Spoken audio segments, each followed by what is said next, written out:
As it's starting in, yeah, you had the comments from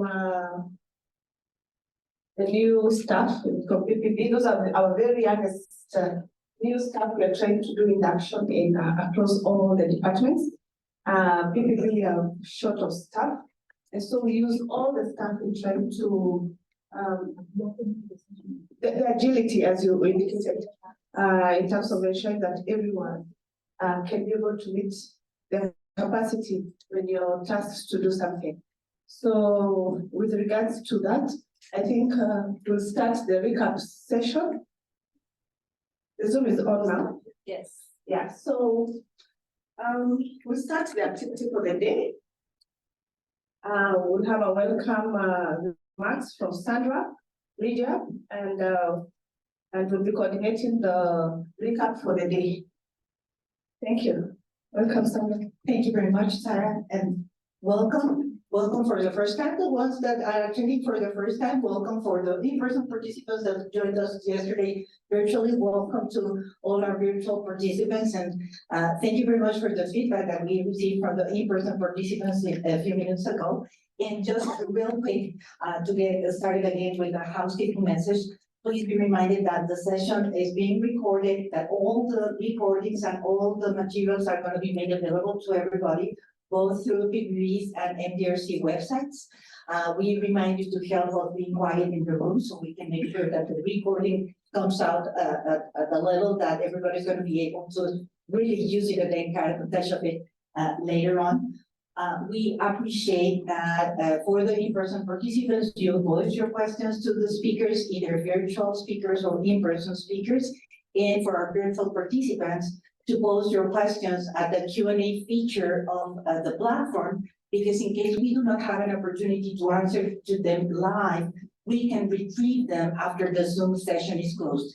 If you post your questions in the chat box, we're going to be losing them because the platform does not capture those for retrieving them afterwards. So we encourage you to help us posting them in the Q&A feature.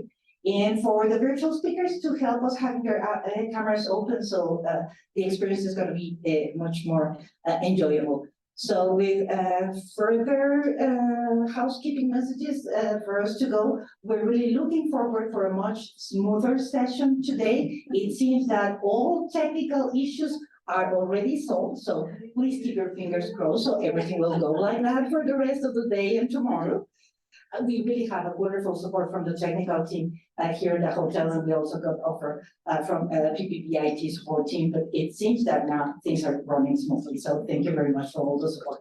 So we can get going with a recap from yesterday, and I can jump in whenever it is required. Okay. Thank you, Sandra. We're going to quickly go through recap to see and understand the outcomes for yesterday's session, and we'll just quickly go through what we learned from yesterday on the first session, and it will be a more interactive session.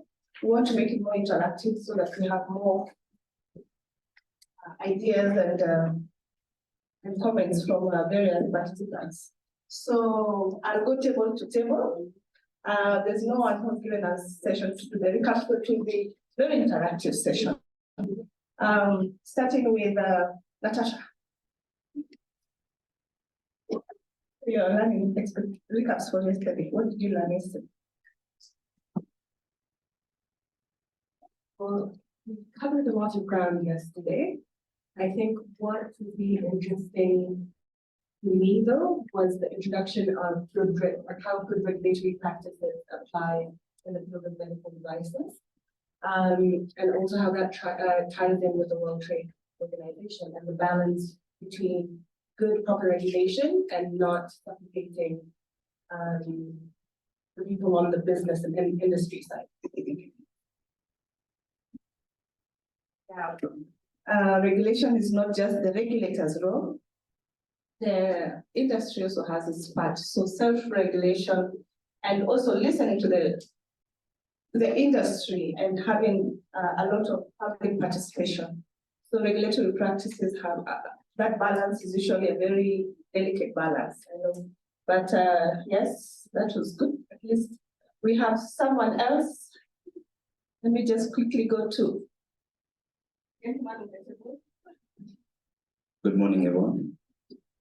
My takeaway point yesterday was on the issue of reliance mechanisms and how the regulatory bodies can actually work together to be able to ensure efficient and that collaboration to ensure that the products are able to reach the patients faster. And also the recognition mechanisms that cut across different regulatory authorities. The takeaway point was that we need to work together. There is no one who has the monopoly of knowledge, and that collaboration fosters good regulatory practice that can enable us to be able to reach our next level. Thank you. I can see people who are not sleeping yesterday. You guys were actively listening. We'll go to the next table. I know we have a client from the industry, so we want to see whether the expectations are also being met. Hi everyone. My name is Joy. Thank you. I really enjoyed yesterday. The highlight of the EPIN system. We're gonna have an alert there that sign up. WTO, as she mentioned, how those technical communities play a role as well, and how we should participate in knowing the guidelines that come out there and what is discussed. HSA was a huge highlight. The experience they've gained over the years was very interesting, and realizing that the more experienced you are, the less stringent you get because of your experience. I was like, wow, yeah, I can't wait to get there. I wonder if we can have a shortcut of gaining that experience. That was very good. Yeah, but I learned a lot. Thank you. Thank you, Sarah. May I comment a little bit, just listening to what she was mentioning in regards of EPING. And of course, we went really very fast through that, and our apologies for that. And I really want to highlight really the benefits of EPING and how we truly can benefit out of EPING. If you remember, EPING is the system that collects all notifications coming from regulators in every single field that requires a regulation from all the countries that are signatories of the TBT agreement. But for that to be a useful tool, regulators should notify to the TBT on their draft regulations and on their final regulations, so the experts in the globe can consolidate their experiences through their comments that are posted also through the TBT tool. So the only way for that to work is if the globe has visibility on the draft regulations and on the final regulations, so they can provide their comments. But if the draft regulations and the regulations are not notified, then there's no visibility for the world. And we are going to be missing the experts providing their input into what has been proposed. Of course, there are many, many hours of many experts working to put together a draft regulation, but there are many, many more experts in the globe willing to help develop the best possible regulatory tools for every single country. So let's help them, help us to provide and to gain as much experience, comments as we can. That is only going to help everybody to get into the best possible scenario in regards of a regulatory framework. Thank you. Thank you. Thanks a lot, Sandra. Next, we'll pick a gentleman from the table. Tai, why are you looking away? Gentle. Yeah, good morning, everyone. I think yesterday I just got to understand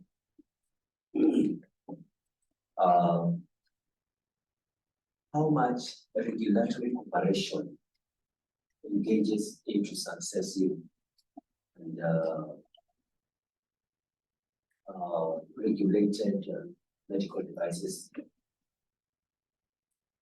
legal aspects because of the issues that were raised, like if we want better regulatory outcomes, we must have the two principles of transparency and convergence. When all these come together, then we have an aspect of having a very responsive regulatory operation system that will involve all the stakeholders taking note. And further still, I got this, like everything in QMS is start from the stakeholder and end it back again at the stakeholder. Thank you very much. Oh, those are gentlemen. So for me, I think I had some very interesting discussions with the lawyers. My name is Alex. I work with PPB. Thank you. I'm Christopher Dero. I work with the Roche Diagnostics.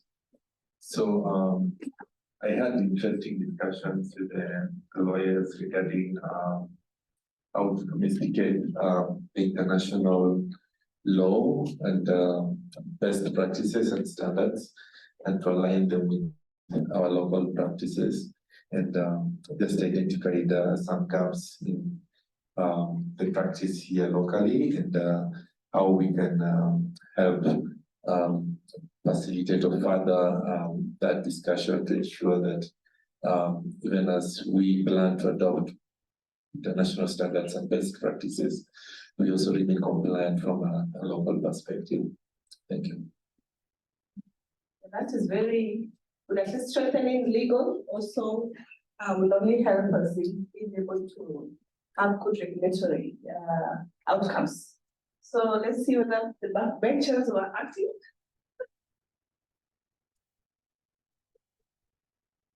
Good morning, everyone. My name is Dr. Moke Clifford, PPB.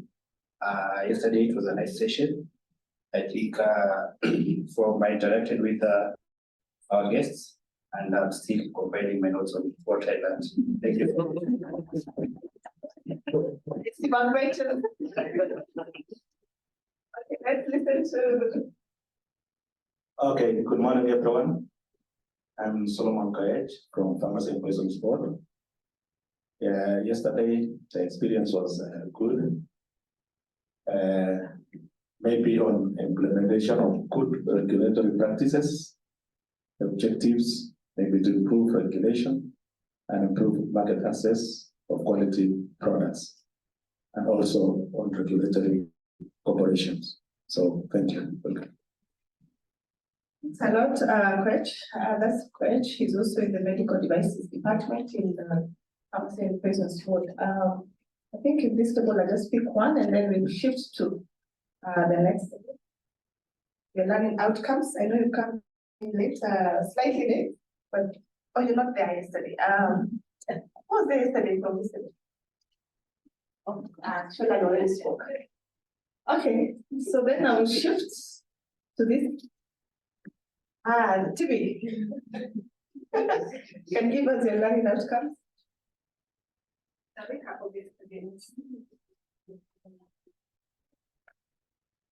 Good morning, everyone. I'm Tibin from PPP. I think the main takeaway I got from yesterday's session was the benefits of having our QMS being domiciled on the ISO. It really helped to at least ensure that the regulatory rules that were put in place for regulations of medical devices were as per standards that would be, I think, would resonate with all other nations here. Thank you.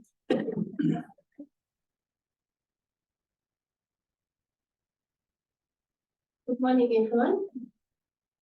It's Dr. Valerie. I'm from the Pharmacy and Poisons Board, Product Registration and Evaluation Department. I would say that for me, my takeaway was first the QMS. We will follow the ISO 9001. It's the details that were there. I would say if as the PPB we follow them, they would guide us in a way that our QMS system will be more comprehensive And our standards would raise considering we're trying to achieve maturity level 3. And that's a good way forward. And another thing I learned from Singapore, which was really nice, is the fact that we allow the manufacturers of products, that's the medical devices, to post in a system so that as the regulator, we are able to see what they manufacture, but it's not us who is doing the work. So we try to make we are getting the data. And at the end of the day, we, as PPB, I don't know if we can develop a software for medical devices so that at the end of the day, we are able to pick up high-risk products and follow up on them just to ensure that our market is safe. Thank you so much. Probably now maybe the clarity on the software. I don't know whether it's the software because we have an online system. So probably I have the high-risk products, but the manufacturer is the one who's posting, so that you find for class A, they just manufacture and supply. But for the high-risk products, we are able to actually try to follow up. Like the system is able to pick the high-risk one, and as a regulator, you can follow up and then just to ensure that they are quality. Because at the end of the day, high-risk ones are the ones that pose a higher risk to the safety of the patient. Yeah. Those are good comments. Anyone else? I think we'll move to the table where we have most because again we say it's blind outcomes. So you can say that. Okay, yeah, I'm Rama Seturaman, HSA. I think for me it was interesting because the good regulatory practices did through whole day. There were different perspectives, legal perspectives, other agency perspectives, and how they look at QMS in terms of the implementation of QMS by FDA and all that. So I think the whole day there were a lot of take backs for all of us in that sense. So I think it was quite enriching because it was quite a thorough coverage of GRP and the principles and practices. And QMS perspective, for HSA, we are now preparing for certification for ISO 9001. While we have the systems in place, we see the benefit of going through the certification similarly like FDA shared. So it's quite interesting when they were saying that it took a few years and then we were looking at each other and saying, okay, not bad, we are also on the same path. So I think those were very good. So many times, while you may have things in place, but sometimes it's always good to hear others' experiences to know that, okay, this is normal, this is expected. So helps you to push through all the efforts that you're putting in. So it was a very good, interesting days. Thank you. Sorry, may I have a complimentary comment to what Rama was mentioning? I don't know if you perceive it the same way as I do, but having the regulatory authorities really getting into ISO 9001 certification in regards to the quality management system for regulatory processes, for me, it's kind of like, and I really don't mean to be rude, I'm really very happy for this to be happening, kind of leveling the field, because as manufacturers, all manufacturers are obliged to have a quality management system in place to ensure that the final product is really going to be meeting what was expected that to meet. And that is exactly the same as the output from a regulatory process. So having a quality management system in place, certified by ISO 9001, I think it's really going to be leveling the field. And we're really very, very happy to listen regulators from all over the world getting into that direction. And I think that will allow for more predictable outputs coming from the regulators, exactly the same way as we need predictable outcomes coming from a manufacturing process. So really, congratulations. We know that it's a huge effort. We know Anvisa is going through that process as we speak.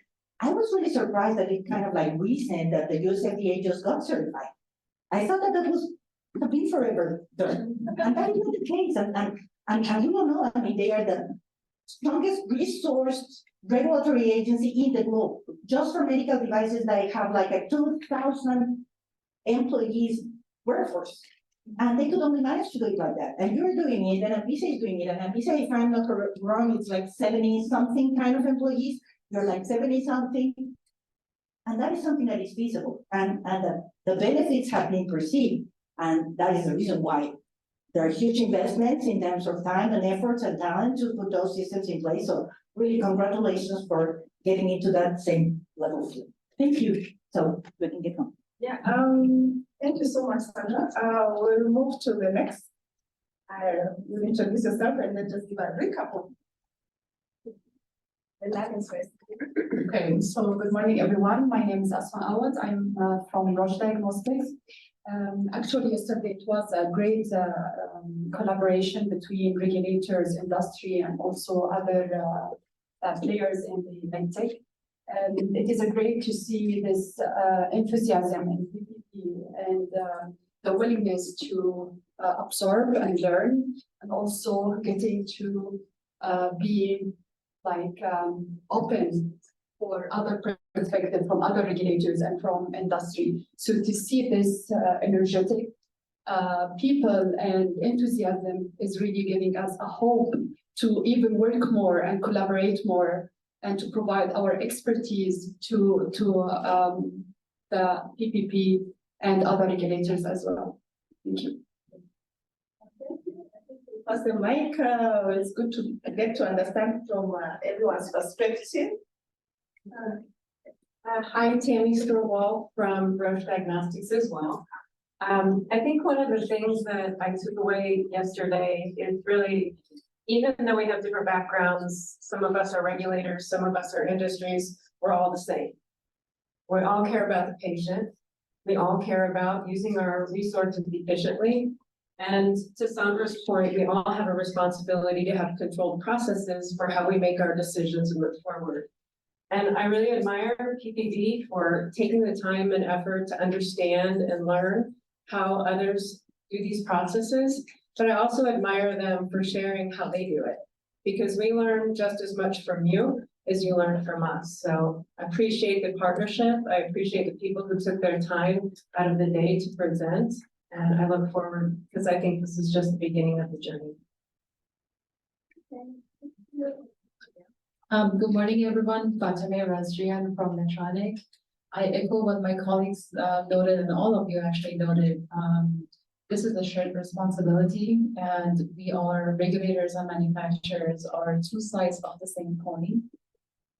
So we need to continue having the collaboration together and see each other as resources, because the end goal is serving our patients. And I think Dr. Romo, this is what you said yesterday, and I'm going to say it in my presentation again, that really resonated with me, and that is we need to not only ensure that we maintain safety of our devices and make sure our patients are safe, but at the same time, we have to make sure that we spur innovation and we don't create any roadblocks for that. So those are my key takeaways. And again, I also want to sort of piggyback on what Tammy said.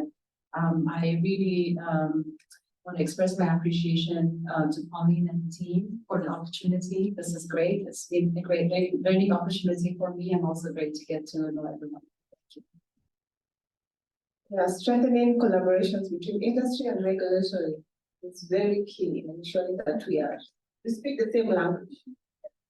I think we listened last to introduce it. Hello, everyone. My name is Beijun. I'm also from HSA Health Sciences Authority. I just want to echo what Sandra said about the ISO 9001. Exactly, it was exactly what I told my team at that time when we wanted to embark on ISO 9001 was that we require our industry to do ISO 13485. We ourselves need to do something as well. So, which is why we embarked on 9001. And it's heartening to know that FDA took a few years, because it was also the same thing that I told the team, we need to start, but we can take our time. So it's good that hearing from other agencies that they also take their time reinforces that what we are doing is along the right way. So it's good to hear from different agencies how we do things, and knowing that actually there are synergies in how we are doing. Okay, I think because of time, thank you so much for the recap. As then we can see a lot of learning outcomes are coming out from this workshop. And so we will begin our day. We're gonna start with the overview of medical devices from Fatima. I'll introduce Fatima. Fatima is the Medtronic Global Regulatory Policy Team. Is the Medtronic Global Regulatory Policy Team located in Washington, D.C. She represents Medtronics in industry working groups and coalitions to advance Medtronic growth of helping patients access and innovative therapies. Prior to that, she held various roles in the sector of devices and radiology health. Sorry, happened to at the US FDA. Fatima receives a BS in biomedical engineering and MS in electronic engineering from George Washington in the US. So I think Fatima, you can take the front. And let's introduce my colleague too. So Okay. Steve, we have Steve. He's a senior regulatory affairs specialist at the medical device company in Medtronic, and is professionally certified trained as a pharmaceutical and chemical scientist. He specializes in strategic strengthening of regulatory systems and processes in collaboration with internal and external stakeholders. So I think you have this is your section, so you can pick up. So I think you can.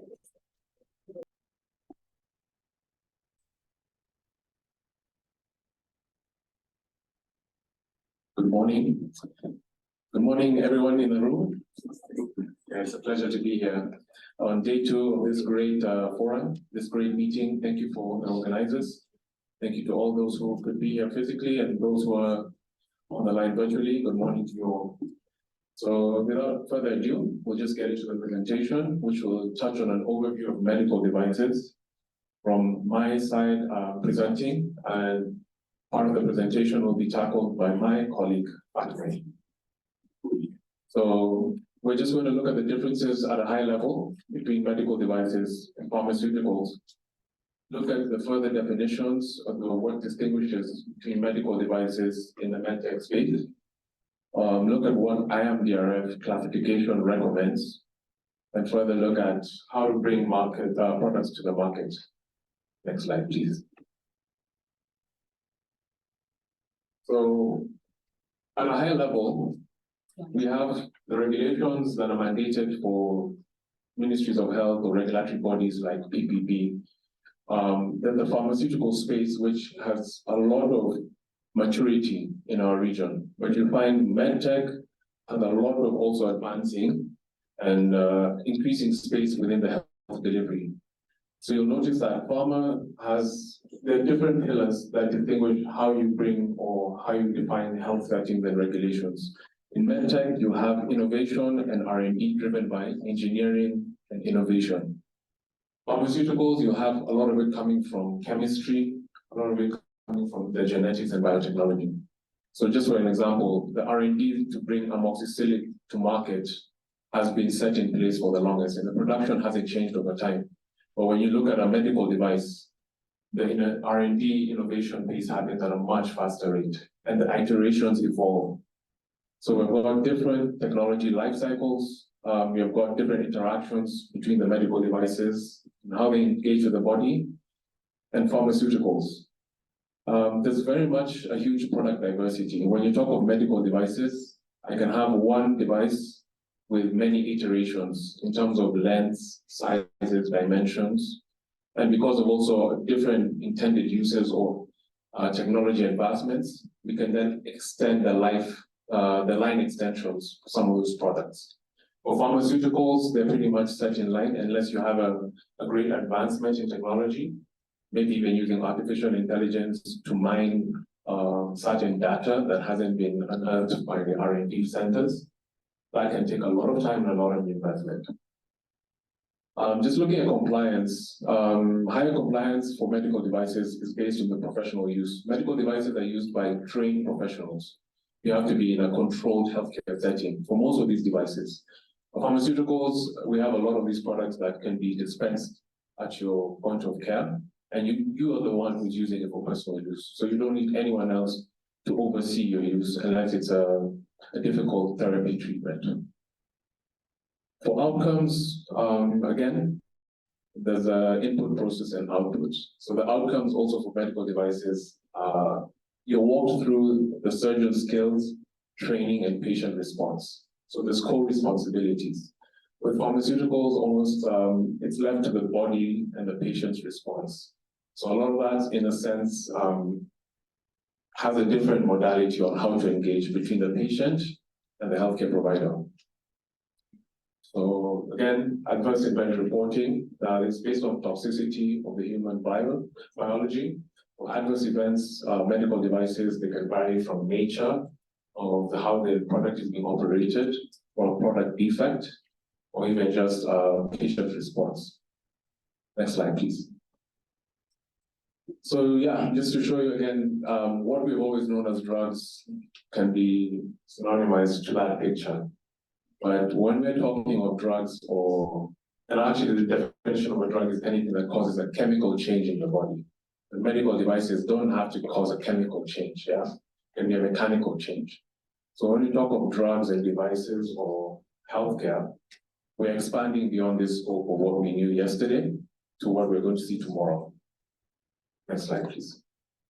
So again, when we talk of medtech, it's not a monolith to say everything fits in one space. You can have a wide variety, something as simple as a thermometer, or a tongue depressor, or a hand gloves. Those are medical devices. Yeah? They're used in the mechanical operation or in the therapy treatment. But you can have something as simple as that, scopes all the way to a complicated surgery unit that's used for robotic surgery. So this type of equipment or device needs required professional skills training and also deployment. So also continued professional skilling and up use also. And also the installation for some of these devices. Some of them can be capital equipment that can take half the size of this room. Some of them can be as small as a matchbox or a coin. So there's a wide variety. Next slide, please. So this is where we get to hit the rubber on the road. When we talk of medical devices or healthcare, it's all about its application. What did the intended manufacturer intend for this use? So this is a significant factor when we talk about defining what is a product to be regulated or unregulated as a medical device. So a regulated product is intended for diagnosing medical conditions. We're looking at deriving a clinical benefit, a clinical outcome to advance or increase or enhance the patient's quality of life, in a sense. That is a clinical diagnosis we're looking for. That warrants regulation.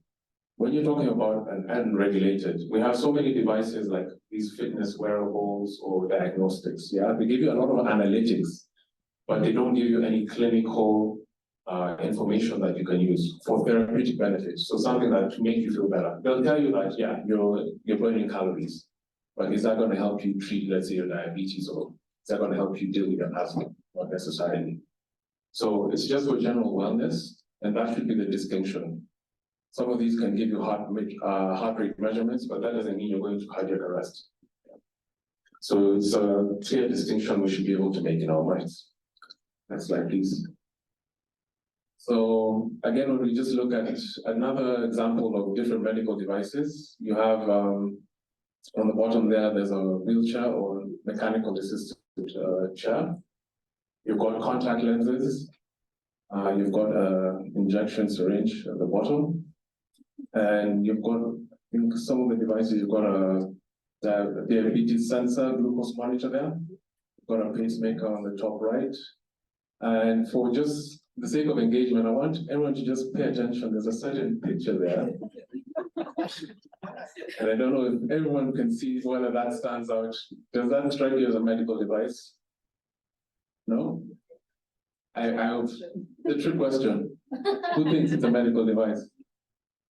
Thank you. Who thinks it isn't? Okay, for those who are wondering whether that was a typo or an error, that was an intentional deposition. So those are maggots, yeah? Yeah. And for those who may not know, maggots are actually useful for the treatment of necrosis or rotting flesh. So these are things that are found in nature, and who would have thought God saw it fit to define, or rather design an implement for maggots to be used as such. So there are communities or certain places where maggots will be implemented for treatment as a medical device. So who would have thought it's a biological component, but it's a medical device. In its implement. Used in Kenya, I've seen a Yeah, it's used in Kenya as well. Yeah. At KNH. Yeah. Amazing. So you can imagine, like, this is a medical device, but its R&D has never changed, pretty much.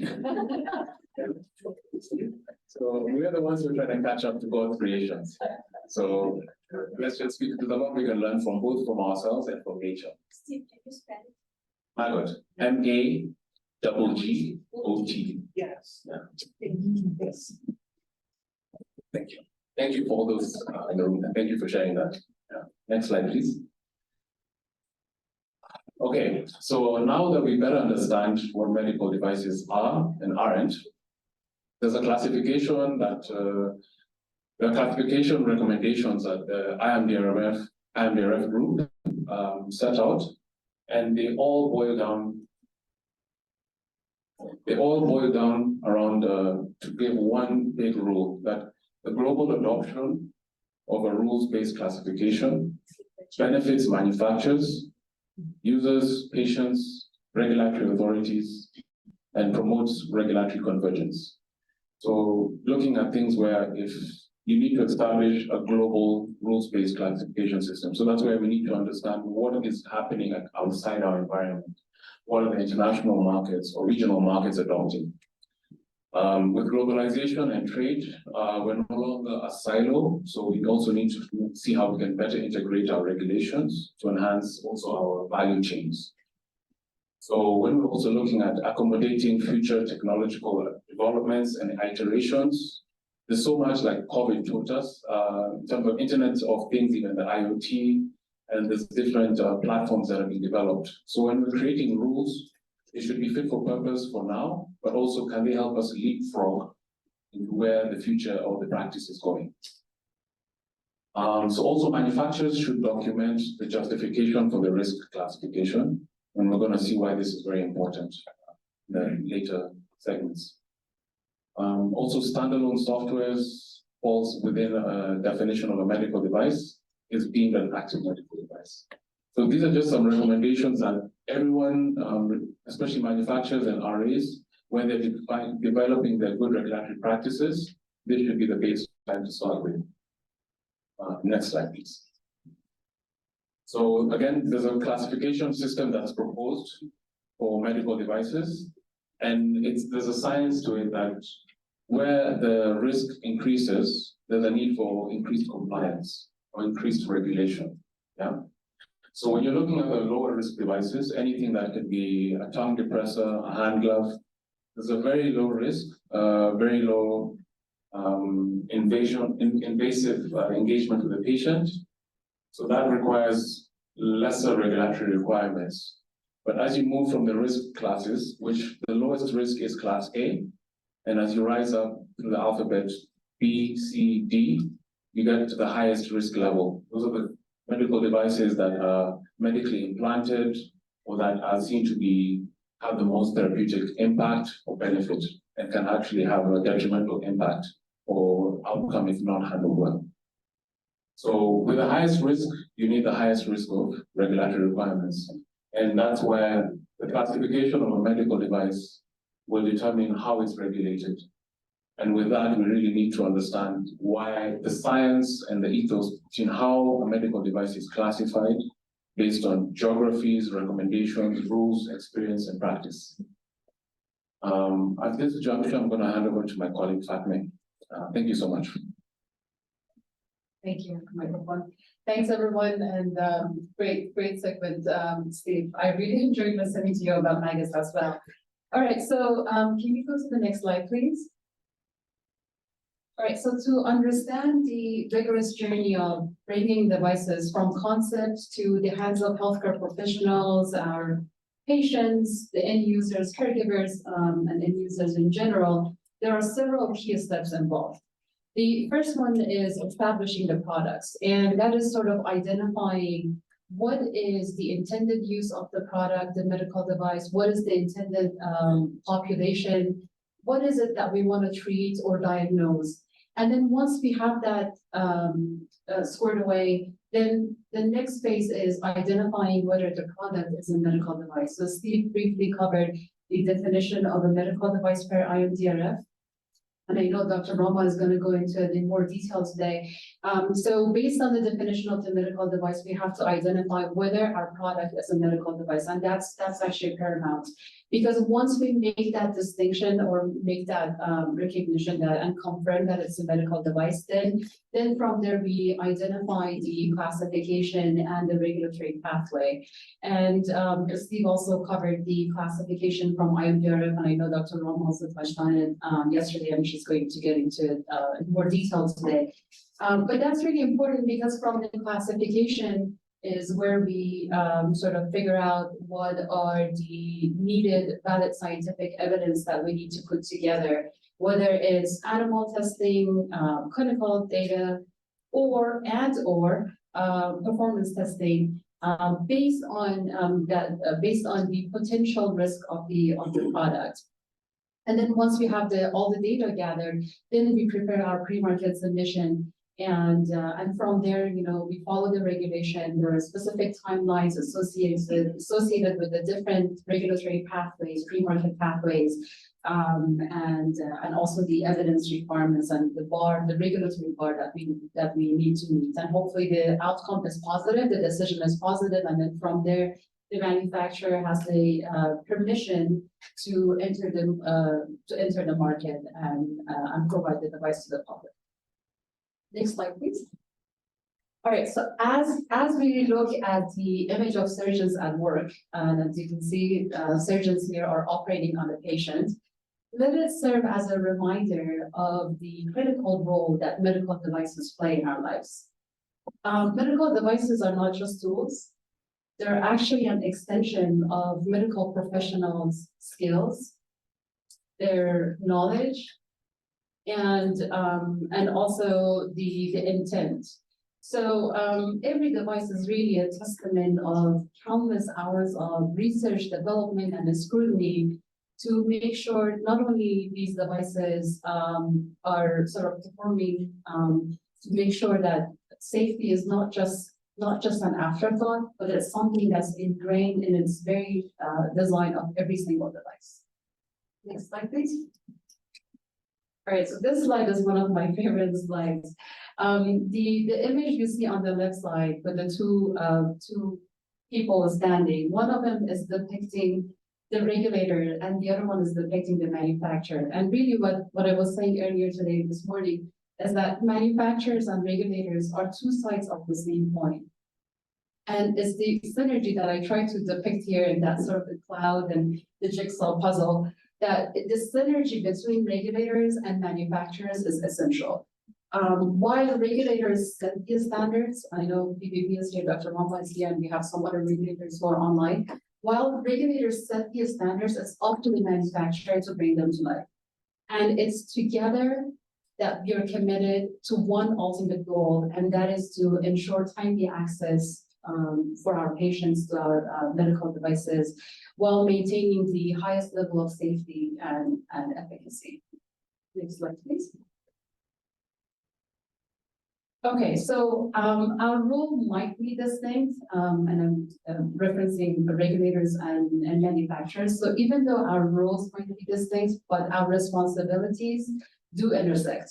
The primary purpose of having and implementing a regulatory system for medical devices is to protect public health and also to ensure safety and performance. And this is a shared responsibility.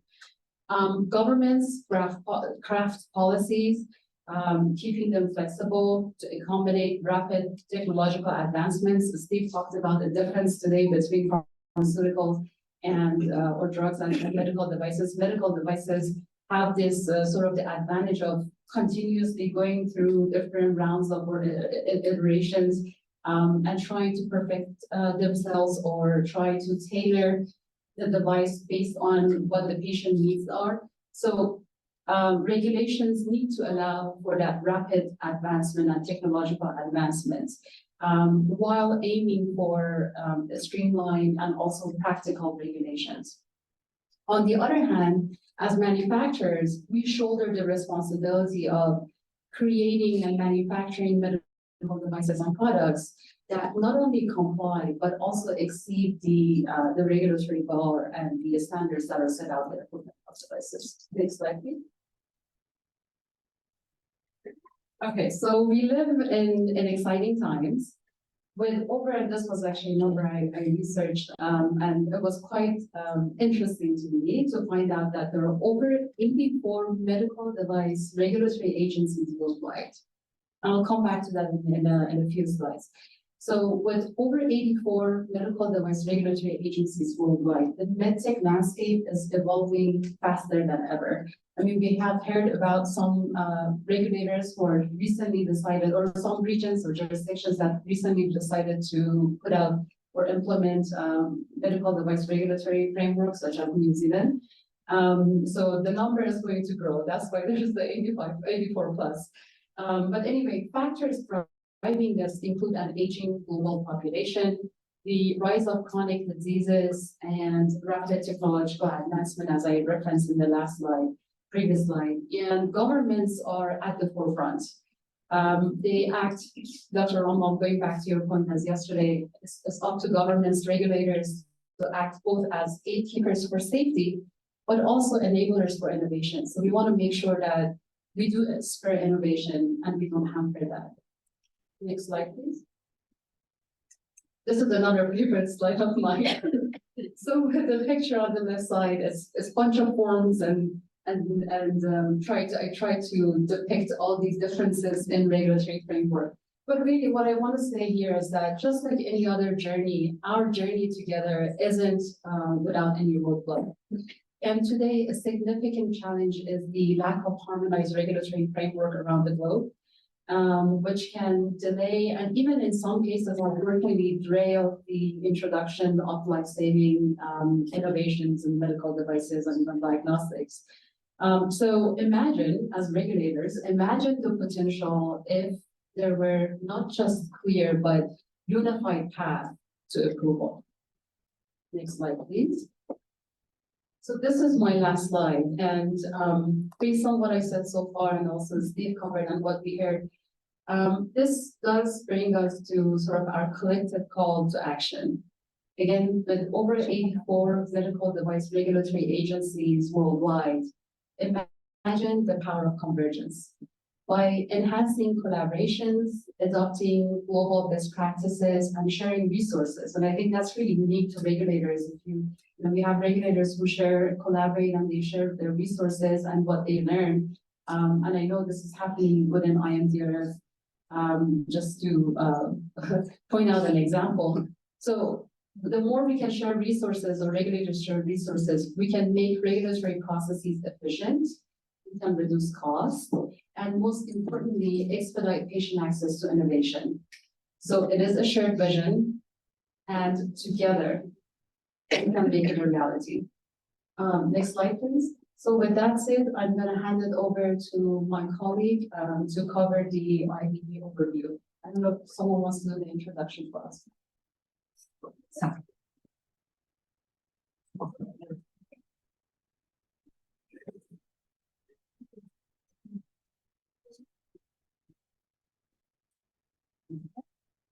Yeah.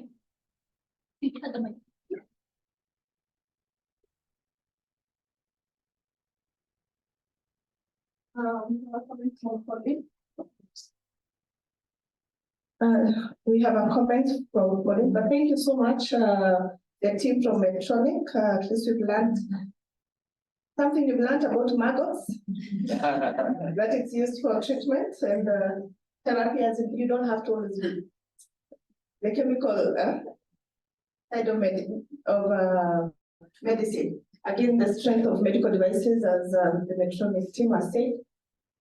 We have a lot of AI, you have robotic systems nowadays in surgery. And then also the aging population. A good example is my own father. I want to give this example. Okay, I'm the pharmacist, and I have a sister who is not in the medical field.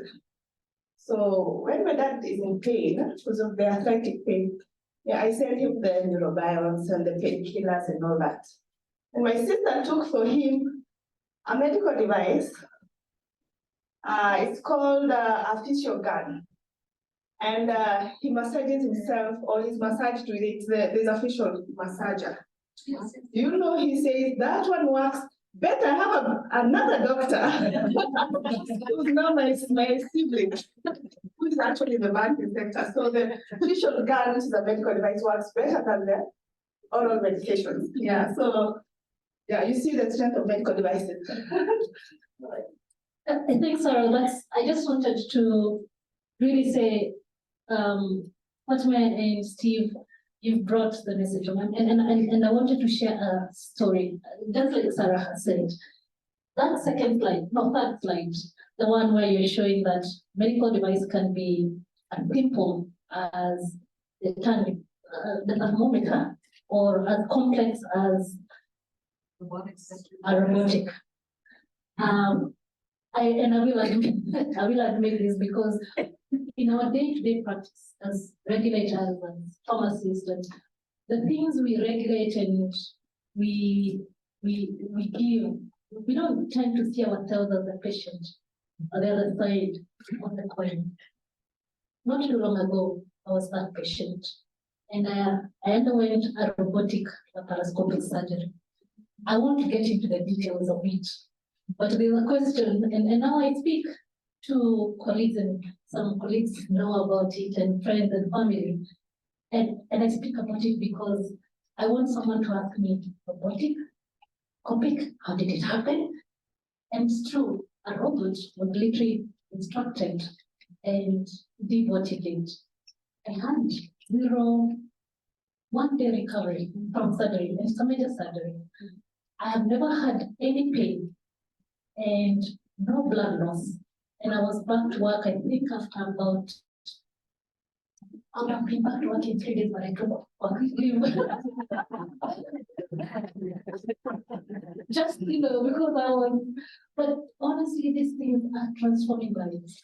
And when you understand the other side of the job you do, it gives a different meaning. So nowadays, when I look at application of when I see new technology, we have artificial intelligence, cybersecurity, new technologies, my antennas are like this, because I know at the end of the decisions that I make, that is somebody like me.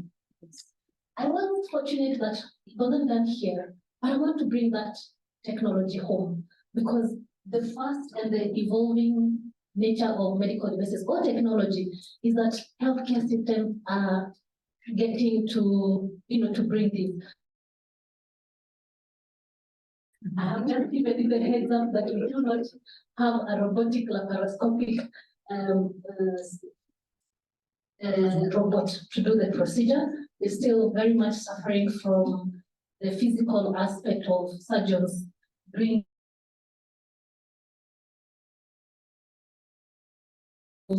when Steve began in medical devices. And I want to challenge you, industry, bring technology to Africa, because we're just as important as other markets, and we're just in need of those services, because when a disease, when one is afflicted by disease, doesn't choose a race, creed, religion.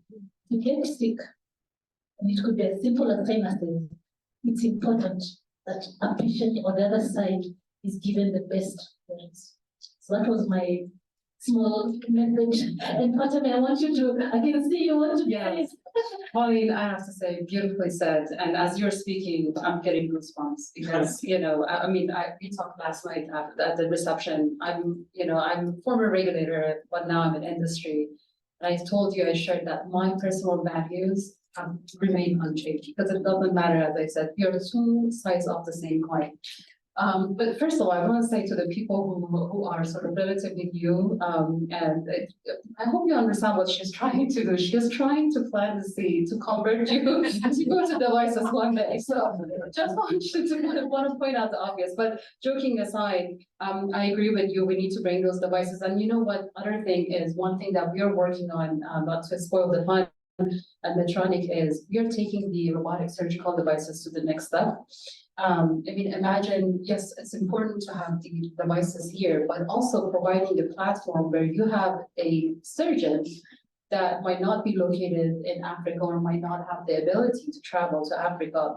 That surgeon might be located in the US, but being able to remotely operate on patients using robots, surgical robotic devices. So I'm just saying, taking it to the next level, sort of thinking outside the box and thinking, how can we bridge the gaps? And how can we make sure our patients have access? Doesn't matter where we're located, because we're all patients, right? And our loved ones are patients. How can we bridge the gaps and make sure that patients receive the best treatment and care, irregardless of where they're located? Thank you. Thank you. Okay, thank you so much. I have a comment, please. And just adding to what you're saying, we are dealing here with kind of like baby steps for implementing regulatory frameworks for medical devices. It is really brand new for Kenya. And now we're thinking, what do we have to do to have remote surgeons operating robots to take care of patients in Kenya? That's a leapfrog. And while we were listening yesterday from Rama, how could we find ways to really leverage on the experience from other regulators in order to be able to really leave that leapfrog? We're talking all about how do we benefit the patients, how do we benefit our friends, our families, and probably ourselves while being patients? How can we get into these flexible regulatory frameworks that will allow us to speed up the process? Because while we were listening to Rama, she was sharing an experience that is like 15 years long story. How can we manage not to have to go through all those 15 years to get into the level that Singapore is now, or the US FDA is now? What can we do to shorten that? Of course, in a responsible manner, developing all the necessary capacities to actually go into that leapfrog. And that is a challenge that we all together have, and you count on us to support on what is needed for that to happen. And for that, we need our collective intelligence to work together to trust on what others have been doing. And it is not like a blind trust. It's like there's a wealth of information that is available there for us to really develop that trust. And in that regard, I think we could probably shorten that 15 years period in half. 90%? That would be awesome. Can you imagine having Kenya at the level of the HSA in like a couple of years? And that we can make it happen. So just encouraging everybody to keep working together. Thank you. Okay, thank you, Sandra. Any other comments? Okay, from the online team, I don't know, I think we'll have. We don't have any. We don't have any comments from the online team. Okay. We'll move next to IVDs. We have Asma take us through the IVD session.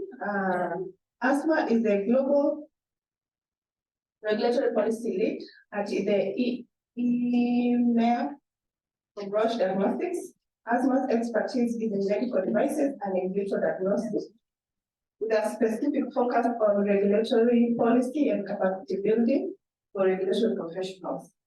In her position, she collaborates closely with various external stakeholders, including the World Health Organization, Global Harmonization Working Party, and the Medical Devices Regulatory Capacity Building Project team and the National Regulatory Authority. She has a bachelor's in pharmacy.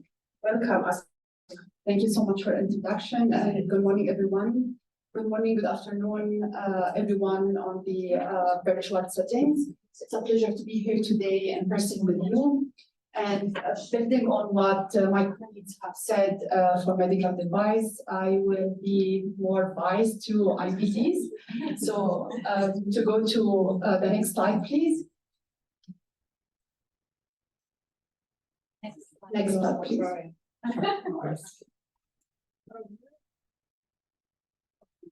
So as I have mentioned, I will be a little bit biased to IVDs. So time to diagnosis matter. Diagnostics inform 70% of the clinical decision making at about 2% of the healthcare cost. And this is including diagnosis, prognosis, screening, and determination. Diagnostics can play a leading role in the fight against disease, and also in meeting increased challenges in healthcare. And this have been recognized by the World Health Assembly in May 2023 this year, where they recognize a resolution to strengthen the capacity for diagnostics. And also just last week, the Africa CDC, which is the Center of Disease Control and Prevention with OTANIPA, they have established a committee, diagnostics committee, to harmonize the regulatory processes as well as to strengthen the access to diagnostics. So, because they recognize that the early screening means timely detection, prompt diagnosis, and instant treatment, and this can increase the health outcome and enhance it, and then also reduce the workload on the healthcare ecosystem and the cost. If we go to the next slide, please.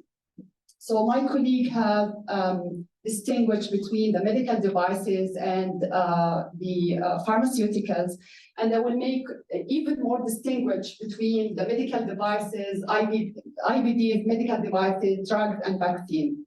So IVDs are not ingested, they are not meant to treat the patient, they are not invasive, and they use on biological samples derived from the patient outside the patient. So the risk posed by an IVD is indirect.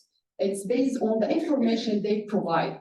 So it has a limited scope if we compare it to medical device, vaccines and drugs. We go to the next slide, please. So what is the definition for IVD? It's you can go to the next slide. Yes, it's a medical device whether used alone or in combination intended by the manufacturer to be used in vitro diagnostic examination on specimen derived from the human body, solely or principally used to provide information for diagnostics, monitoring, or compatibility purposes. This includes reagents, calibrators, apparatus, softwares, and related instruments, and other articles as well. And this can be used for diagnosis, screening, prevention, and prognosis. If we can go to the next slide, please. So you can see here some examples of medical devices, IVDs. So we have HIV test kit, pregnancy test kit, instrument for sample preparation. Go to the next slide, please. So here also definition to accessories to be used with IVD medical device. It's an article intended explicitly by the manufacturer to be used with an IVD medical device to enable the medical device to achieve its intended purpose or augment or extend the capabilities of the IVD medical device to fulfillment its intended purpose. In the next slide, we see some examples of IVD accessories. You will see here cleaning solutions, tips and cups, and some software specifically intended by its manufacturer to be used with a defined automated IVD medical device. So if we go to the next slide, please. Classification, next slide, please. So the regulatory control are intended to safeguard the patient, the health and safety of patients, users, and other persons by ensuring that the manufacturer of IVD medical devices is follow a specified procedure in design, manufacturing, and marketing.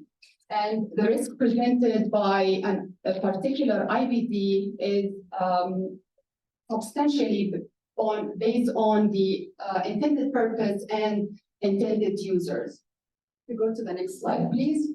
I will not go into details because I know that Dr. Rama will have a detailed presentation on the classification.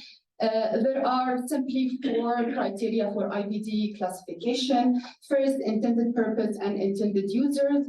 So here, the indication for use as intended by the manufacturer, will it be used for diagnosis, prognosis, or screening? The next criteria is the expertise and the users, where will it be used by layperson or professional user, where here the technical, scientific, and medical knowledge can affect the risk classification.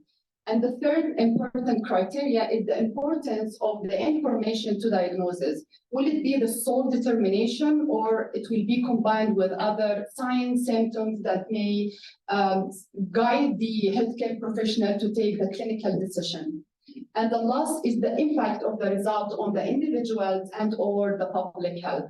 If we go to the next slide, please.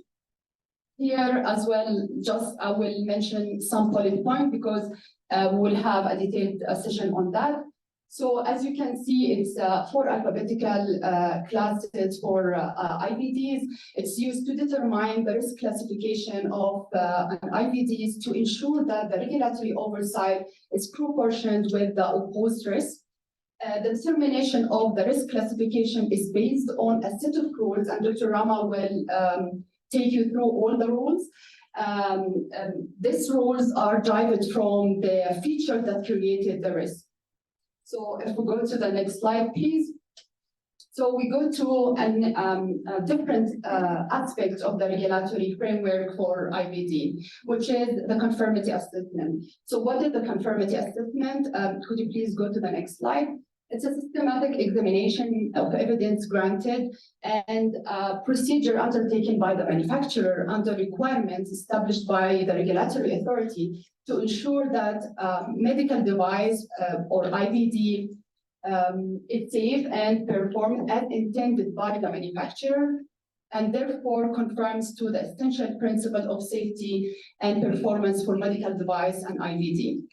So here, you will understand more about what are the elements of the conformity assessment. So there is important to say that there is an interrelationship between the risk classification and conformity assessment, which is critical to build the consistent approach for all the regions and across the globe.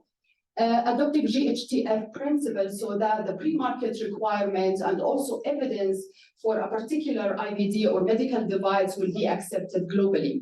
So what are the elements for the conformity assessment? Having a quality management system, system for post-market surveillance, technical documentation, declaration of conformity, and registration of the manufacturer and its medical devices and IVDs by the regulatory authority.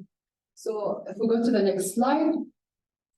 Okay, so as I mentioned in the definition of the conformity assessment, by having those elements, the regulatory authority ensure that the medical device or IVD is safe and performs as intended by the manufacturer, and therefore it conforms to the essential principles of safety and performance. So the medical device and IVD should perform as intended and should have a risks that are acceptable when it's weighted against the benefits to the patient. And it should not compromise the clinical condition or safety and health of the patient, user, and where applicable, other persons. So if you go to the next slide, So essential principles requirements are based on internationally accepted standards. IMDRF emphasized that the level of evidence requirements increase with the risk classification. And IMDRF also offer a medical device and IVD table of content, aiming to steer pre-market submission towards more harmonization across the globe. And you can see the example of that with the US FDA and Health Canada E-Star pilot, where it based on the medical device IMDRF table of content. This example is continue to drive more conversions and harmonization and opportunity to implement work and information sharing, and open the way to even apply different pathways of reliance. Go to the next slide, please. When it comes to the clinical data, so conversions to international pre-market required evidence requirement. So I will share with you some recommendation by IMDRF and WHO. In-country testing is not recommended by IMDRF. WHO also provided some recommendation in the Global Middle Regulatory Framework, where they recommended that in-country clinical investigation should not be generally a requirement.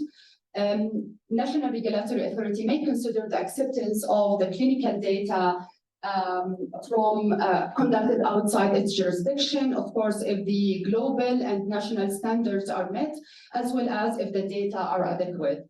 And also they recommended that the risk-based approach when it comes to the lot verification testing. And the last point is that the country may implement a system of risk-based lot verification testing for high risk classification, which is Class D IVD medical device. If you go to the next slide, please. So I think Dr. Rama said that yesterday, my colleagues have made this clear that we all are doing our best to serve the patient, to expedite patient access to safe, perform, and high-quality medical product and IVDs. So it's really no harm to again say the message, which is convergence to international best practices, which can expedite patient access to a wide range of medical devices and IVDs, including the innovative ones. And also this will reduce the complexity in the regulatory processes, as well as will get rid of the redundant work, and will reduce reserve resources in terms of human resources and financial resources as well. And also when it comes to the classification, ensure alignment of downstream processes of evidence requirements. This also allow more effective capacity building and facilitate the ability to collaborate more and work share with other regulators, and use the smart regulation like recognition and reliance. So if we go to the next slide, in order to strengthen the regulatory capacity for oversight of medical product globally, WHO recommends and encourage regulators to collaborate in all forms, including conversions, harmonization, work sharing, reliance, and recognition. And by that, I would like to thank you for your attention and looking forward to your questions. Thank you so much. Thank you, Asma. Any questions? For me, I think I have one. Pauline has a question. Okay, let me start with my question. For me, I would like to, during COVID season, we had IVDs, test kits for COVID. And of course, it was a challenge initially to understand how to go about the modalities of how to approve the various IVDs that were coming into the market.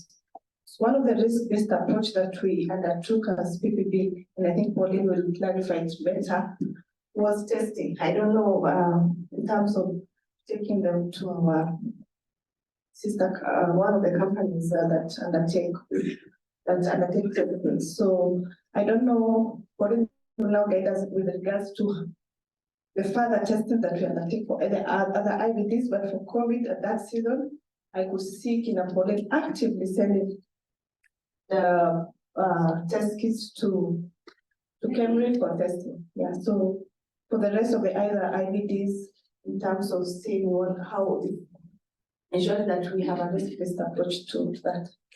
Olena. I think the question is to us, ma'am. I was asking a question on a different. Okay. I think the question she's asking is the relationship with testing of diagnostic, which is what she said. We responded by requesting for performance and validation. Maybe I think she wants you to comment on that. How is that done for IVDs? That's our Kenyan situation, but how is it done from where you sit? Thank you so much for the question. So I wanted to highlight one thing. It was really sad to know from you that it was 85% of the test kits for COVID was failed in the testing. And one of the things that will ensure the safety is the UDI, implementing UDI in place to overcome the falsified products into the Kenyan market to ensure that. So the recommendation is that the lot verification you can do it after the approval, but not to be a requirement for the pre-market approval. So you leverage the information and the evidence provided by the manufacturer. And then if you want to do the verification as per the WHO recommendation, it is recommended to do the lot verification after the approval. So this is something that you can ensure also the reliability of the test results. Can I add something also to that? Sorry. Yes. I think, when we explored cross-section of how jurisdictions reacted to COVID, those countries that practice regulatory reliance were some of the countries to react more quickly. So maybe I should restate that. Those countries that used regulatory reliance were able to respond to COVID more quickly. So, as we qualify perhaps some of the conversation around lot testing and what the WHO recommends, it is recommended that the regulator rely on the information provided from the manufacturer during approval and to not perform all that testing again. But what you could do is bolster your process with getting approvals from other regulators that have perhaps already looked at that test. And then, of course, you can implement a risk-based testing after the approval for those high-risk products as recommended by the WHO, which would be Class D. So regulatory reliance also plays a key role in responding to emergencies. Sorry, is that the question? Okay. No, but now, with regards to the other IVDs that are commonly used, HIV test kits, malaria kits, HIV TB test kits, the capacity to undertake testing. Okay, of course, we use reliance model, but on risk-based approach to lot testing as in a recommendation from WHO, I don't know whether we have the capacity. Okay.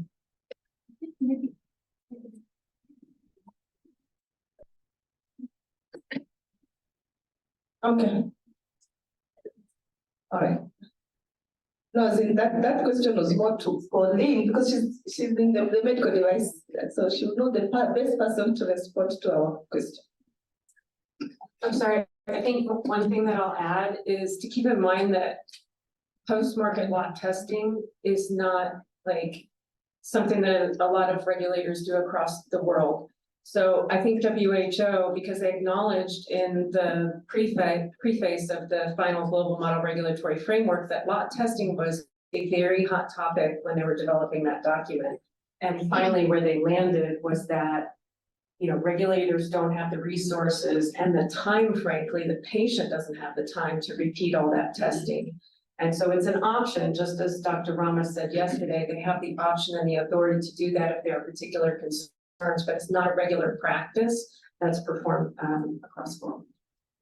And I was just clarifying that that's a question maybe better answered by a regulator, like HSA. Yeah, She's coming from industry, she may not be able to know it, but go ahead, Measure. Yeah, I thought I want to make a comment on this because I was also involved in the formation of the global regulatory framework for medical device.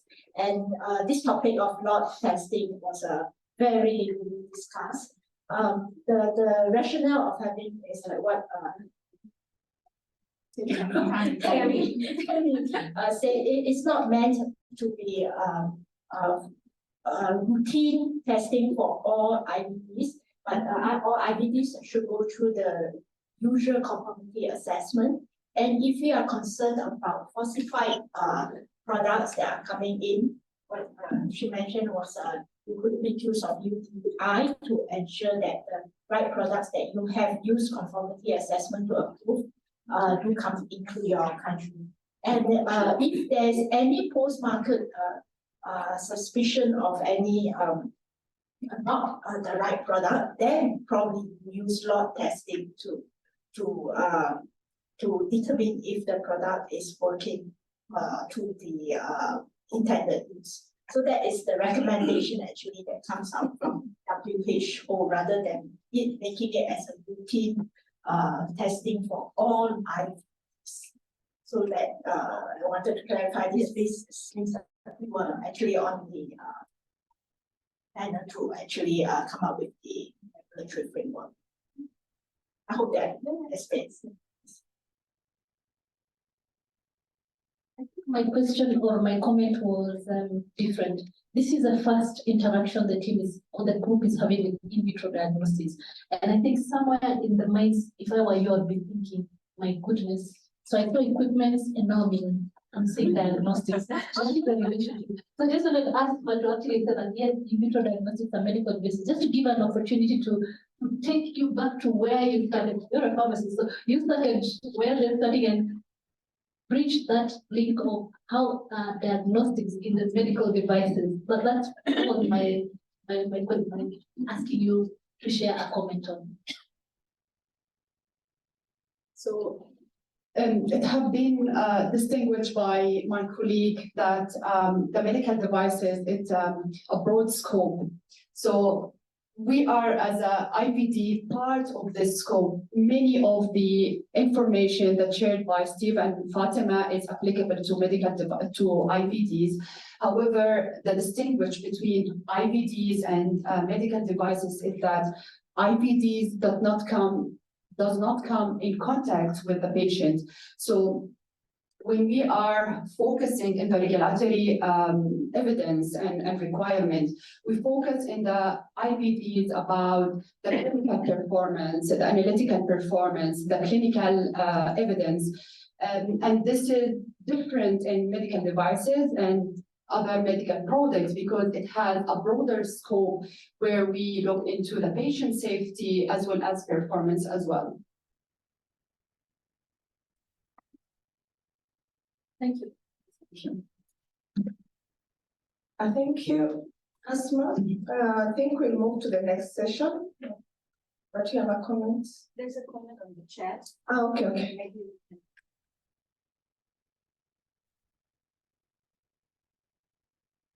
So we have here in the chat Robin Coes. Hopefully I pronounced the name correctly. She says, good morning. Vigilance and post-market surveillance is also important for continued monitoring. This drives sustainability. For lot testing, we have issues with appropriate sample availability to undertake lot-to-lot testing. These became challenging and time-consuming for IVDs. So I think that all what has been discussed addresses this comment, if I understand correctly. Or is there anything else that you would like to add? Yeah, I think it has covered the same comments that have been done, so I think it's more clarity, and I think we're in the same page now we have already been explained to. the best practice. So now we can move on to the next session. We'll be having a session on risk classification of medical devices and IVDs. This will be done by Rama. Rama, I think she's the medical device director at the Health Product Regulatory Group, Health Science Authority. So Rama. Dr. Rama? Yeah, I'm talking to you.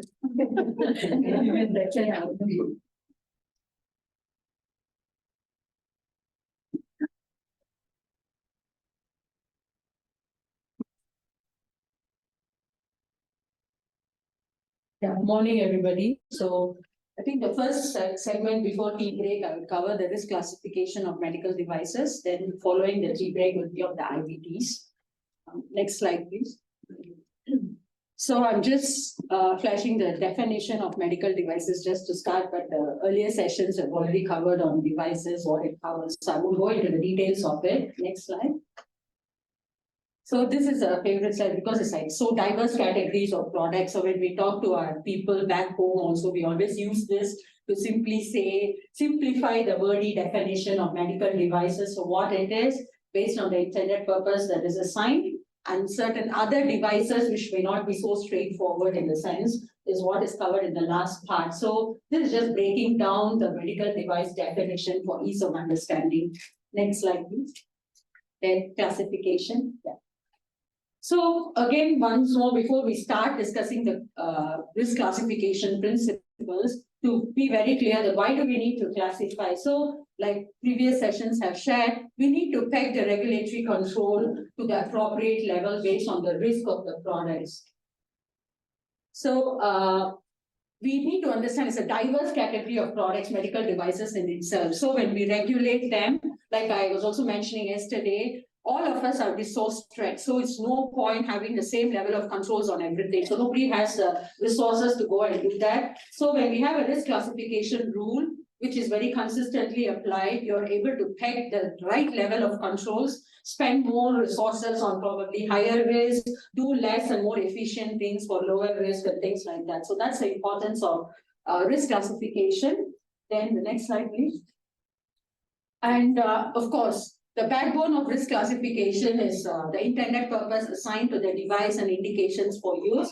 We add indications is because when we discuss the risk classification rules, sometimes whether it is used in contact with central nervous system or is used for heart or direct contact with circulatory, then the indications play a role to say whether the risk class may go slightly higher or lower. So that's why indications, and of course, driven by what the manufacturer intends the device for. Next slide. So where do we get the information? Like I keep repeating, the primary source of information is from the manufacturer. It could be the user manual, the intended purpose statement on the labels. Really depends on the overall presentation of the device. Of course, we always, from a regulator's viewpoint, there are certain exceptional circumstances where some manufacturers tend to say things out clearly in their labeling presentation, but sometimes a device may have more functionality than what is actually articulated in the label. So for example, the manufacturer may say, this equipment is used for X intended purpose, it's just for pain relief.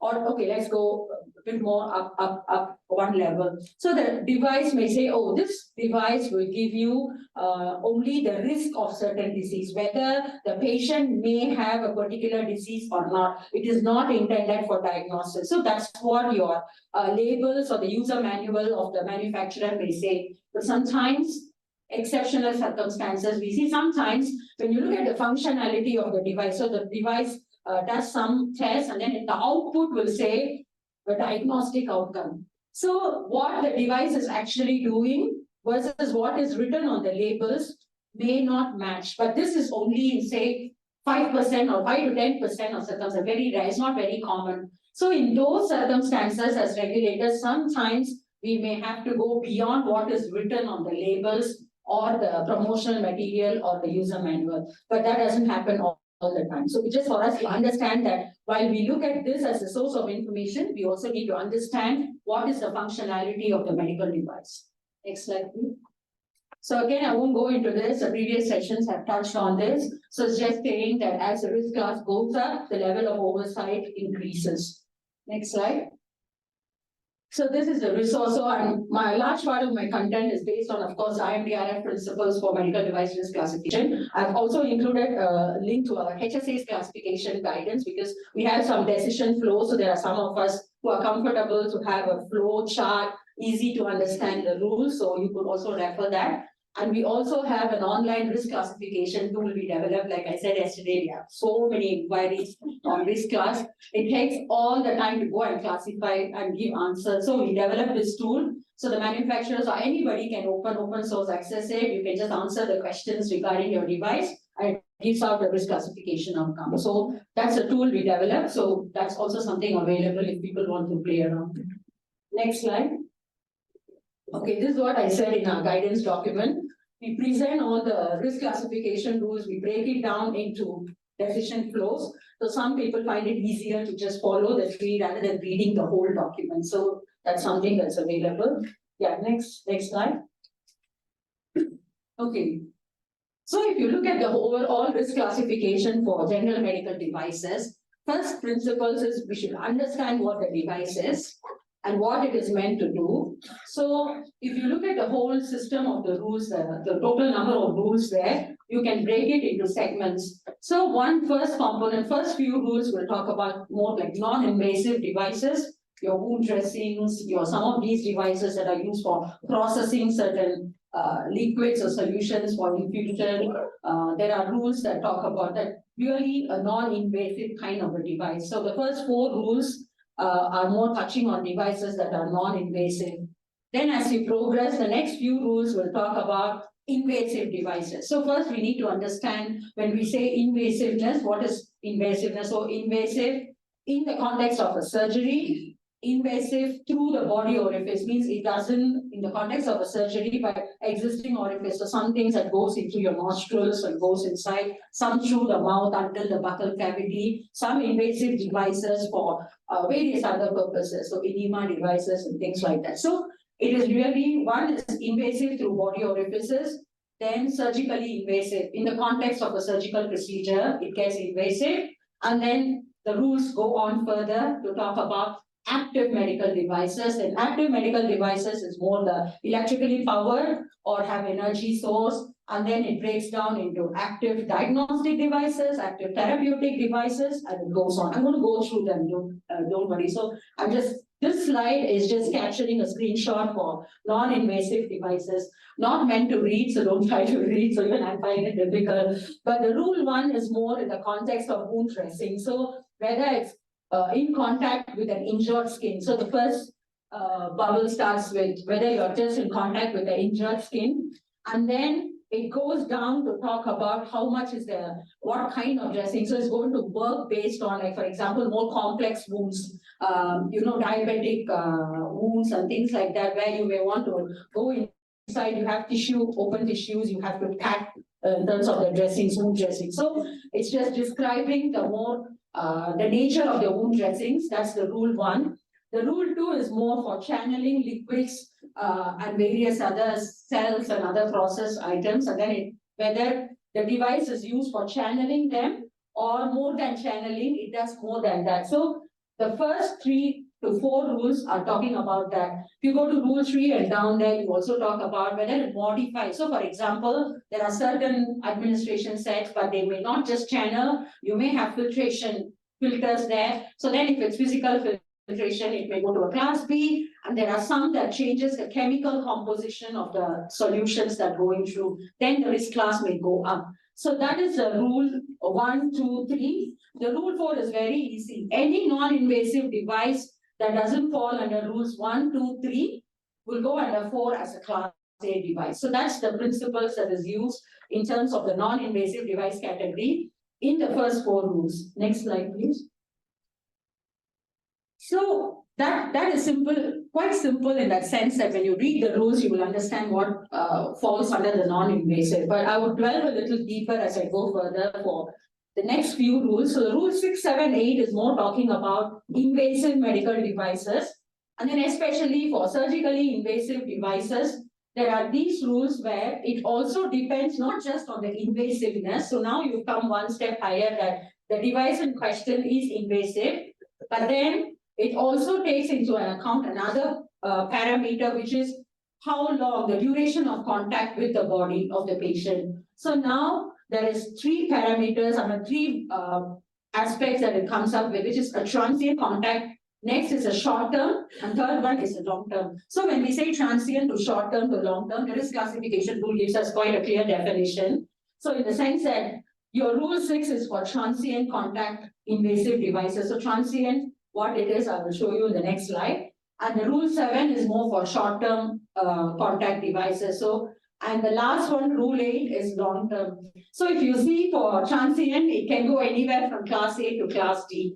Why it's so, we can talk further. Similarly, for short term, it is at least a B, but then it can go up to D. And if it's a long-term invasive, it is C or D. So you're not going to have an A or B if it's a long-term invasive device. So it's just really telling you, as you increase the duration of contact with the patient, the risk classification slowly creeps up. So that's understanding. Next slide.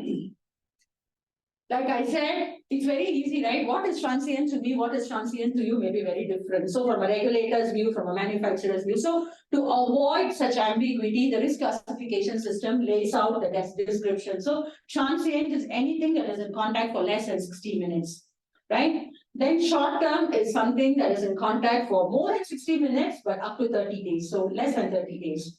So anything that is in contact for 30 days or more with the patient becomes a long-term contact device. So that's already described. And then the note here is very interesting. But to be honest, it helps, but sometimes it also is a point of content where we go through a lot of discussions. There is a note in the risk classification which talks about if you're going to use the device, but it's going to be changed periodically. And then you immediately replace it with another device, the same device, and then that's where the problem is. So feeding tubes, for example, you may use it, one tube may be used for less than 30 days, right? So we take it as short term. But sometimes the patient, but you have to change the feeding tubes after a while. So you change, but you replace with the same feeding tube, another piece, right? So when in that circumstances, but each unit may be used as a short term. But then the accumulative use, the patient is still exposed to the same device in the long term, depending on the patient's sickness. So in that sense, right, if it is routinely replaced and is continuously used, the risk class, the contact duration is taken as higher contact duration. But this is something that many times with manufacturers, when they present and they have the description of their devices, I do agree, there's a certain level of discussions that come up, but the rules intent is this as such. Okay, next slide. So this slide, we've tried to kind of give you an overall snapshot of the invasive, non-invasive, invasive, surgically invasive. So if you look at the rule here for the non-invasive, the 1, 2, 3, 4 I was talking about, starting from no contact to skin contact, right? And then you go to the, it could be skin contact. Some is no contact when I say it doesn't directly contact the patient, but you may channel liquids and you may modify the composition, like I said, filtration, or you may have certain chemical processing in the process as it passes through certain, your administration steps. Sometimes you have the heating that happens in terms of warming, fluid warmers. So these are the kind of products that would typically fall under 1, 2, 3, 4. But then your body orifice is the rule 5. So it's body orifice, when I say it's still invasive, but it's not through a surgical procedure. So that rule is talking about the natural, any natural orifice in the body. Right? So it could be, like I said, oral cavity, or it could be any other body orifices. That's what the rule 5 tries to talk about. And then the last one, which is the part that I already mentioned on the surgically invasive, 6, 7, 8. So I have this last part, which is in red. So I said for 6, 7, 8, you could have for 6 is like A to D, B to D for 7, and C or D. So the D comes mostly for all of the rules when the device, irrespective of whether it is transient or long term, if it comes in direct contact with the central nervous system, or it is working in direct contact with the central circulatory system or heart to correct a defect within the heart or the CCS. So that's how the rule defines it. Once the device touches these or in CCS correct the defect, the risk class automatically goes up to B, irrespective of whether it is a transient contact or a short-term or a long-term contact. So that's the red part that we have highlighted. Next slide, please. The next segment talks about the active medical devices. So when we did the first few, you're talking about the invasiveness, you're looking at the duration of contact, and a little bit on whether it is CCS, CNS, where the risk class goes really high, right? So those are the three broad principles we touched in the first segment until the Rule 8. Now, when we go on to active medical devices, next slide. So active medical devices, generally the device operation depends on some kind of power, but is not using gravity or from the human body. So the first thing that comes is electrically powered. There is no second opinion, right? Very, very automatic. So when you see an electrically powered device, you would take it that active device rule applies. That's very natural. But there are some unusual kind of products where the active device could actually be applied. So if you look at the active device definition, if you have the device that works by conversion of energy, that would also fit under the definition, not really electrically powered. One example that comes to my mind is, we used to have certain, the devices that are used to generate energy, right? But then what it does is they have some chemicals. So before using the device, you need to rub it, exert force, and then it triggers a chemical reaction, then it generates a heat. But they're simple pouches, it's not invasive. But then the device achieves its purpose by converting energy from chemical to thermal energy. So that kind of a change where there is an energy conversion that happens, then it can fall under the active rules can still be applicable. Yes, so that's like, there are few devices like that. And there are some sprays which are in pressurized canisters. Sorry, just give me a second.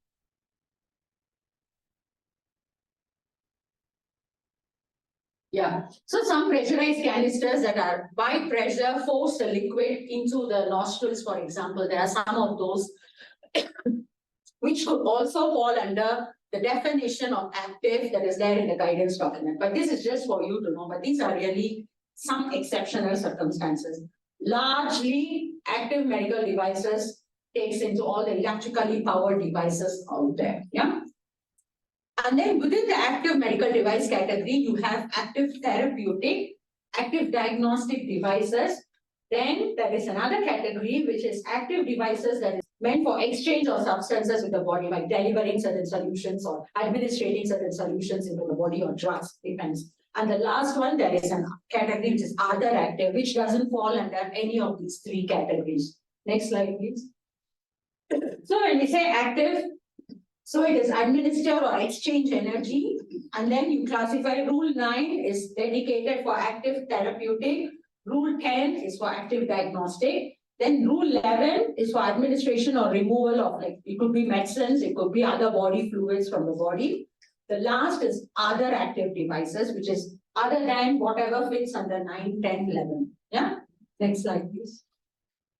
So Rule 9 on active therapeutic, it starts with saying that if it is meant for treatment, so active therapeutic has a definition in the guidance, you can read that. So as long as your device fits under the definition and it works by administering or exchanging energy in the body, it's a class B. So for example, hearing aids is a class B.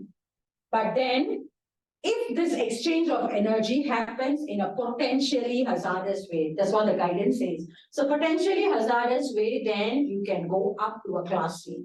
But what do you mean by potentially hazardous way? I can go down, there are some slides to explain that a bit. But typically the examples I would want to point out is like lasers, high power lasers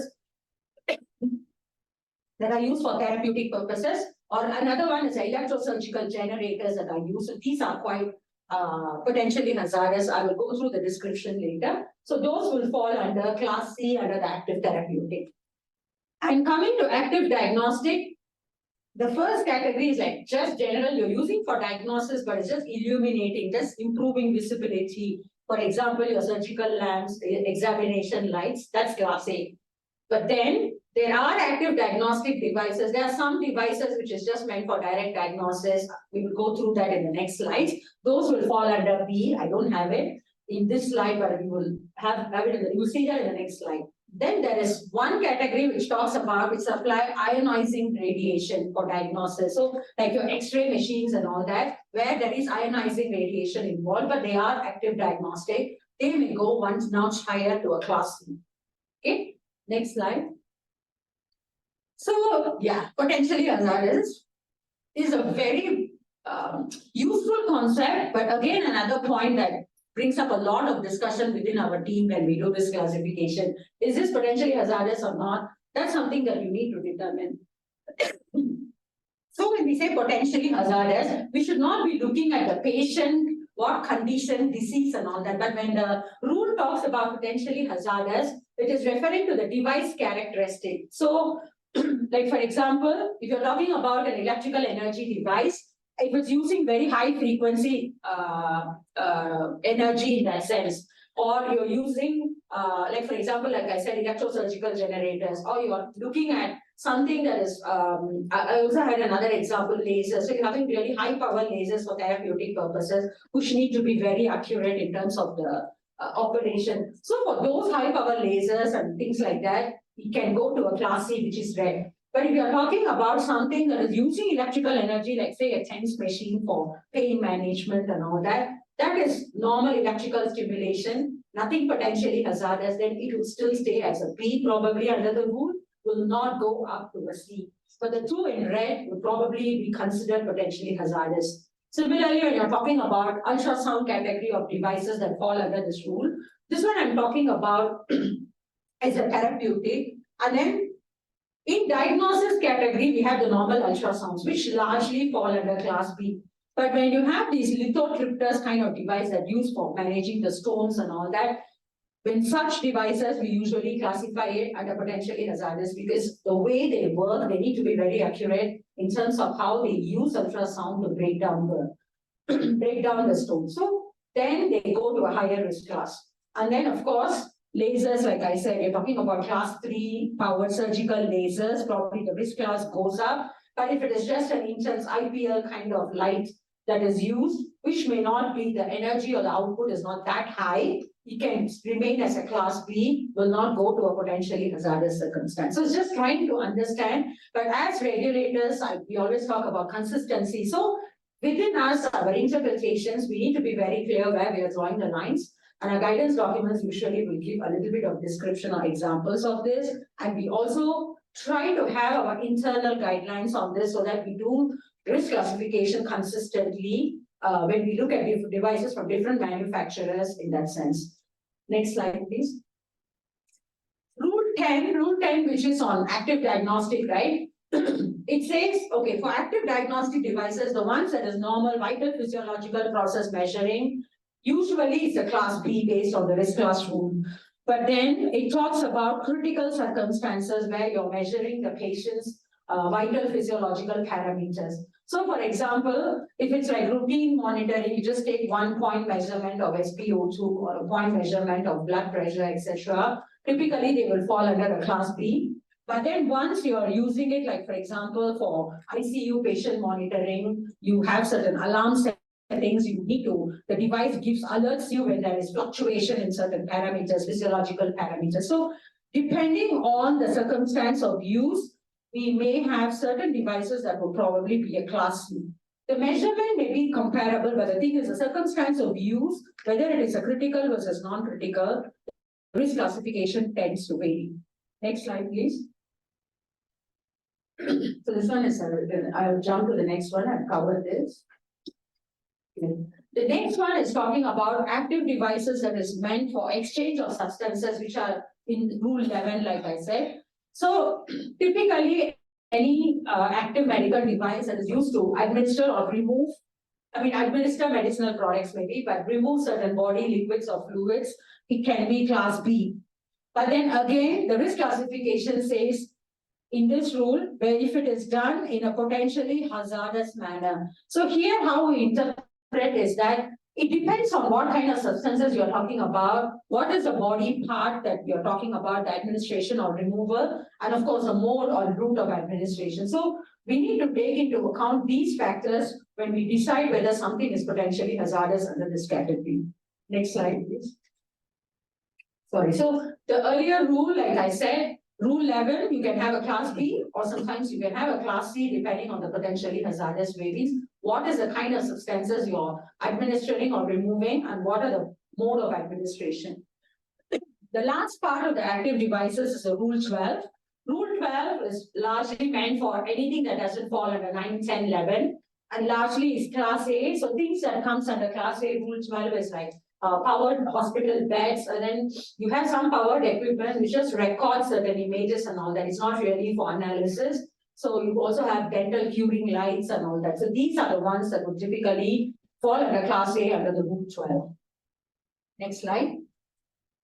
Then the last part, which is additional rules that we say that beyond all the standard rules that we have seen.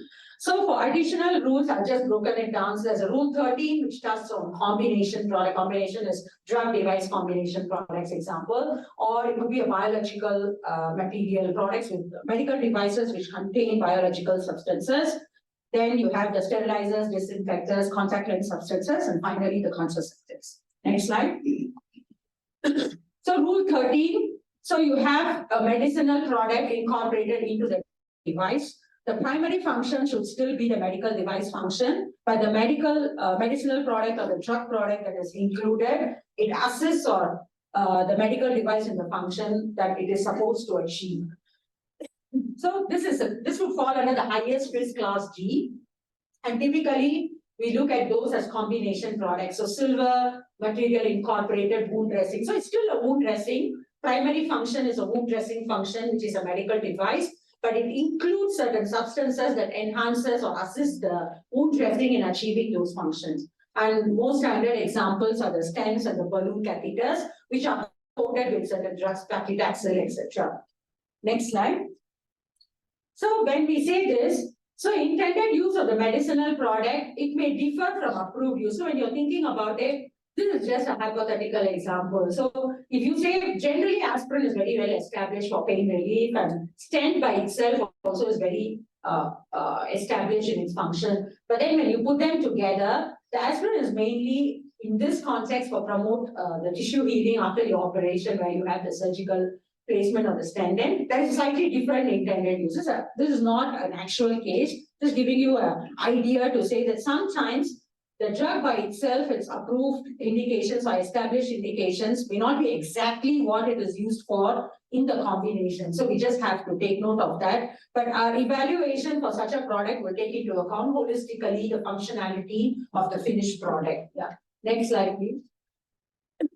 Rule 14 is on biological, medical devices that contain biological substances. So for HSA, we're very clear, it should be all non-viable. Anything with the viable cells and all that, we have a separate cells issue group that takes care of it. So in the context of medical devices is largely non-viable materials. So you may have either animal, microbial or recombinant origin materials, but then like for example, you have collagen or heparin in your medical device. You may have hyaluronic acid, which is of a microbial origin, which is included as part of your device. Your dermal fillers may have them. You may have your knee injections that may have hyaluronic acid. There are a few applications. Even for eye, there are certain viscoelastic substances we use. So those contain hyaluronic acid. So these categories of products, they fall into a class D under rule 14, because you need to make sure in terms of manufacturing, deriving these substances, whether the risk of, like for example, BSE, TSE rays and all that have been taken care of. Appropriate inactivation procedures have been done to process these materials. So that's where the risk is coming from. It's not really going from the device perspective. Suddenly I have this, the device function changes, not really, but it's just that there are some additional risks that needs to be taken care of in terms of by the manufacturer, and as regulators, we need to also look at the evidence to support that. So that's where this rule pegs it into a class D. Next slide. Rule 15 is meant for disinfectors and sterilizers. So any disinfectors or sterilizers which are used for sterilizing medical devices, that's the clear part. Now, we do not take any kind of, all kind of autoclaves on our medical devices. So those specifically meant for sterilizing medical devices would be under this rule. So if it's meant for endpoint sterilization, which is the case for most of the autoclaves, etc., it would be a class C. But there are some that don't claim for endpoint, but it's more for processing. You may have to do additional steps to further sterilize the medical device. It could be a class B. But this is again, the risk that this rule is trying to tackle is more to consider the efficacy of the sterilization process itself. It was very critical because it could lead to further infection and other risks when the medical device is not appropriately sterilized. Next slide. Rule 16 in IMDRF specifically takes care of contact lens solutions. So if you are having solutions that are meant for disinfecting, cleaning, rinsing, and hydrating contact lenses, it does one or more of these purposes will be a class C. Of course, the risk is quite obvious, so you're trying to tackle that you don't have any infection or irritation to the eye after using these solutions on your contact lens when people use the contact lens. So that is for Rule 16. Next, please. The last rule is more in terms of contraceptive devices. So your condoms and all that will fall under this category, which are class C. There are, of course, some condoms which come together with medicinal substances. They have lidocaine coated condoms and all that. Those will go to the other risk class rule, which is Rule 13. So both rules will apply. And then you will have to see, based on this rule, the condom is class C. Based on Rule 13, because it has a medicinal product and ancillary role, that will be D.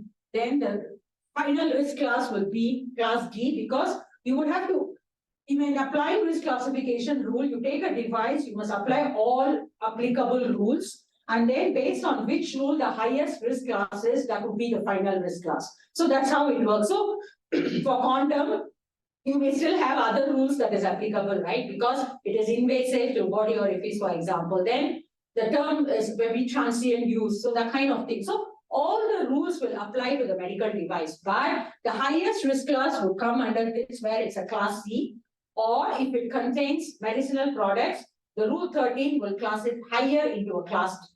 So then the eventual risk classification will be class D, which is the highest rule, highest class that comes out, whichever rule you apply. And then, of course, there are some long-term or like, those birth control devices. Those are class D, and some of them also have certain drugs that is released. So that would be one level higher, intrauterine devices I'm talking about. Next slide, please. So that's the whole 17 rules in a snapshot. And how the flow is, I don't think we can do a full session on going through breaking, because we can go a day of workshop. But what I've tried to give you is an idea and some resources. So with this understanding, you can try to look at the resources and you probably will have a better idea of which are the rules that is applicable to a medical device. So it's based on the intended purpose. And then, like I said, highest possible applicable class if you can apply more than one rule to the same medical device. So you apply each of the rule, see what is the risk class outcome, and the highest risk class that comes out will be the eventual risk class. So more than one rule is more likely applicable to every medical device that you look at.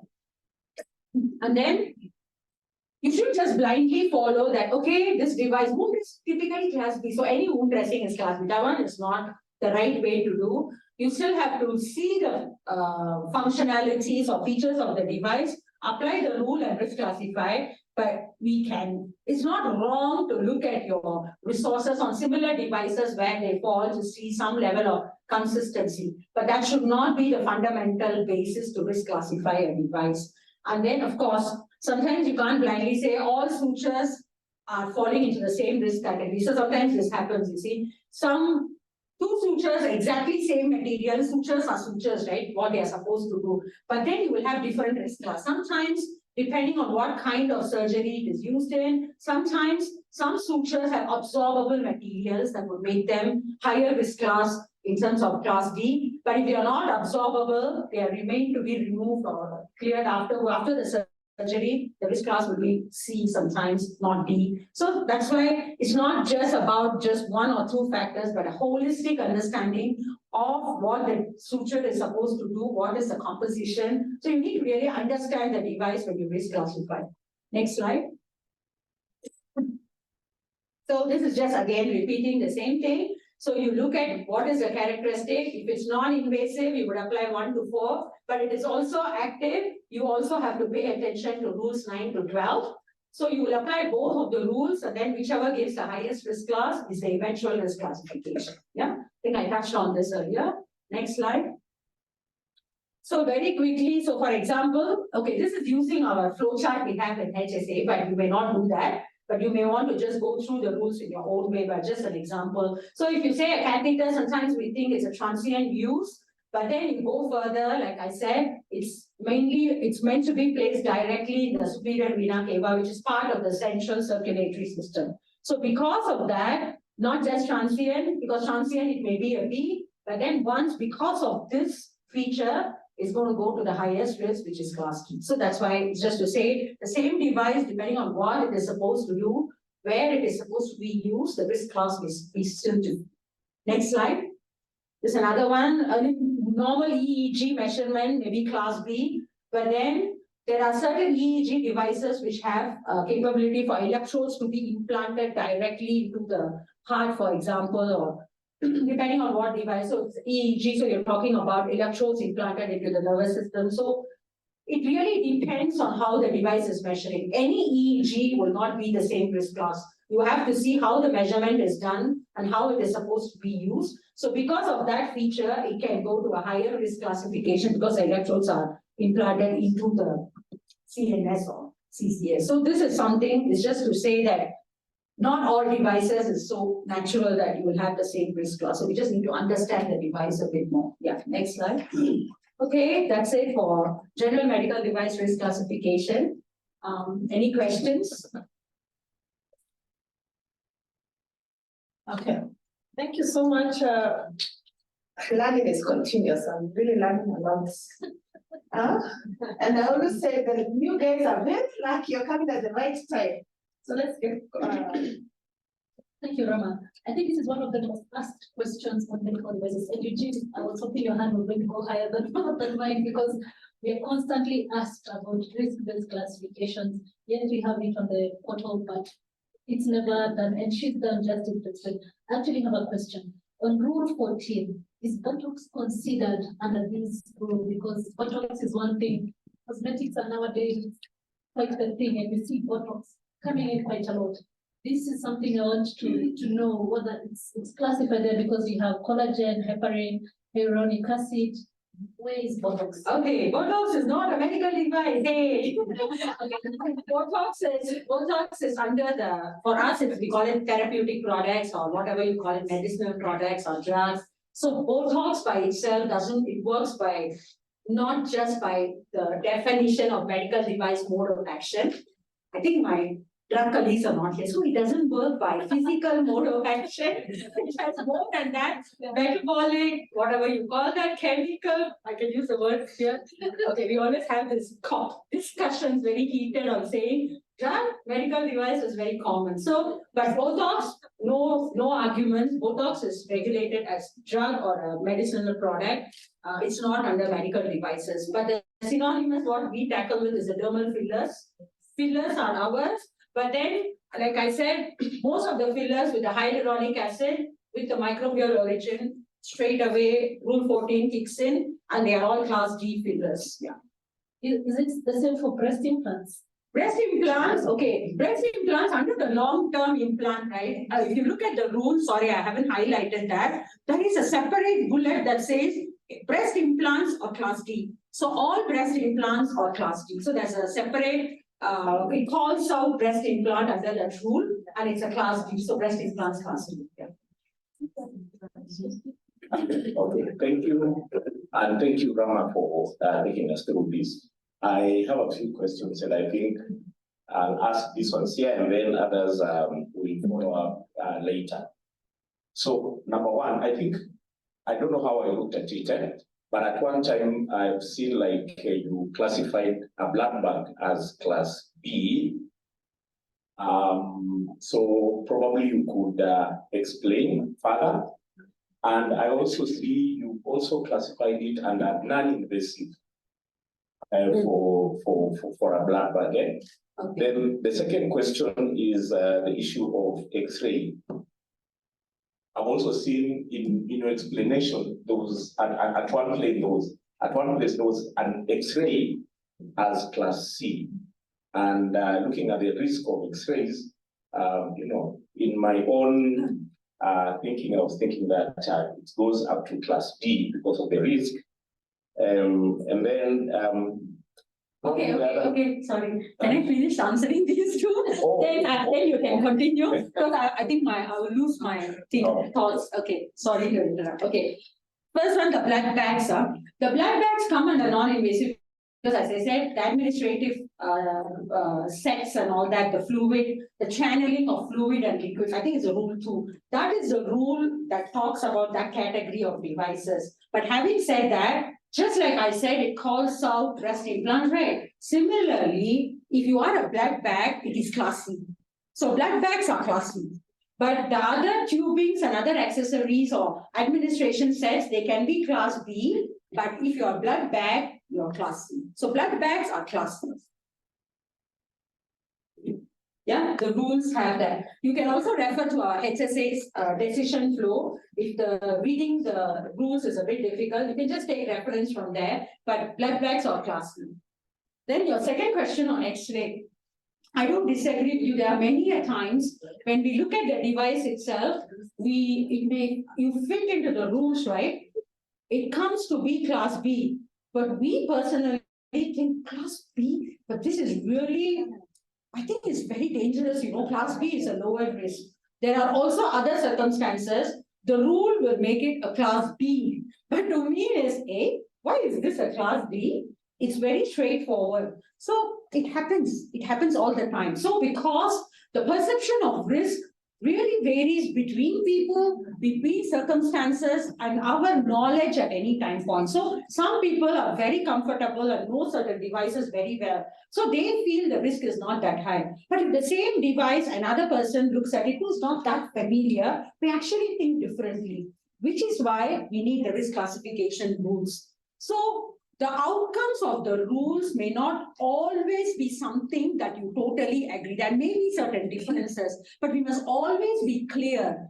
Why then the rule says we need to achieve consistency in our decision. It should not be based on today, for example, I am sitting and doing the classification. I'm very comfortable with, let's say I may give you as an example. So I think X-ray is very high risk, okay? So I feel it should be a class D.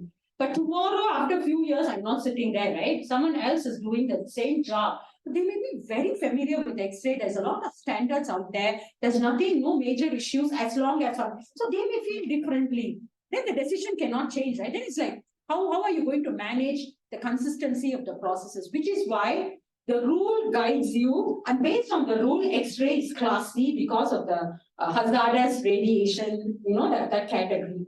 It is a class C, so we do that consistently as class C. But having said that, if a device you feel is falling into class B or C, but you feel that there is some concerns that you have, it doesn't stop you from taking care of them. Because in pre-market process, the conformity assessment they were talking about is all about risk management, right? So the manufacturer, not just because whether it is a B or C or D, every medical device goes through a risk management process. So the manufacturer submits to us in conformity assessment the risk management report. So where they identify all the foreseeable risks related to a device and explains how they have tackled that to minimize them to as low as possible. So you can still take your X-ray as class C, but when you do the conformity assessment, just make sure that 2 or 3 things that you think is very high risk have been taken care of in the risk management process, and the manufacturer has managed those risks, and then you go and do your registration. So that takes care of the overall picture in terms of managing the risk. So what I'm trying to say here is that there is a risk management tool that takes care of all the foreseeable risks related to the device, but using the rules, I think reasonably C and D is not too far off. You're not becoming a while it is a D. That never happens. So the difference output from the risk classification tool may be one notch higher or lower than what you think, but we can always manage those risks by taking care of it, that the risk management process has taken care of the risk and they have been addressed adequately by the manufacturer. Okay, then I'll just ask one more. Yeah, please. Yeah, and I want to ask it about the feeling, because that is the constant connotation. When you feel, then probably you can go a notch higher. I want to feel a black bag is class B. And I want to give reasons why. Because of risk. Look at the anticoagulant in the blood bag. In pediatric transfusion, there's always that risk of citrate toxicity because of the neonates and extreme transfusion. And we have a lot of citrate in our blood bag. So it may either cause citrate toxicity in neonatal transfusion. Number two, there's always that risk of developing DIC when you're transfusing more than 2 and 3 and 4 units. You know, there's always that risk of causing DIC to a patient because of the amount of anticoagulant transfused. Now, with that feeling, can I take a blood bag to class B?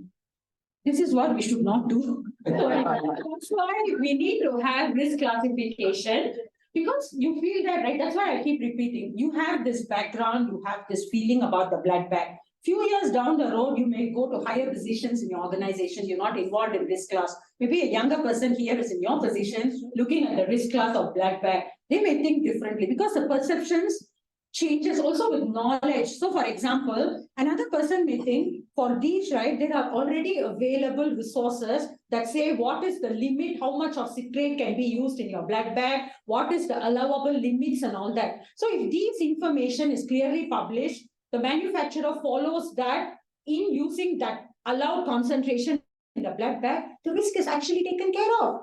So by virtue of that, isn't the blood bag not that risky than another, maybe another product where you don't have that kind of references available or standards available? This is something for us to think. So what I'm trying to say is, instead of changing the classification, you can still keep your blood bag as class C. But when you do the conformity assessment, you have this knowledge very useful. So you can use that in the conformity assessment. Whoever is your evaluator, just make sure that the manufacturer has taken note of this risk and has made sure either kept the levels to allowable limits, or another way, however, they have taken care of this risk that can come from the anticoagulants. That's what I'm saying. So the risk class, we go with the rules for consistency, clarity, transparency. So anybody doing blood bags would know we are talking about harmonization, right? So they come to Singapore, they come to Kenya, they go to whichever jurisdiction. There is predictability in terms of the risk class and the processes. But then the risk itself is a totally different thing. So whatever additional concerns you may have, we can do it as part of conformity assessment to check the manufacturer has tackled those appropriately. Yeah, very good discussion. As you could see, we have a variety of ways of classifying 9 outcomes. Do you know that that medical devices have 1 up to 17 roles, and in each, now you have to now jumble around the risks. So, example is the condoms. I know even as we used to assume condoms are in class A until you're told. Yeah, so I think we're learning a lot for this session. I think because of time, continue jotting down your questions, and we need to take the tea break so that Norama is coming back on the ground and she'll continue the IBD session. But if you have further questions with time, we have that flexibility to allow for extra time. So I think for now we'll take our tea break. Thank you, Rama. Thank you.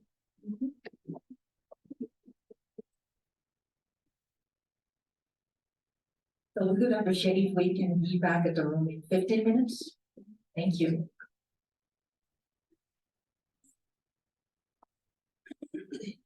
Okay, we'll continue with Rama. Yes. Rama, I hope you can You've been re-energized. Yes, absolutely.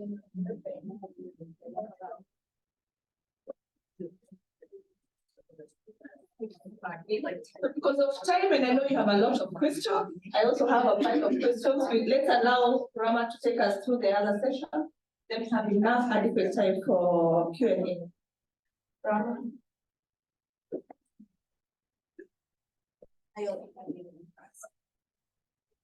Okay, so the next segment, I will be walking you through the IVD risk classification. Yeah, next slide, please. Okay, this is IVD definition. Again, the source I have pointed out here is from Madam definition of IVD. So it's just for reference. Move to the next slide, please. So when we talk about IVDs, just a quick snapshot in terms of IVDs, very intuitively diagnosis. Then we talk about screening, we talk about patient management. So it's like an entire slew of applications for IVDs. So we can talk about whether now with all the genetic sequencing, with the gene sequencers and all that, you can already do some susceptibility testing to see whether the person is at a risk of developing certain diseases. So if that's going to also drive their, in terms of their health management or healthcare delivery, that's also part of the IVD. Of course, we have screening, early diagnosis, prognosis, and also treatment monitoring. So you're having patients going through therapies, you want to know whether they are developing any adverse effects or some toxicity. You can do tests to monitor them. Sometimes you can also do see if actually the therapy that they are being delivered is effective.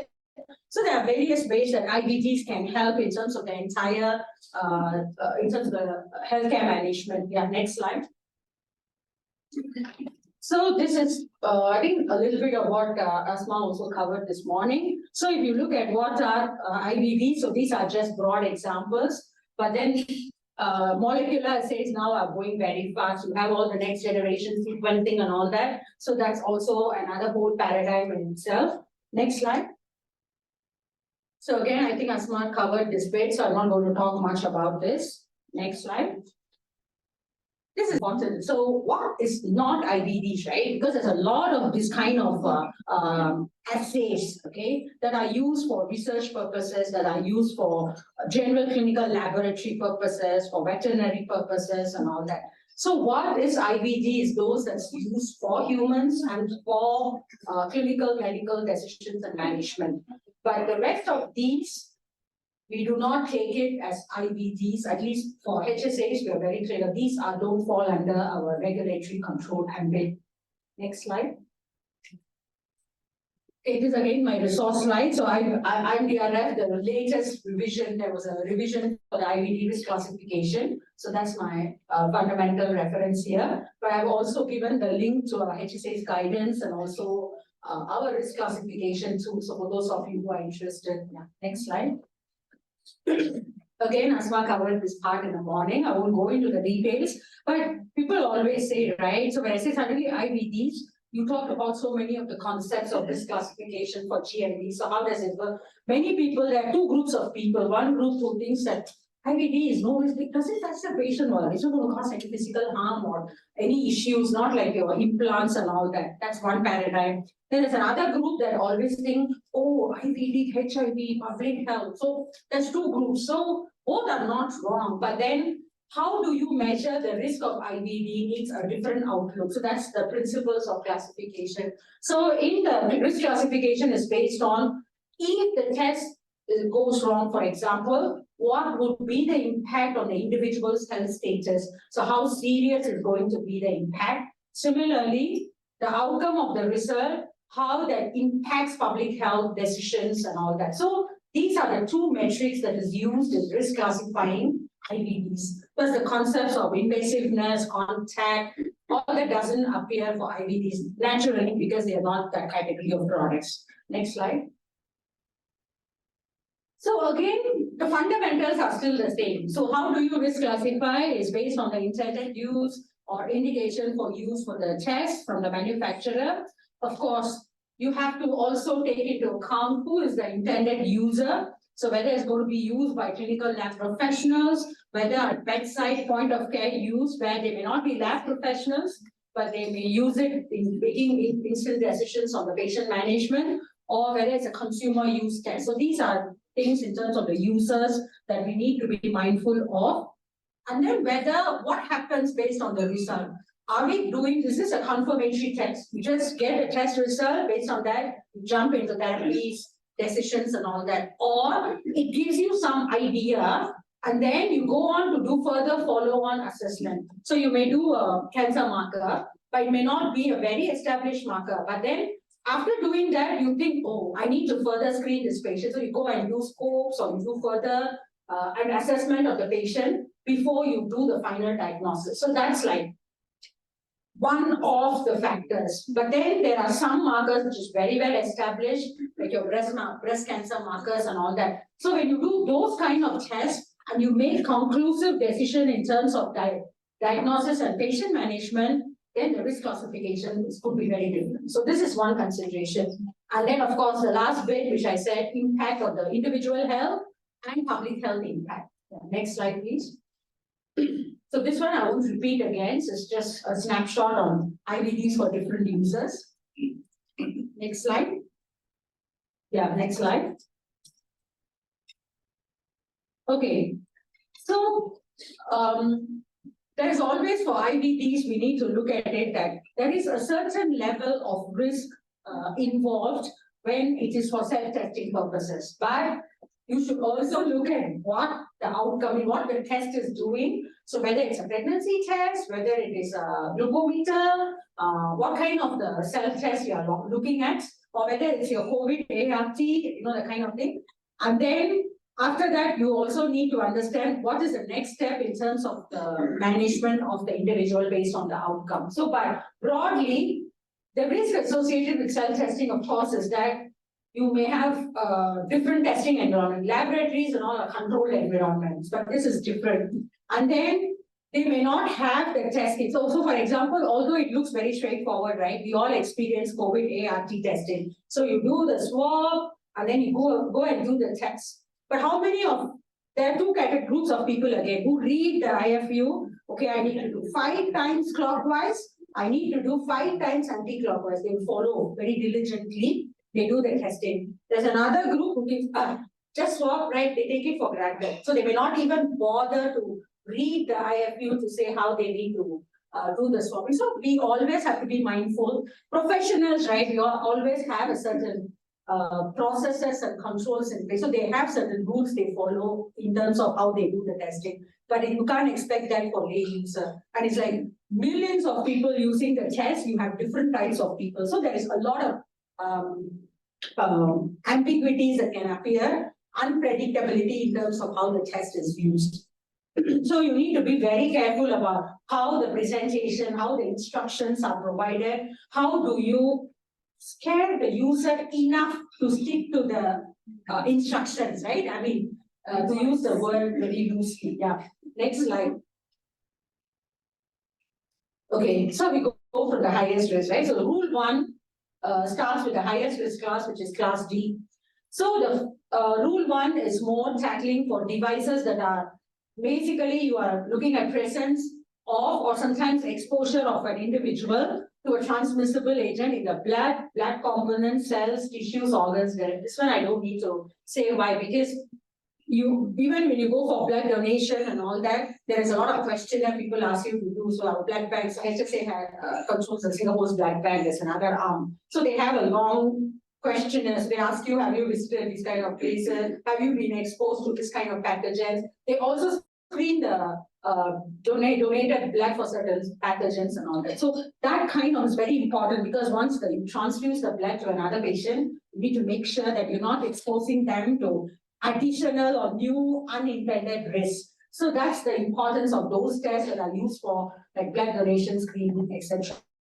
Then the second bullet point is talking about it could also be that it's not for blood donation, but then it could also be that it could be a life-threatening transmissible disease, and then which has maybe a high risk of propagation. So HIV diagnosis is something that we all know, peg under the class D. Of course, COVID-19, This one is more from a HSA's perspective, not in the MTRF document. So examples are more based on our experience and practice, so just to qualify. So for COVID-19, at least from the start of the COVID-19 through the pandemic, we've always taken it as a class G to begin with, because the implications are there, the public health implications and all that. But normally how we will do, for now still they are class D, but at some point we would definitely relook at the classification. Probably we will peg it down to C, but that would be a procedure that we would do in a systematic manner. But at the pandemic level, they're all class D.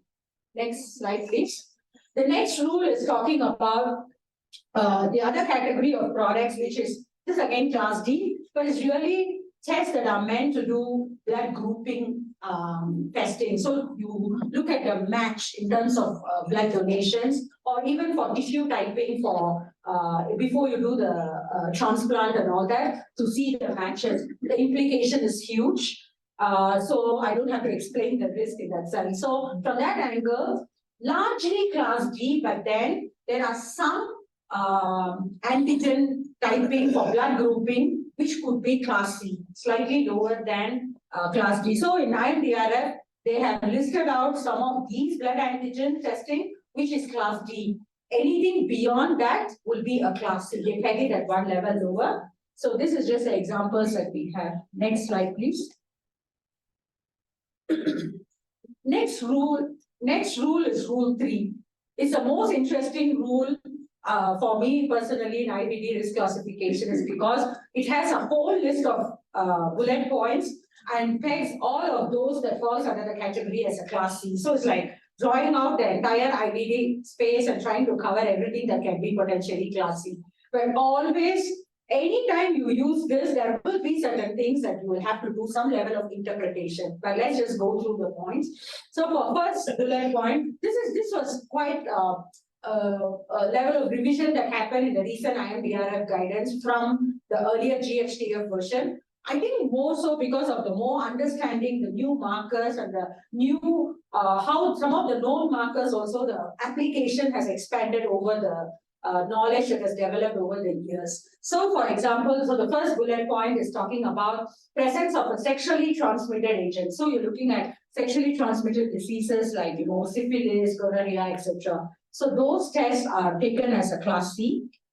The second bullet point is in CSF or in blood, it's looking at infectious agent and which has risk of, is not high risk of propagation, because that was taken care of under class D, right? So there is still a limited risk of propagation. Then that would come under class C.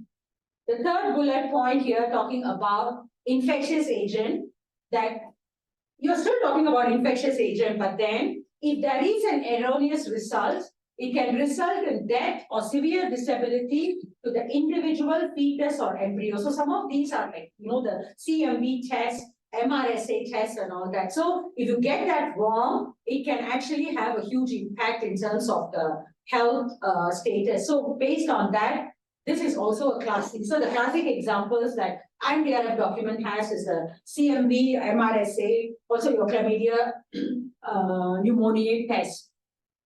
The fourth bullet point is prenatal screening of women. So any test that's meant for prenatal screening to determine the immune status towards transmissible agents. So you're doing immune status for rubella, toxoplasma, etc. Then the implication is used if the test is gone wrong. So this is also a class C. Next slide. The next bullet point, the IMDRF guidance is talking about, again, infective status, immune status, where the risk will lead to a patient management decision that could cause a life-threatening situation or disability for the patient, or it could be for the offspring. So you're testing the mother, and then because of that, the offspring could be affected. So in this case, you're talking about CMV, HSV, herpes simplex virus, especially for transplant patients and all that. So sometimes also in terms of, this whole space is again class C. And it's again talking about what is the impact of a wrong test result. So we just need to be mindful of that. The next bullet point is talking about screening, diagnosis, or staging of cancer. The markers that is presented in the IMDRF document are largely the more pretty established markers. But it doesn't mean any cancer marker is a class C. So in HSA, how we read it is, this makes the cancer markers more established markers where pretty much it is quite confirmative, means the clinical correlation of the presence of the marker to the type of cancer is well established. So we would take that under this rule as a class C. But those really novel markers where the clinical utility is still evolving, but there is some level of linkage to certain types of cancer, then usually in clinical decision making, based on the result, the doctors will still do subsequent steps in before they come to a diagnostic outcome. In that case, we will peg them to a class B. That's more how HSA will interpret that. But IMDRF rule based on the examples, that's how we read this. The next one is in human genetic testing. So genetic testing could be individuals' genetic diseases, sometimes on maternity tests and all that also. So diseases that's looking for like cystic fibrosis, etc., then that's a class C. The next bullet point is on monitoring levels of medicines, substances, and biological components. So if you get this wrong, you will have life-threatening situations for the patient or for the offspring. So for example, prothrombin time testing, if you get a result off, then it drives certain decisions in terms of the drugs, dosing, and all that. So based on that, the implication of that test result is quite significant, and it is pegged at class C. So below is the examples that we have in HSA. Next slide, please. Still rule 3 continues. You know why? It's going on and on, right? So that's why it's trying to cover all circumstances for class C, but you will always think that some are not covered or some are, because it's like, again, a best effort to cover. That's what we need to be mindful of. Then the next bullet point is management of patients suffering from life-threatening disease or condition. So this one is more HCV. It's the first part you need to be clear. It's not diagnosis. Here you're talking about patient management. So you may have diagnosed a person with HIV, then you started the treatment, but you're monitoring the progress. So you're seeing the viral load of the HIV in the patient as they are being treated and all that. So this kind of test would be class C. But HIV diagnosis, if you remember, I said earlier, is a class D. So that's how the risk is pegged. Yeah. Then the next bullet point is talking about screening for congenital disorders of the fetus and embryo. So like, you know, spina bifida, Down syndrome tests, etc. So these are very critical. You can't afford to go wrong. Like G6PD, you get it wrong, you have certain implications. So these are also class C. The last bullet point here in this slide is in screening for congenital disorders in newborn babies. So that was for fetus or embryo. Here you're looking at for newborn babies. So if you don't detect a certain disorder, it could result in life-threatening situations. So now when babies are born, everybody does a G6PD screening. There are certain standard things people do to make sure that you pick what are the critical things before you proceed. So those are the kind of tests that will fall under this bullet point. So these are just some examples I've pegged here based on how we do in HSA. So whatever you see within the bullet points are in the IMDRF document examples, but below I just put in some that we do in practice. Next slide, please. Okay, we are done with rule 3. I think that's the most. Did we jump a slide? Sorry. Okay. Thanks. So yeah. So that's the most comprehensive rule that takes care of possibly the best cover of circumstances that could be class C. The next is rule 4. Rule 4 is more for self-testing IVDs. So, okay, this decision flow is not from IMDRF. For ease of explanation, I have taken this from HSA guidance, but the principles are still aligned. So just don't look for this in IMDRF document. So self-testing IVDs or those as monitoring for, you know, blood glucose and all that, they are typically taken as class C, unless a self-test, it does not dictate medically critical status. So just think about it, like for example, a pregnancy test, ovulation test, fertility test, that kind of just, you're trying to assess, but it is not a medically critical status, because once you test and you have a pregnancy test result, you will go back, go to a doctor to do a more confirmation and all that. Okay, let's say the pregnancy test came as negative, but then you will not do that for making some medical decision. So you have the symptoms, probably you will pursue again. So if you still have symptoms of pregnancy, probably you will repeat the test, you may go to a doctor. But medical decision circumstances, usually such tests are done in the clinic. They wouldn't go by these kind of self-tests across the counter. So we need to be clear on that. So these kind of tests, blood glucose meter is a class C because many diabetic patients may adjust their insulin doses based on that. Or sometimes you're monitoring your blood sugar control for patients who are on over medication, etc. for type 2. So that's why it's a class C. So this is just for the rule 4 itself. Next slide.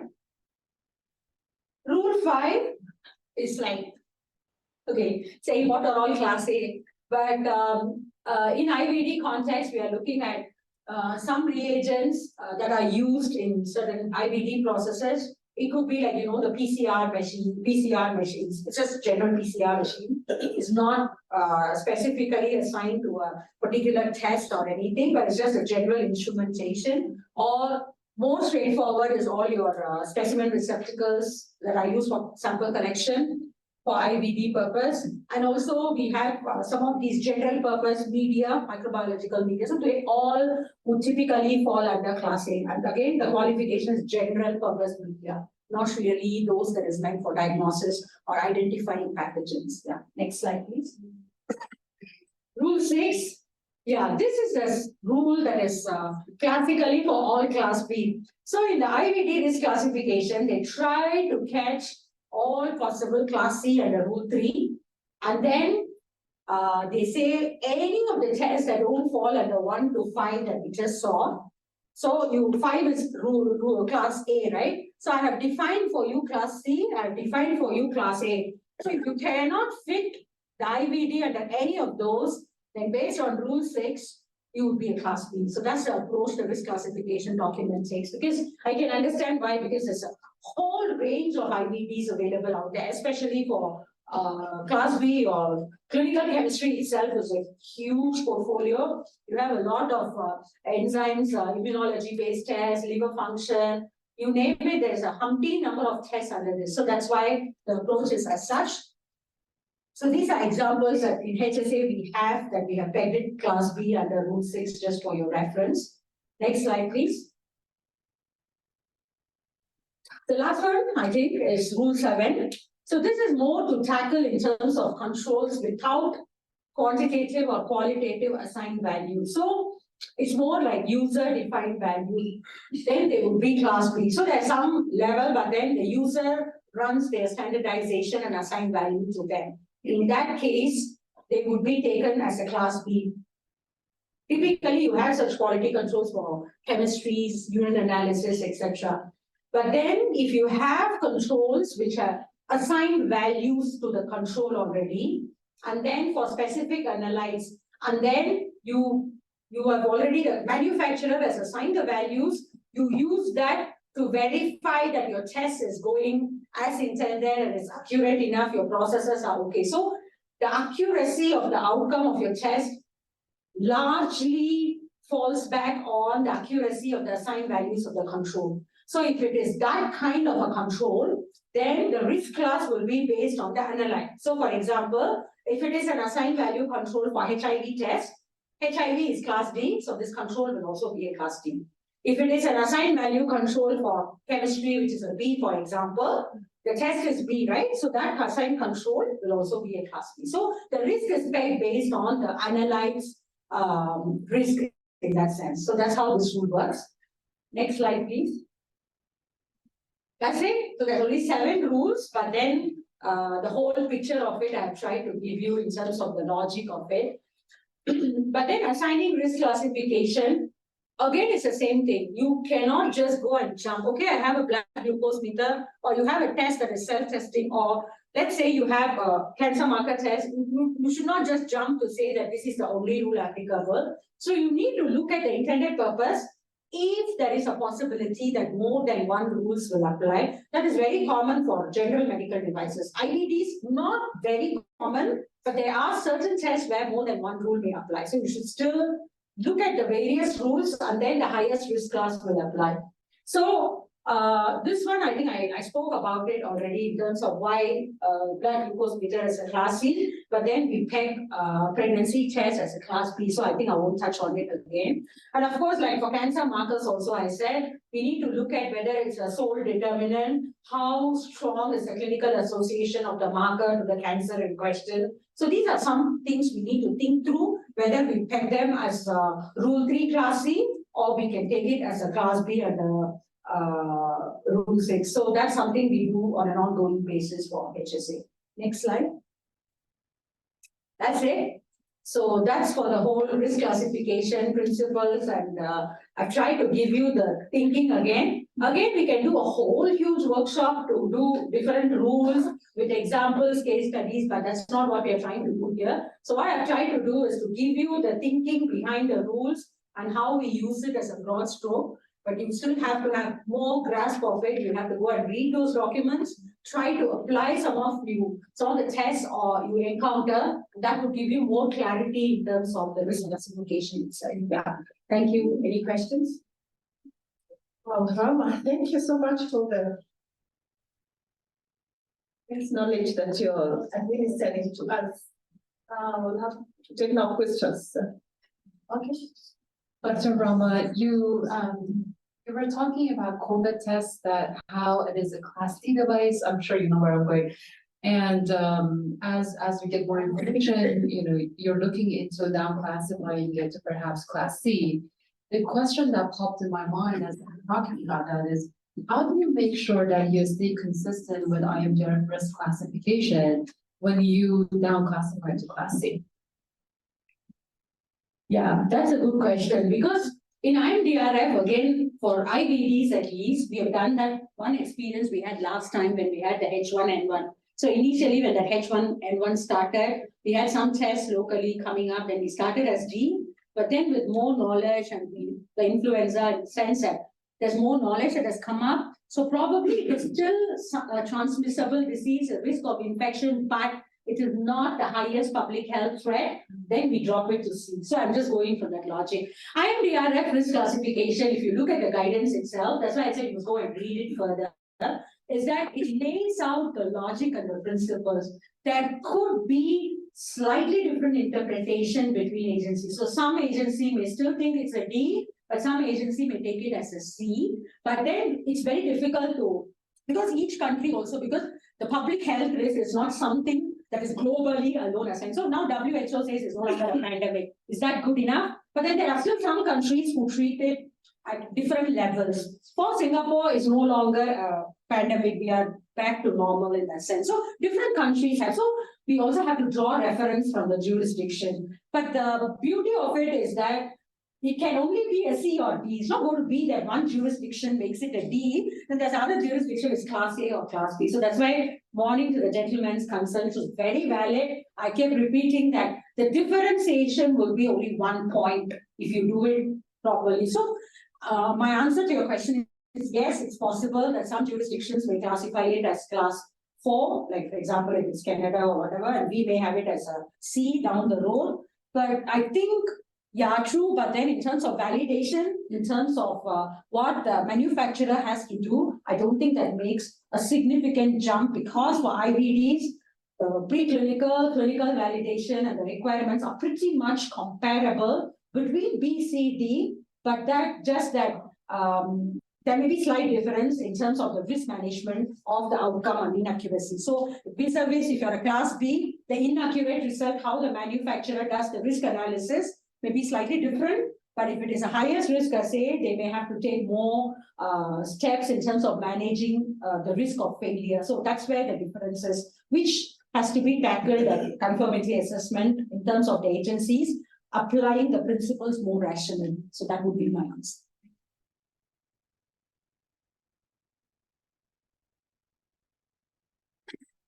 Okay, thank you, Rama. And I think the point that you're bringing up is very important. It depends with the clinical settings. It depends with individual hospitals and countries. Because I just want to give an example whereby, like in our setting, you'll find that urinalysis, the urine strip, is actually a definitive diagnosis depending on the level of healthcare. Like at dispensary level, health center level, and even other sub-county levels, where the lab capacity is not that much to be able to do some tests. So you'll find a patient being sent after signs and symptoms have been evaluated, they're sent to the lab. If the leukocytes are +++, then the clinician will go ahead and probably prescribe either whether they're antibiotics or whatever. So in our case, you'll find that that strip is actually a definitive diagnostic test. So does it give the leeway to now take it from class B to class C? Because it informs the clinical decision of the practitioner. Okay, I would be very careful and answer that question because that's why when the slide we talk about the IVDs, we talked about the user. We also have to be mindful of use environment. So there are certain tests which may be informative, not really final decision in probably a hospital or like, for example, in the Singapore's context, but in the field, in some certain circumstances where access to testing may not be there, there could be some tests which may actually be more used as a diagnostic outcome.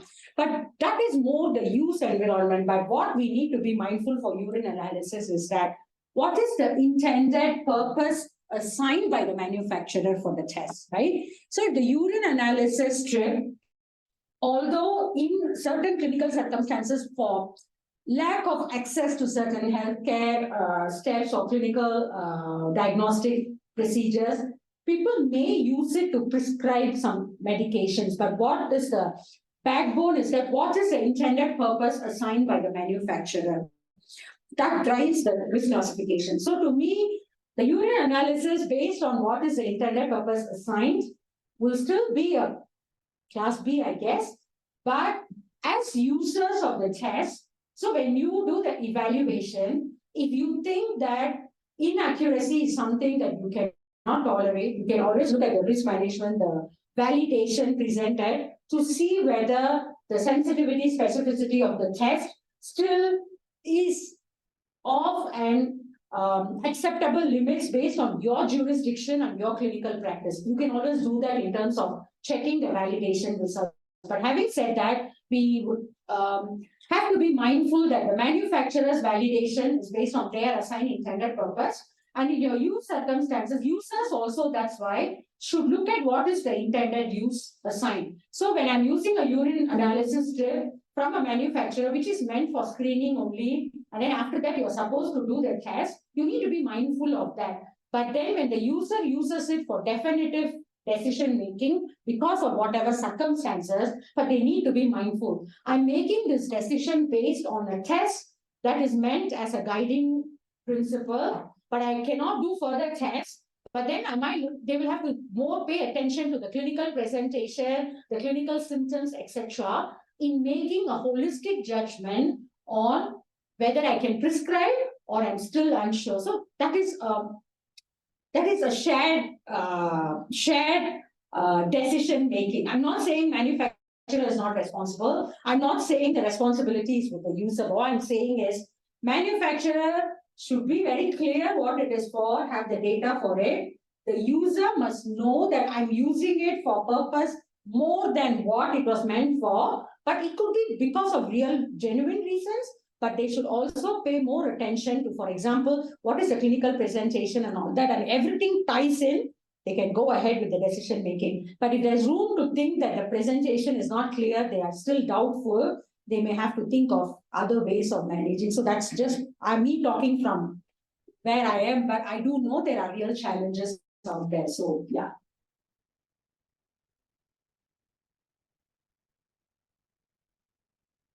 There is a comment here in the chat box.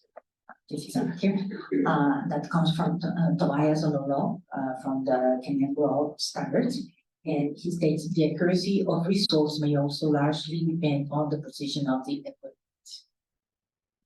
Yes, which is true. Yeah, fair enough.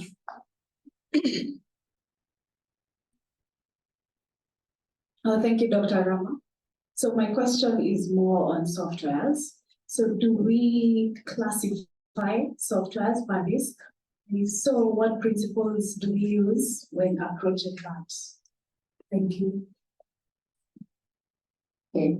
I wouldn't, okay, this one part is, my answer is based on how we do in HSA. So for HSA, when we have the software, which is for diagnosis, we look at what is the intended purpose of the software. So if the software is really to be used in conjunction with an IBD test, I mean, based on the results from the IBD, and it gives you further analysis of the decision, and then it is for use in conjunction with in vitro diagnostic tests, then we would use these tools, okay? But if it is a software that is, for example, typically some standalone software, not really just it's not for IBD purpose alone, but it may take a lot of factors into consideration. It could take some genetic sequence results and all that, but it would also factor in a lot of things, and it does a level of analysis and comes up with a solution. Typically, that kind of overall analysis software, we would use our software risk classification. For HSA, we have implemented for a separate guidance for standalone software risk classification, which marries principles from general medical device thinking, because we had used it for the older software, but we have married it to the risk categorization that IMDRF came up with, which again is undergoing revision. But then at this point, we have come up with the matrix, how we do the risk classification. So we would follow that. So it really depends on how the software and the purpose is. Yeah.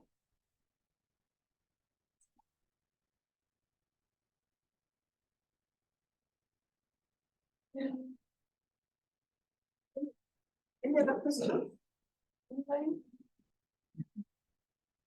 Anyone else with a question? Now, my question will be a little bit funny, but forgive me. I just want to know a yes or no on the alcohol gadget. Is it a medical device or a non-medical device? What is that? Alcohol, the one that you blow in. Okay, again, I will answer from Singapore's perspective. If it is for, that's why I say law enforcement purposes, more for monitoring for drivers and all that. So typically that's a use case. Then we would take it as a non-IVD, it's not regulated as medical device. Yeah.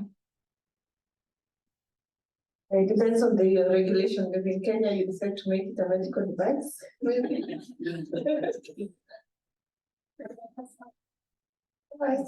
We are taking questions both from the medical device session and the IBD session. So I'm sure you had other questions in the previous presentation. The ones that you have jotted down so that Rama can tackle all of them. Any questions on the medical device session? I think the knowledge has been, it seems either the training was effective or, or you got confused. One of them. Okay, thank you. Let's clap for her. The next session, we're going to have Dr. Quetch Solomon take us through risk classification of medical devices in domestic regulation. That is as per the perspective of PPB and the guidelines that we apply.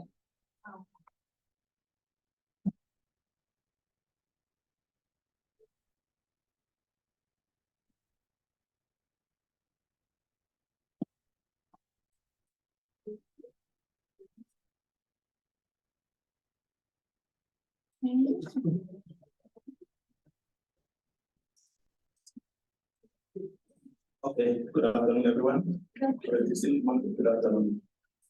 So I'm Solomon Koech from Pharmacy and Poisons Board. I work at Medical Device Department or Unit. Thank you very much, Dr. Rama, for that presentation.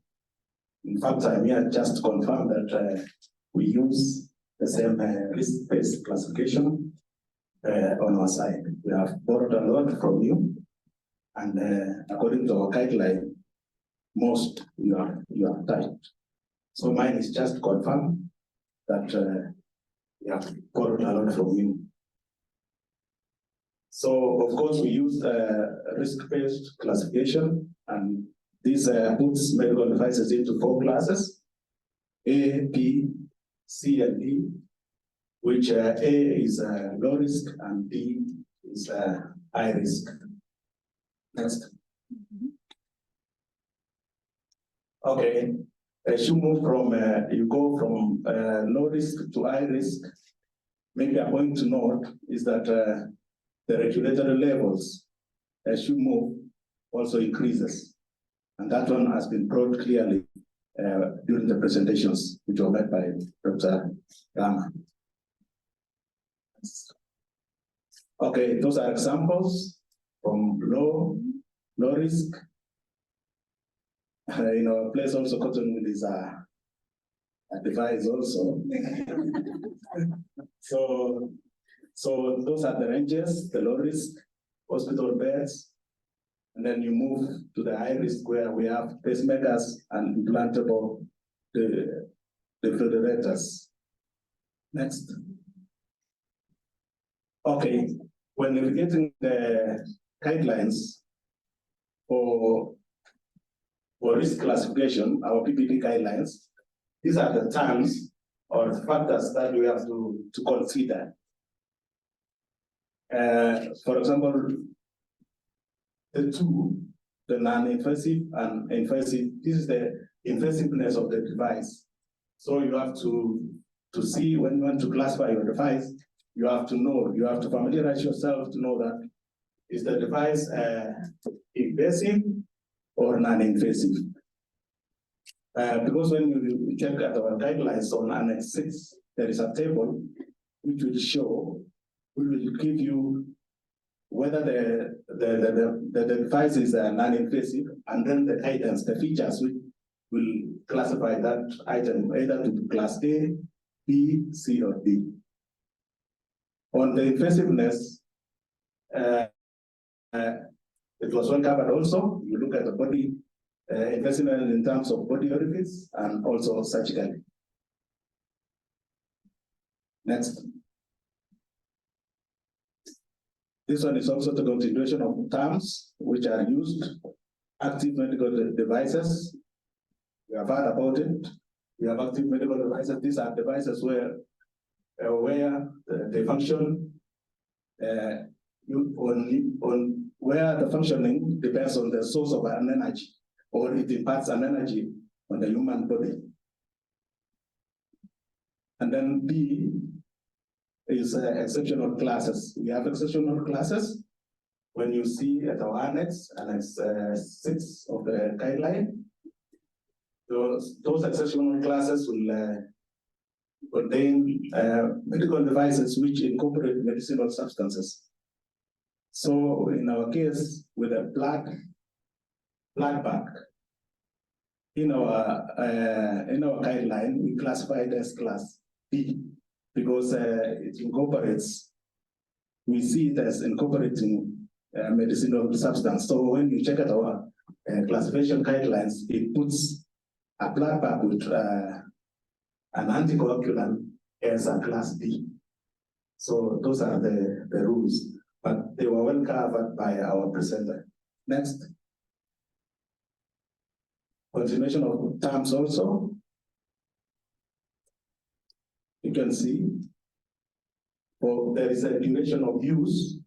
So you'll find in our guideline, there are duration of use. So vis-a-vis, when you're looking at the features, you also see the duration of use. So we have defined the duration of use as transient, which is below 60 minutes.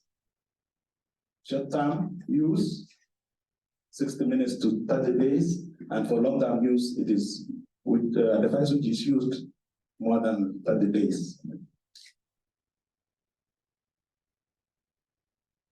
Okay, maybe a point also to note is where a medical device, you might go to the guideline and find that a medical device might have several features.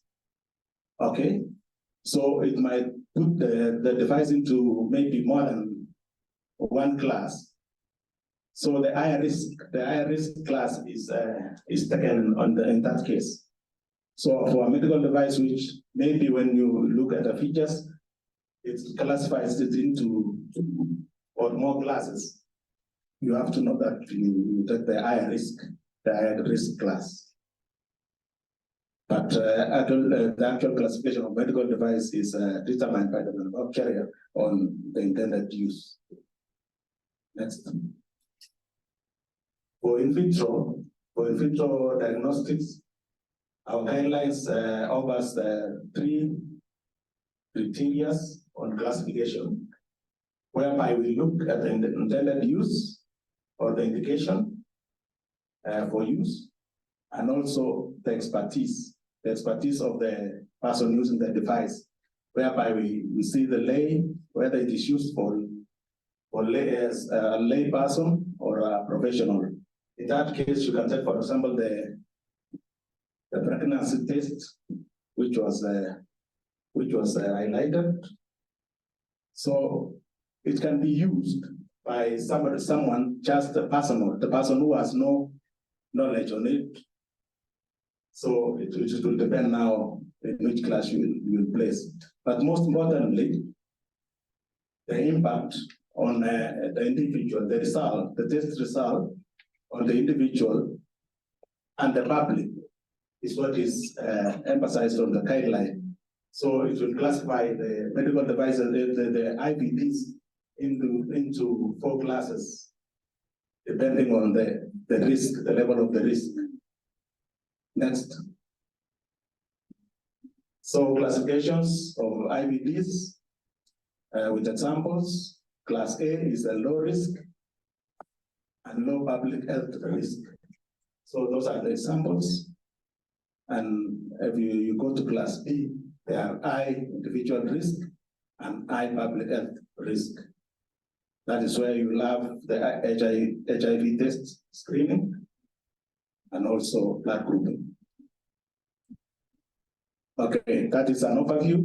I was here just to bring an overview that we use the risk classification, and we have borrowed a lot from HSA. Thank you. Thank you, Solomon. Collaborative means of using similar guidelines across the board. So we have a harmonized way of how we undertake our evaluation.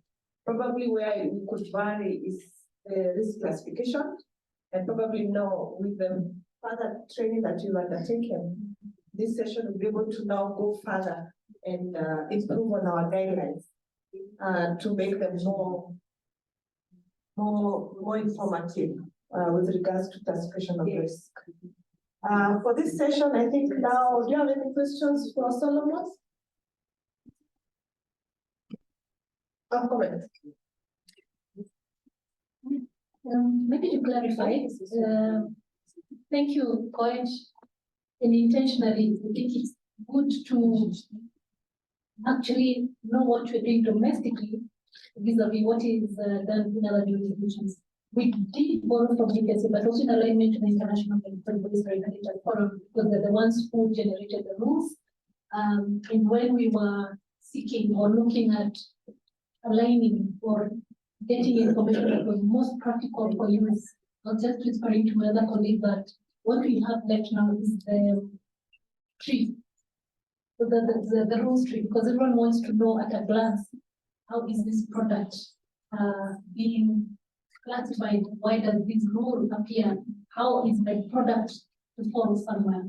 I think that's the essence of collaboration. So I'm really grateful, and you share that so that we can see where we are and we can know where to improve our systems and do our strengths. So thank you very much, Rama, for that. I don't think I have any other comments on that. Maybe back to you, Sarah. Okay, thank you so much. Let's clap for Solomon and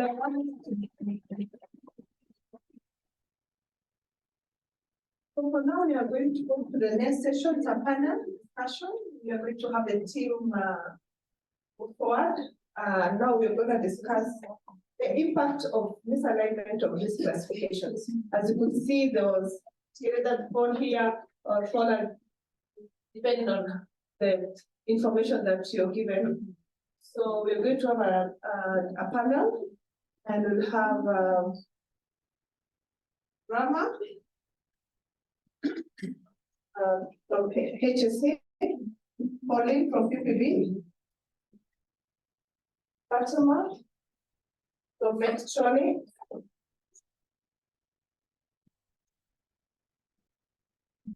okay, Steve.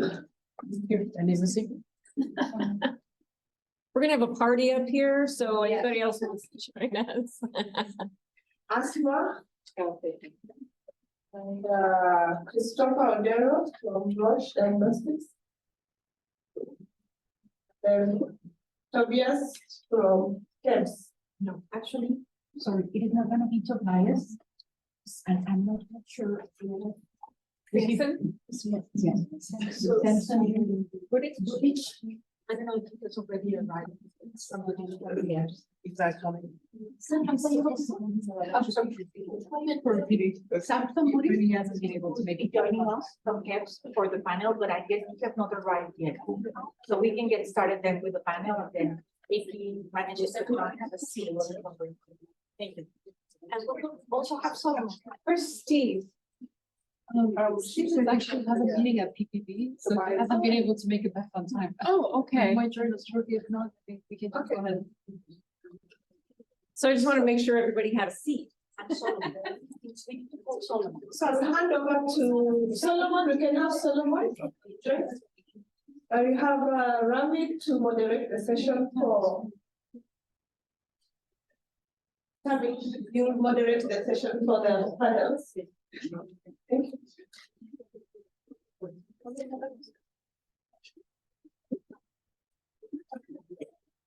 All right, I think I've met a lot of you. I hope to meet more of you as the week continues. Again, Tammy Storwald from Roche Diagnostics. I've been with Roche for 20+ years. I actually started on the phones troubleshooting our products with healthcare providers.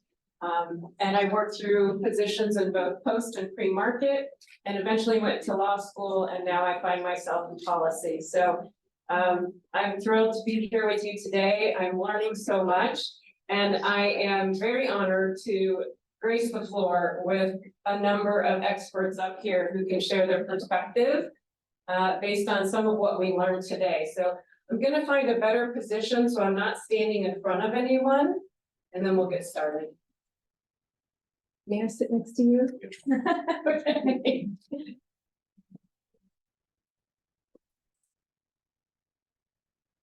All right, so as you can see, we have a number of panelists up here today. And so I think from my perspective, we have 20 minutes for the conversation. If you don't mind, what I'd like to do is position the questions first for our regulators. I think we're very interested in hearing their perspective and sharing their expertise.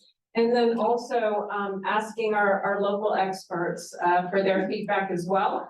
And then I think perhaps landing on our regional and global partners to provide that input.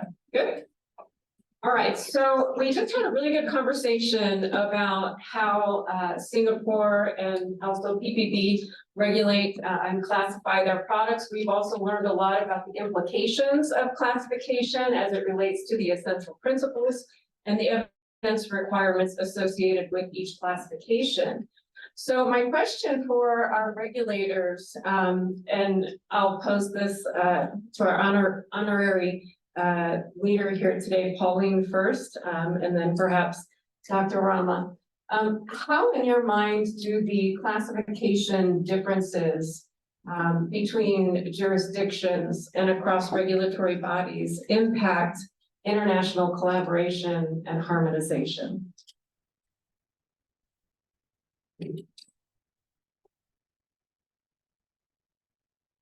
Thank you very much, Tammy. And you know, when you learn from those who have already been there and when you draw from the experience, you kind of become smart along the way. And I'm glad because presenting after what Rama has presented and also indicating and showing our alignment, it says that we are in alignment to the highest international regulatory requirements, and that is the IMDRF. The same rules that Rama has spoken to, perhaps in their 15-year journey, we might be at 6 years, halfway there, but the rules are the same. And she pointed out a really important and really specific indicator that the rules should be observed similarly across jurisdictions to ensure that there's consistency, there's harmonization and understanding. What actually makes a difference is when the applications are being made locally. And this is a case scenario that we see that an applicant or will submit a medical device or an IVD and will classify it as a Class B medical device. And when we are reviewing the documentation, we see that this is a medical device that should be a Class C or Class A. And we send back the communication. And therein we need to engage because perhaps the understanding of the manufacturer or the applicant on the risk-based classification, this is something we have seen as well on very different levels of understanding and knowledge base.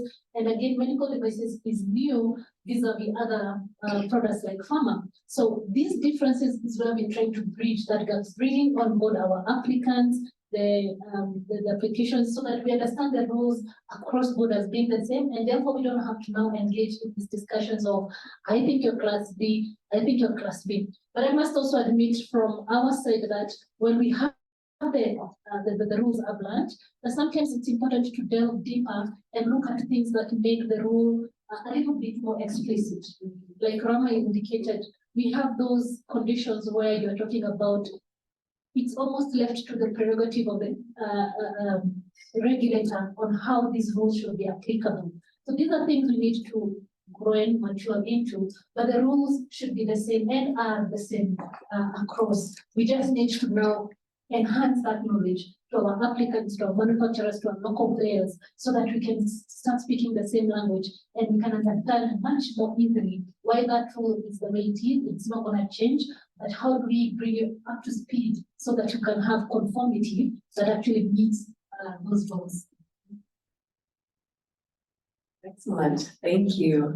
Absolutely, I mean, we all learn every day. I've learned for many years through Roche, and I've changed quite a bit in the 20 years that I've been there. So yeah, I think that definitely is an excellent answer. And I think also it made me think of how important it is, based on our conversation yesterday, to sort of document what that thought process is, so people can follow and learn, over the years. And so I think that quality management system there at the regulator is important for that as well. So, Dr. Rama, question to you. Do you want to add anything to, and also Solomon, of course, you are perfectly welcome to answer as well.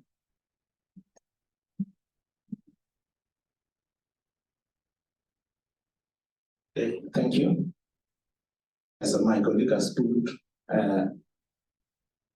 also in these regulations, we have to see the reliance. We have to rely on each other.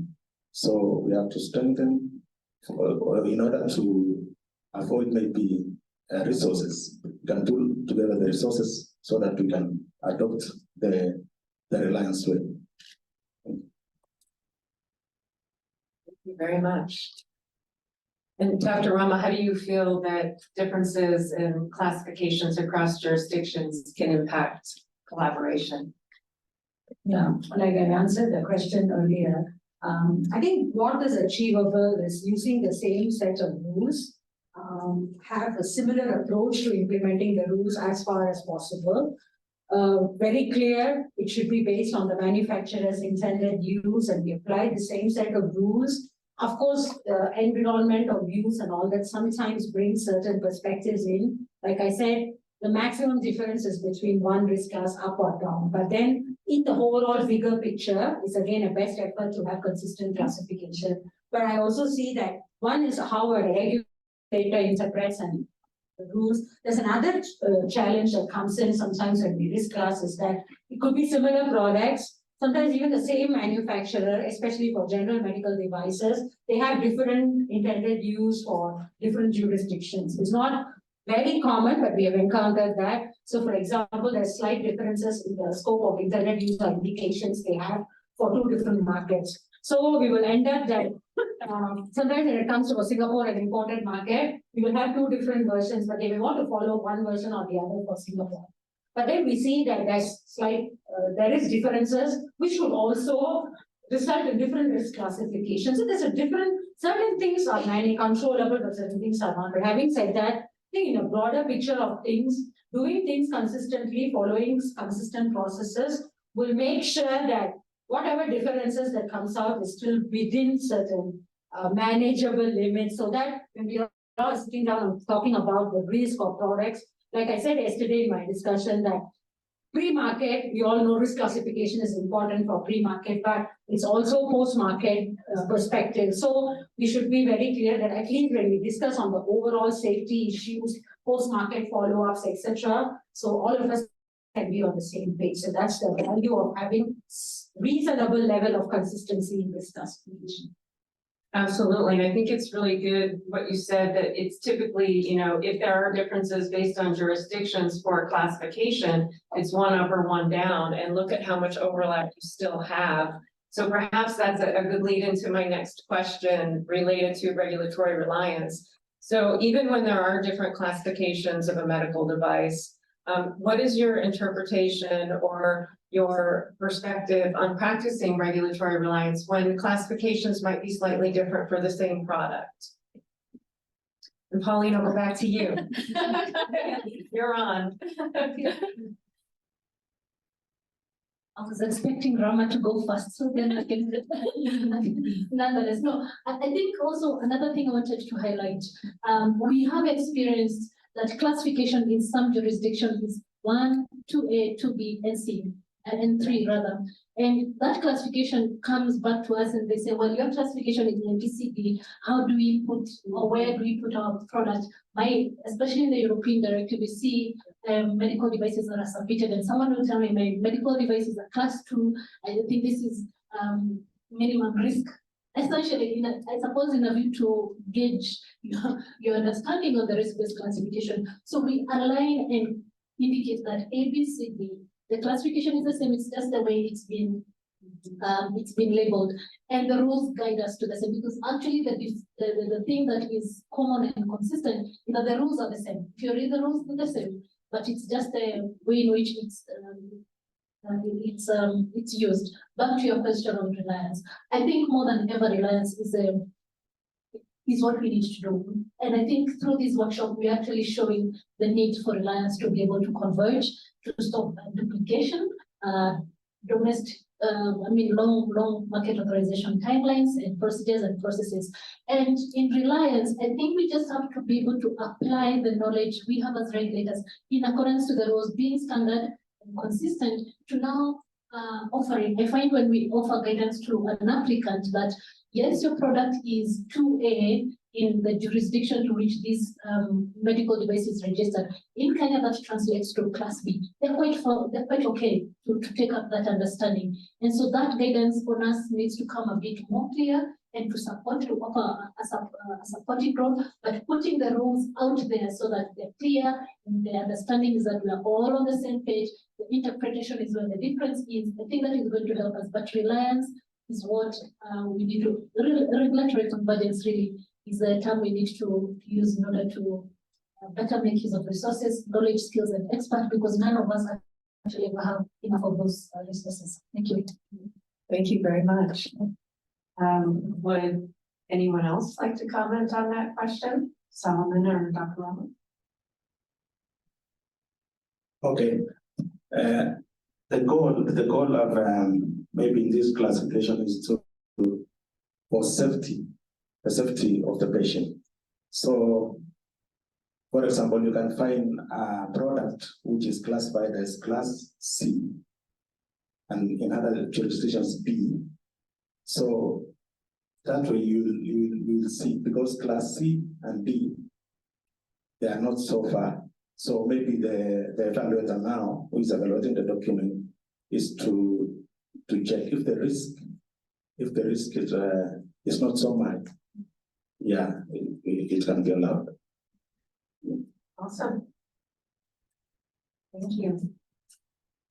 Yeah, I think tomorrow agent will be talking about our reliance and all that, so I won't go further into that, but to answer your question is that when we do reliance also, risk class also is important, but how we look at it is that if we are relying on another jurisdiction's assessment, but if the other jurisdiction has whatever reason classified it as a class 1 or class A, that there's no regulatory review, then we don't rely on that. So we do our own assessment because in our jurisdiction, it may be a higher risk class. So it's making those informed decisions. But if your other jurisdiction is, say, for example, it's a 2B in EU, for whatever reason, HSA is a class D, for example, 2B is synonymous with C, and ours is a class D. There's one risk class difference. But if they have gone through the notified body review through the designated pathways for class 2B, we will still honor that assessment. We do not say that, okay, I won't accept, I need to be valid. So when we do these kind of decisions, it is not blindly by just whether the risk class is equivalent or not, but it's more looking at the principles of it. So a class 1 non-evaluated, no, but if it is a slightly different risk class, but gone through the due diligence review process, we will still honor that. So that's how we do our reliance decisions, but Asian will talk more on our reliance too. Yeah, I think that that's a really important answer though too, because I think what that articulates is that it's not always cut and dry, right? There is a process to the decision making and there is value in using part of the information that another regulator may have already gone through. So there can be partial reliance. It can be an abridged assessment. So I think that's definitely a good possibility.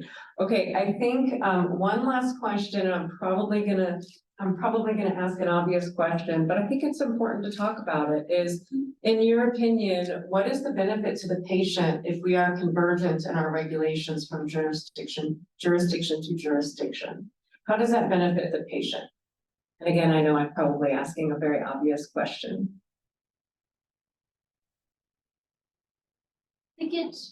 They get high quality medical devices.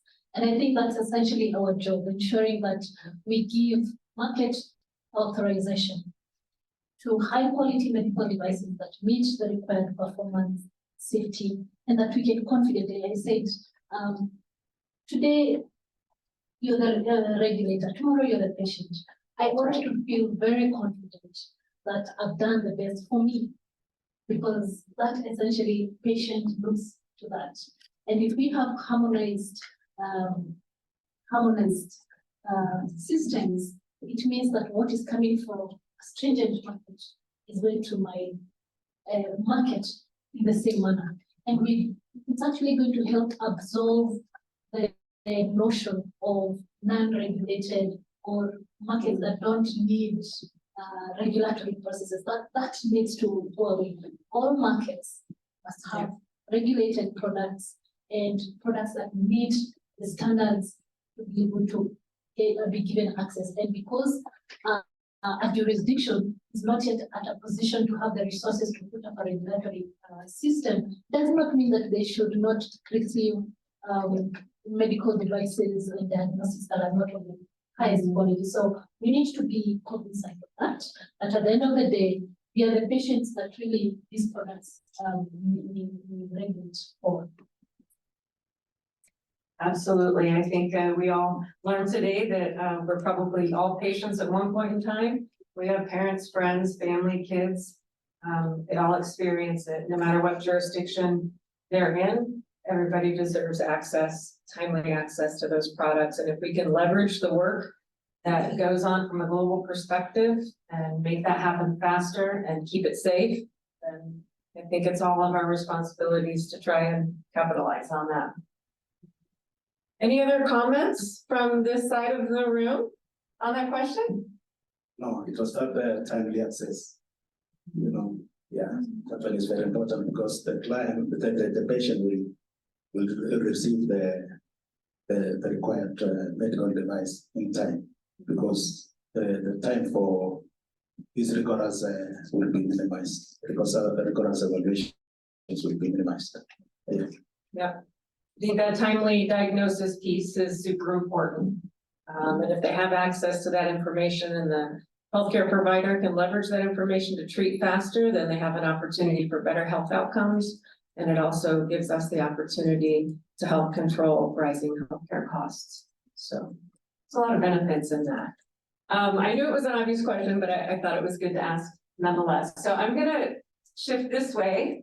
And I have Christopher here from Roche. I have a couple of questions for you from a local perspective, if you don't mind. We were supposed to have another representative here locally. I think that person was pulled over in another meeting, so the weight's on you. Okay, all right, thank you. My question for you, Christopher, from a local perspective, in your opinion, does interagency cooperation play a role to ensure regulations are streamlined? And if yes, what recommendations do you have to support interagency cooperation?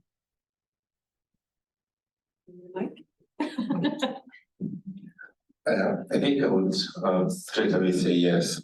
There's a lot of benefits in having interagency cooperation. And when I look at interagency cooperation, I'm not just looking at the national regulatory authorities. I'm also looking at the other agencies, possibly from government, that have a regulatory role to play in making products available in the market. So from a local perspective, other than PPP's regulation, I think we also subjected to regulations from the Bureau of Standards, Kenya Bureau of Standards. We also are regulated from other agencies like the Anti-Counterfeit Agency and among others. And so having cooperation between these agencies is quite key in having a holistic approach to regulations. And in this cooperation, there is going to be, other than making the products quick, shortening the time to the market, and also making them fast or having the quick access to the patients who need them most. I think we're going to achieve efficiencies in terms of resources that are required in terms of the regulations. People have talked here about insufficiencies of resources for regulating, ensuring adequate regulations.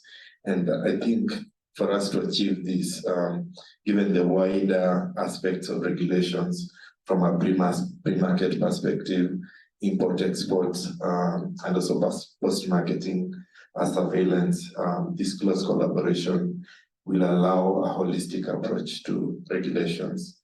Other than that, there is other aspects in terms of regulatory alignment, implementation of harmonized standards. So for example, PPP with its guidelines and rules, and also the guidelines we get from the other agencies that oversee regulation of products here. If we have harmonizations of all these, then it's going to ensure that the processes for regulations are efficient from a manufacturer perspective. And then, of course, resource optimizations we've talked about, but there's opportunities to share resources. So, for example, if you are conducting surveillance and through these interagency collaborations, then you have all the agencies on the table, then you're able to achieve efficiencies faster. And then the biggest problem we aim to solve possibly is solving the problem of multiple or duplicate regulations, because if you are subjected to regulations from one agency, then you end up getting regulations from a different agency, but on the same aspect, then it increases your costs.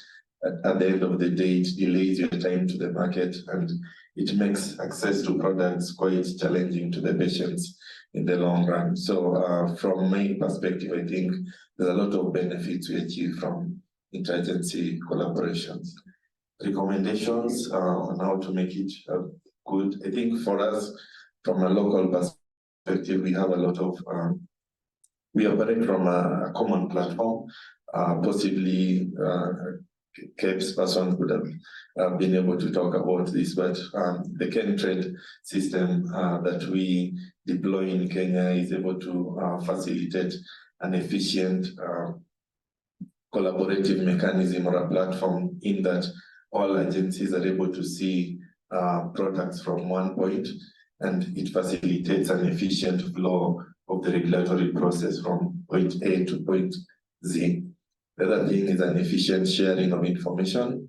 So if agencies are able to share information between themselves and also bring on board industrial manufacturers, then we can gain a lot. So for example, we have these ongoing meetings between industry, MEDAC, the Medical Industry Technology Association in Kenya, and the Pharmacy and Poisons Board. We're able to share information, identify pain points, challenges we're going through, and sort them out in an efficient way without necessarily taking lots of time and processes to get things done. And also if there are duplicative efforts, for example, from PPP, KEBS, Anti-Counterfeit Authority, and the others, the sharing of information and bringing people on a common platform helps to achieve efficiencies. Thank you. So maybe like interagency reliance. Thank you for that. It sounds like there's a common platform and there are different agency stakeholders who are looking for certain pieces of information that may overlap. And how do we streamline that? I think that's experienced in other jurisdictions too. Another example of the importance of interagency cooperation we saw during COVID for positive reporting. There were requirements in one agency that wanted positive reporting. It required healthcare providers to get that test or run the test so they could report the positive result. And at the same time, that created limitations on having at-home testing. And during COVID, we really needed that entire portfolio of testing opportunities. So that's another example, perhaps, of some interagency cooperation that might be needed in the future, not knowing enough about your system. Thank you for that. I'm going to pick on the two global people over here now. And then we're going to have some time for questions in the audience. So a question for you two. Santome, I'll start with you. From a global perspective, how do differences in the risk classification impact manufacturers' ability to design, manufacture, and control those products? Need to borrow the microphone. Thank you, Tammy. Great question. So when a device was started, I mean, the inception of a medical device hinges heavily on understanding standards and classifications. So guess what? When you have differences in classifications from one jurisdiction to another, or just in general, what happens is that it, for lack of a better term, it throws a wrench into our work. So all of a sudden, nailing down the specific design criteria becomes an elusive, a very challenging task. So as manufacturers, we find ourselves creating different versions of the device to be able to accommodate for the differences in the classification systems among jurisdictions. And that creates challenges for us even at another level, because we have to keep track of all those devices. There are controls, documentations. And labeling, exactly. So they're all very challenging. And what winds up happening is that it does delay access for patients as we are trying to figure out the different designs to accommodate the different jurisdictions. But the silver lining is that it does also create an opportunity to talk to our regulators, to bring to their attention the opportunities for convergence. And as regulators, and I'm looking at our regulators here, I think as regulators, it also falls on you to have that open door for us as manufacturers with global footprints to bring these situations to your attention and figure out how we can work collaboratively to, again, expedite patient access to medical devices. Thank you. Same question to you, Asma. Anything to add? I think Fatima has already covered many things. Just to add that this creates complexity when it comes to quality, maintaining quality, and also compliance with the regulatory requirement. And this may affect or hinder the innovation as well as the harmonization efforts that is in place now. And this might also affect the global distribution for the product and patient access to those products.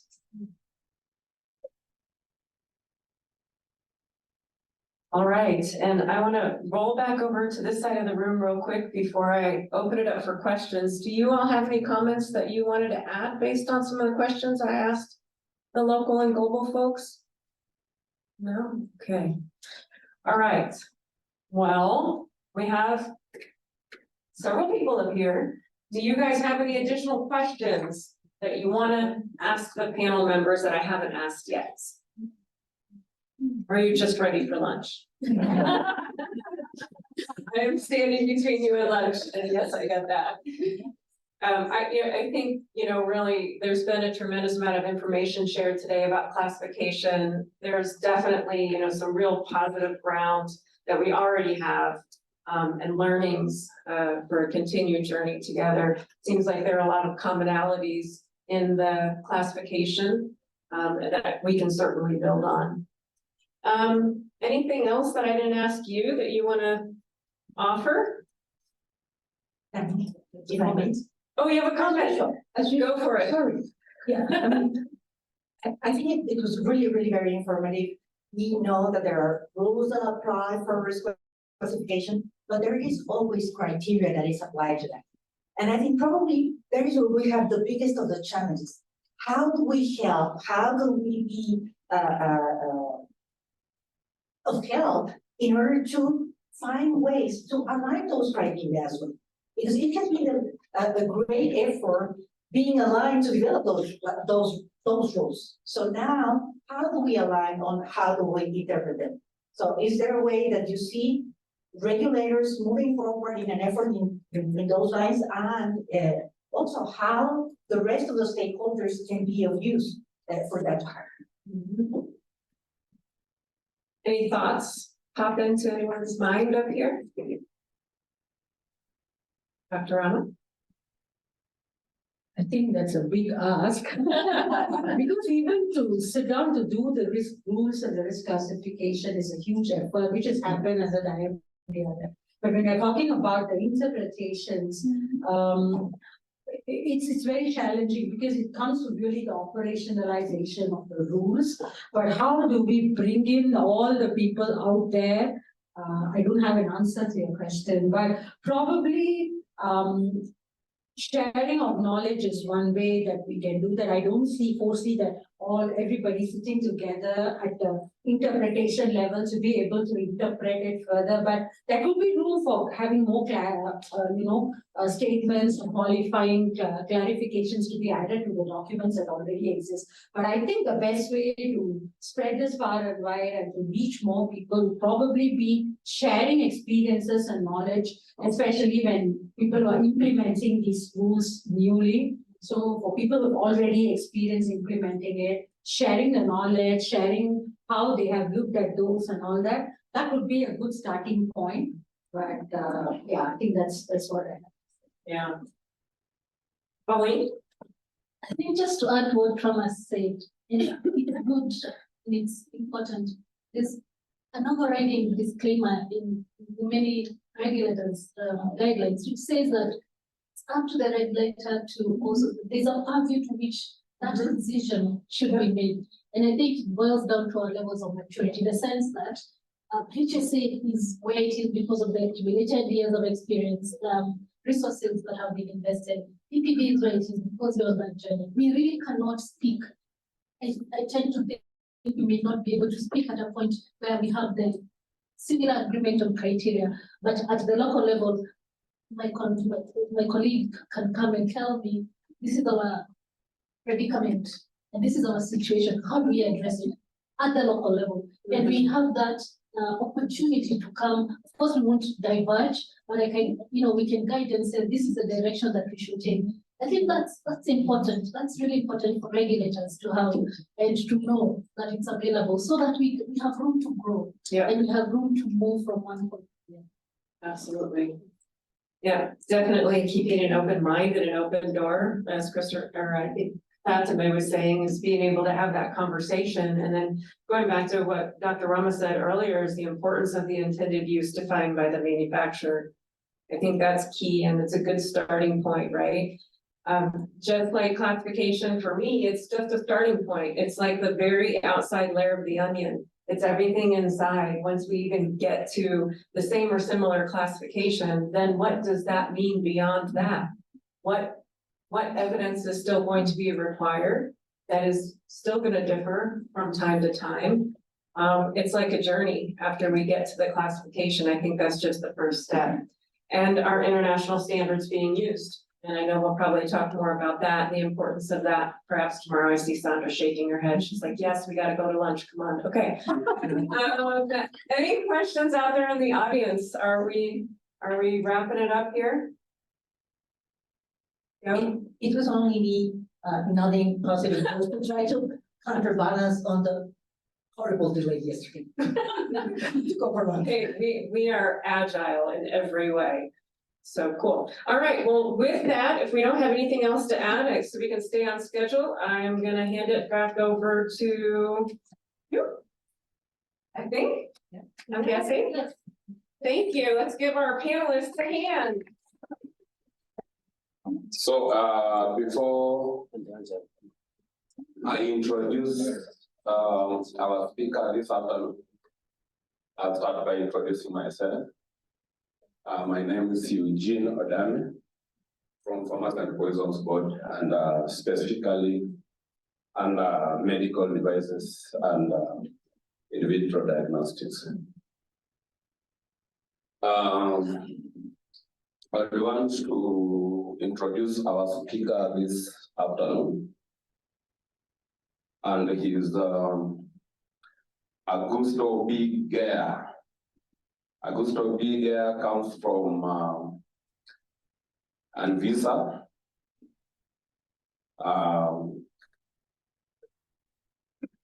He holds a degree, a pharmacy degree,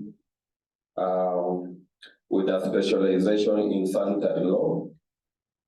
And he also holds a master's degree in material science and engineering. Now, Augusto joined Anvisa. Anvisa is the regulatory authority of Brazil. So he joined in 2005. And before then, he had served in so many international forums in technical working groups. That's including IMDRF, ISO, WHO, etc. Currently, at Anvisa, he holds a position of head of medical devices office at the Anvisa. With that, I think, Augusto, if I've captured everything that reflects you, then we'll allow you to proceed. Thank you very much. Thank you for this opportunity to be part of this seminar. I'm happy to be part of this and then to be able to share our regulation in Brazil and how we regulate medical devices within Anvisa.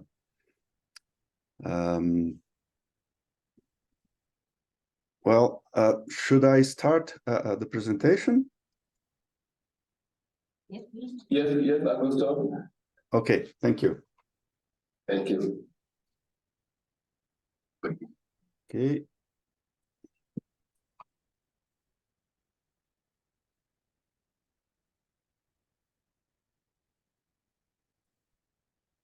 I hope you can see my screen. Yes. Yes. Okay. Yes, great.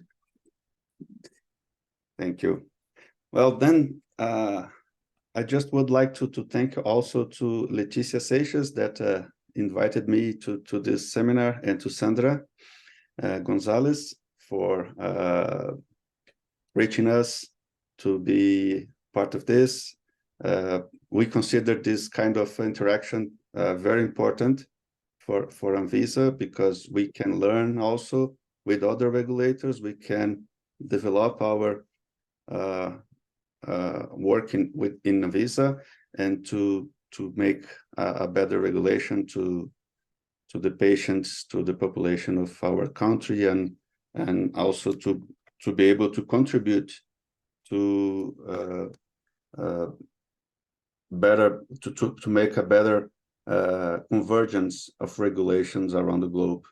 So I hope that this in the future we can have much more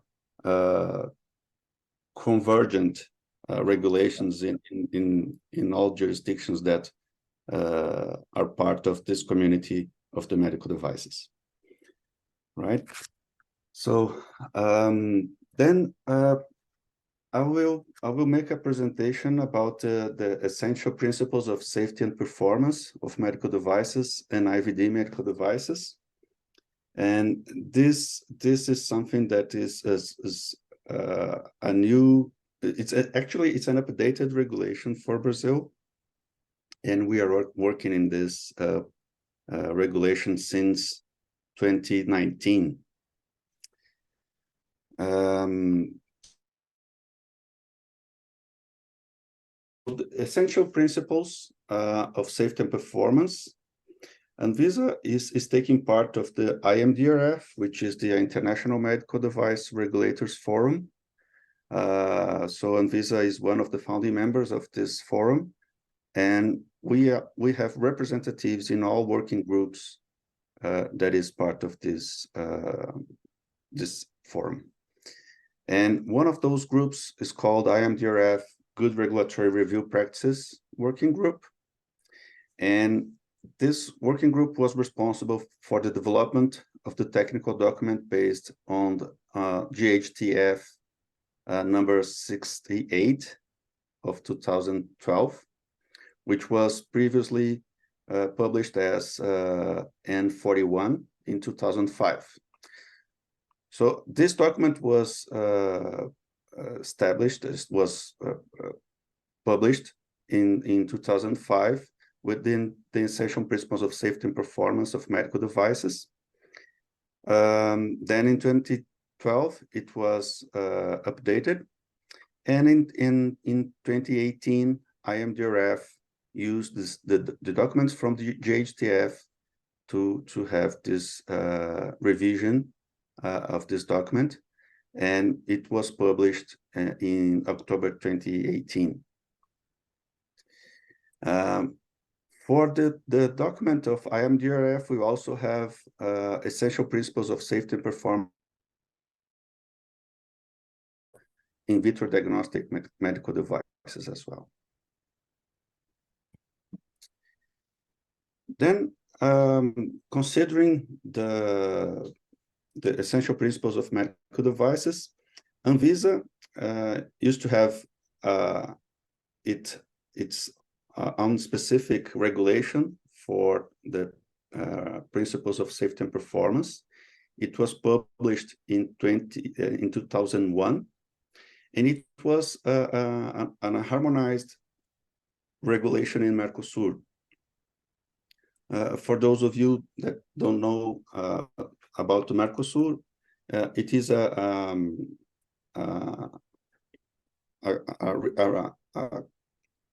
reunion of 4 authorities of Brazil, Argentina, Paraguay, and Uruguay. And those regulations that harmonized in this region are applied for all the member states. So basically, in those 4 countries, we have the same requirements for the principles of safety and performance. Of course, we have some other regulations that were harmonized between those 4 countries, including the main regulation for the authorization, the pre-market authorization of medical devices, which was published in 2022. And this regulation was already internalized by Anvisa in Brazil. So just for your information, Argentina, Brazil, Paraguay, and Uruguay,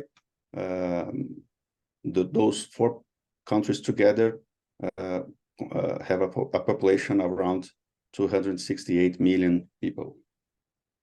So it's important to have a regulation covering such amount of people, right?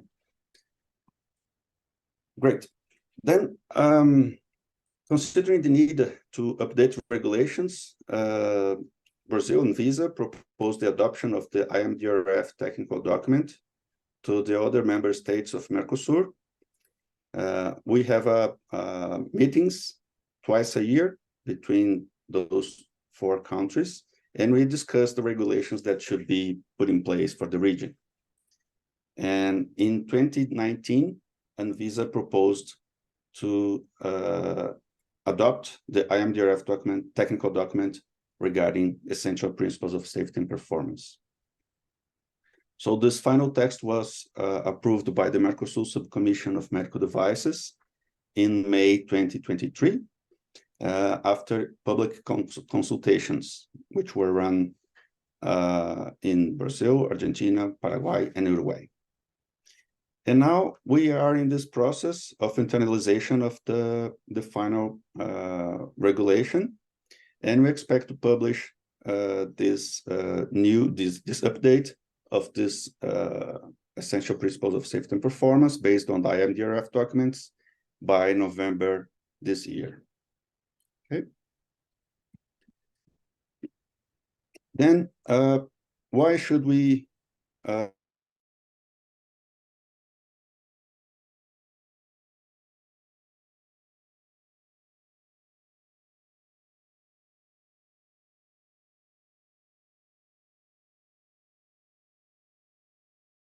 for some reasons. So, sorry. So the first one is patient safety. The primary concern in the medical device field is patient safety, right? And new and disruptive technologies can introduce novel risks and challenges that may not have been addressed by existing regulations. So updating the essential principles will ensure that these technologies are evaluated for the potential risks to patients, and that appropriate safety measures will be put in place. Okay. Second, rapid technological advancements. So with the medical technology is evolving at an unprecedented pace.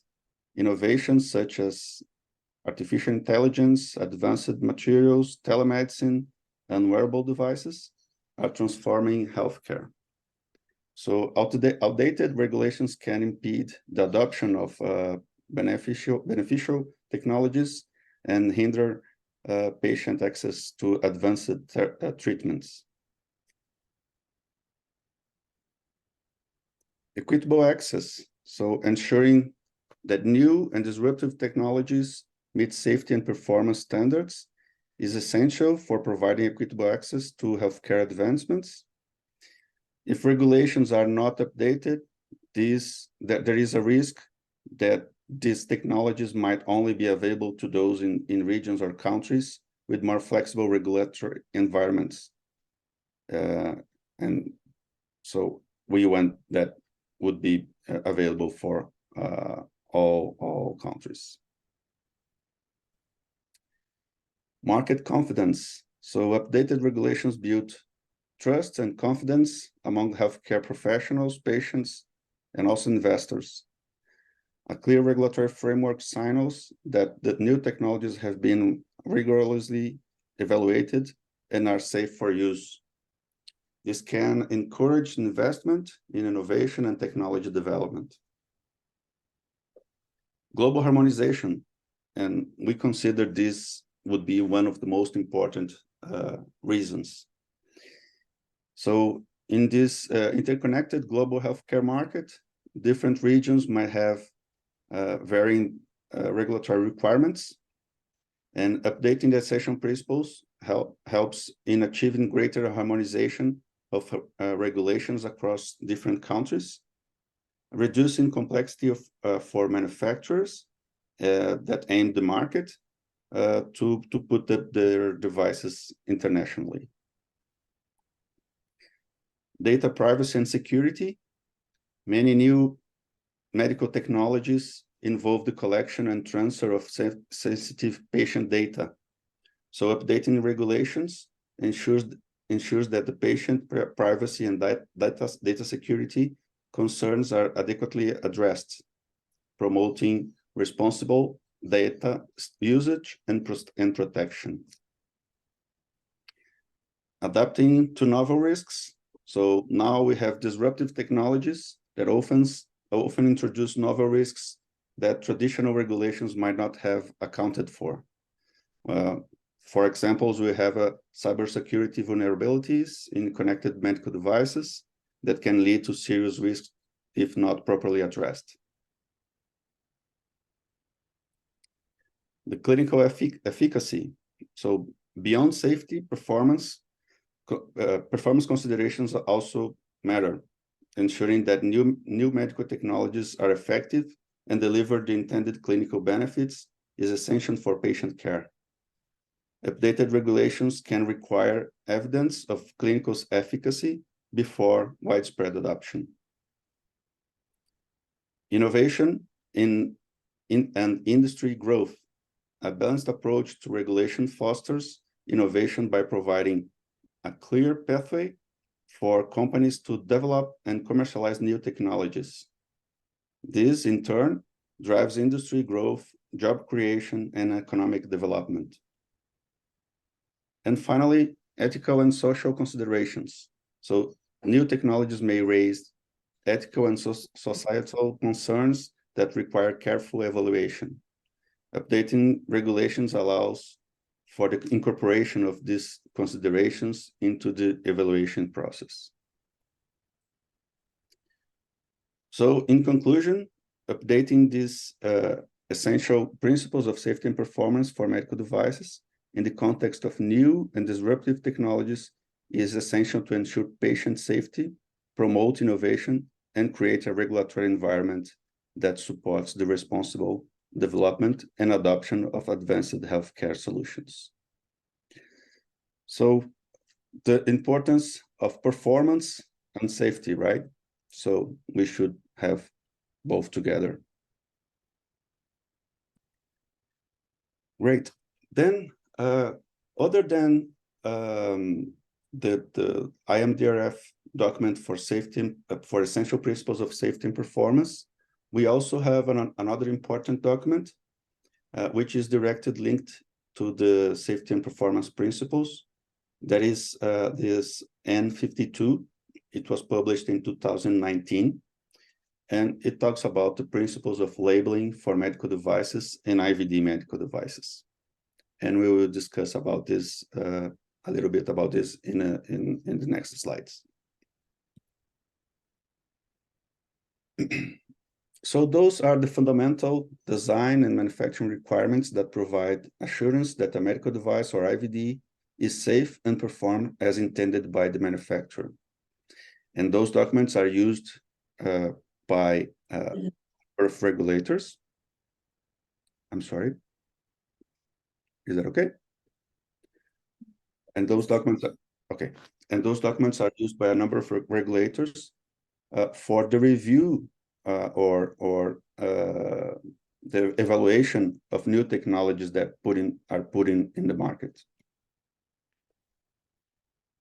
So in terms of safety and performance, this document will then some important examples of requirements that we have for this document is material characterization, clinical evaluation, conditions of use, diagnostic functions, software aspects, and general labeling principles. Then within the second document for labeling, it brings us labeling elements and information specific to medical devices, IVDs or both as well. And we have label requirements, information that should put in the label, instructions for use, considerations about software as medical device, lay users, information intended for the patient. So the adoption of these common principles worldwide offers benefits to manufacturers, to users, to patients, and also regulatory bodies or regulatory authorities by reducing regulatory compliance costs and enabling faster access to new medical technologies.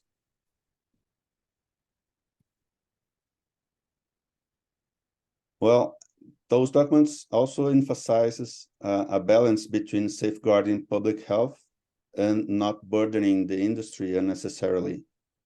Manufacturers are expected to create safe and effective products throughout their life cycle with compliance to essential principles, serving as a basis for ensuring safety and performance. These principles are high-level criteria applicable to design, production, and post-production stages. So in this picture here, you can see all the phases of a life cycle of the medical devices, since conception, prototype, preclinical studies, clinical studies, manufacturing, marketing, commercial use, obsolescence.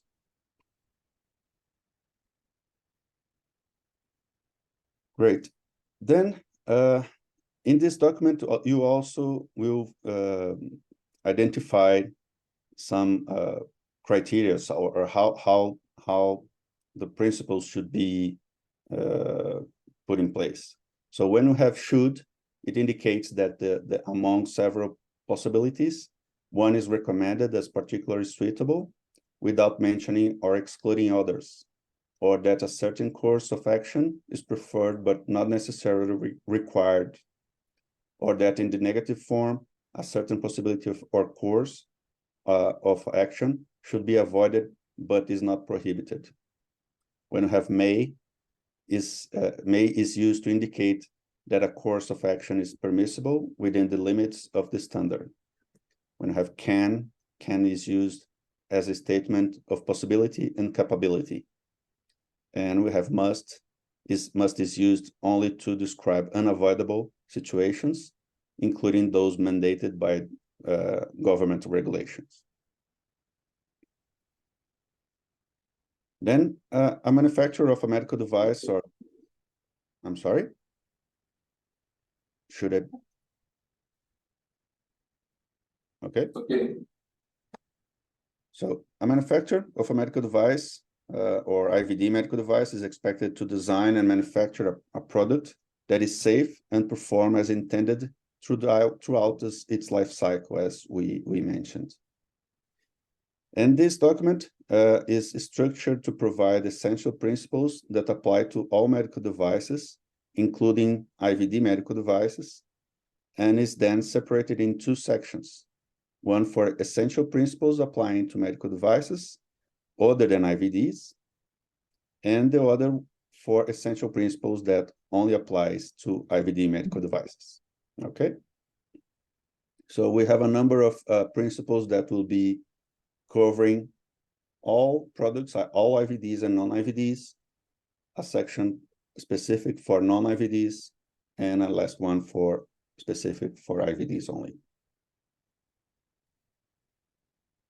Okay, then regarding essential principles that are applicable to all medical devices and IVD medical devices, we studied the general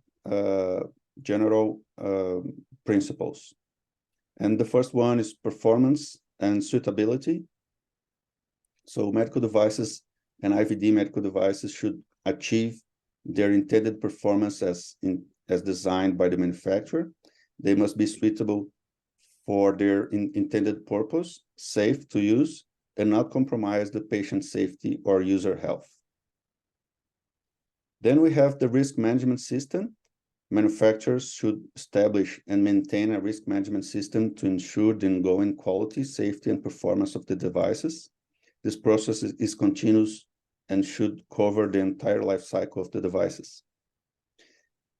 And as part of this system, we have the risk management steps. So manufacturers must develop a risk management plan for each device, identify and analyze known and foreseeable hazards associated with each device, evaluate the risks associated with intended use and foreseeable misuse. Control or eliminate risks based on specific requirements, evaluate the impact of production and post-production information on overall risk. And finally, adjust control measures if necessary. Then we have risk control measures. So manufacturers should reduce risks through the safe design and manufacture. If risks cannot be eliminated, they should provide adequate protection measures and safety information to users. Informing users. So manufacturers should inform users about any relevant residual risks associated with the device. Risk reduction for users. Manufacturers must reduce risks related to device features, environment, and user characteristics. So technical knowledge, experience, education, training, and user conditions should be always considered. Then we have performance maintenance. The characteristics and performance of devices should not be compromised during normal use, stress, and proper maintenance as specified by the manufacturer. Also considerations about transport and storage.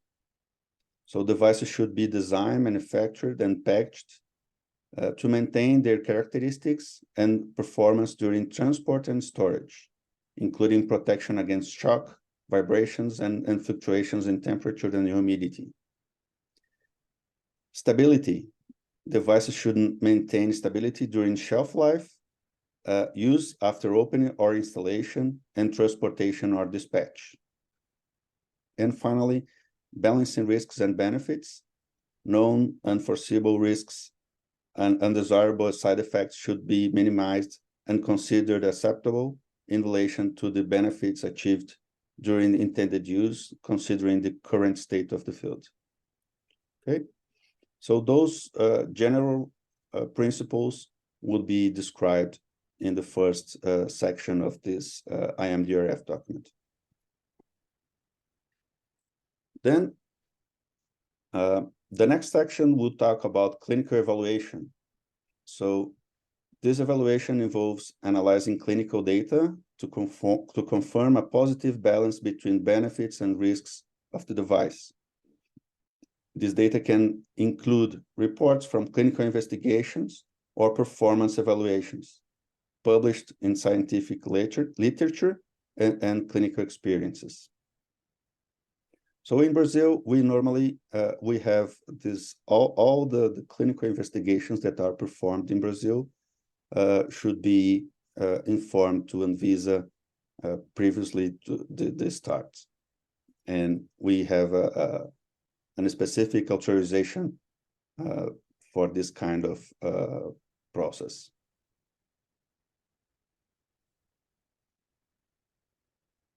Another topic is the clinical, physical, and biological properties. So in terms of material selection, a careful selection of materials is important, with attention to factors such as toxicity, biocompatibility, and flammability.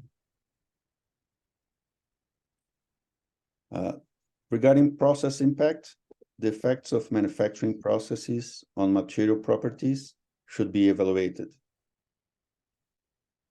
Research validation. So biophysical or modeling research should be conducted and validated to support design decisions.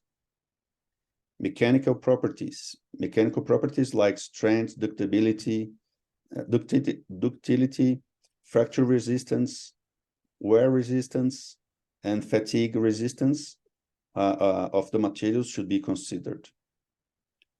Surface properties. Surface characteristics of the device should be taken into account. Chemical and physical specifications. The device should meet defined chemical and physical specifications. Contaminants and residues. Device should be designed, manufactured, and packaged to minimize risks from contaminants and residue to users, patients, and also other involved in the handling of the device. Substance egress. So risks from substances leaving the device and their potential harm should be minimized, especially for carcinogenic, mutagenic, or reproductive toxic substances. An intentional substance ingress, so risks from unintended substances entering the device should be addressed, considering both the device itself and its intended environment. And finally, infection risk. So design and manufacturing processes should reduce the risk of infection transmission to user and others who come in contact with the device.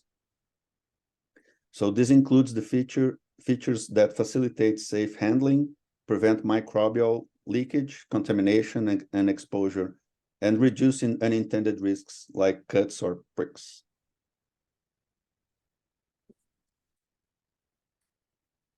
Then next one is the sterilization and microbial contamination. We have this sterilization and microbial contamination. So it emphasizes the importance of designing devices that can be safely cleaned, disinfected, sterilized, and re-sterilized by users. So devices labeled with specific microbial states must be designed, manufactured, and packaged to maintain that state during transportation and storage. Devices delivered in a sterile state should be packaged and designed to remain sterile until opened, and their packaging should show clear signs of integrity. Devices labeled as sterile must undergo appropriate validated methods for processing, manufacturing, packaging, and sterilization. The conditions and facilities for manufacturing and packaging devices intended for sterilization should be controlled. When devices are provided non-sterile and need to be sterilized before use, the packaging should minimize microbial contamination risk. And the manufacturer's sterilization method must be validated. And lastly, for devices available in both sterile and non-sterile versions, their labels should clearly differentiate between those two versions.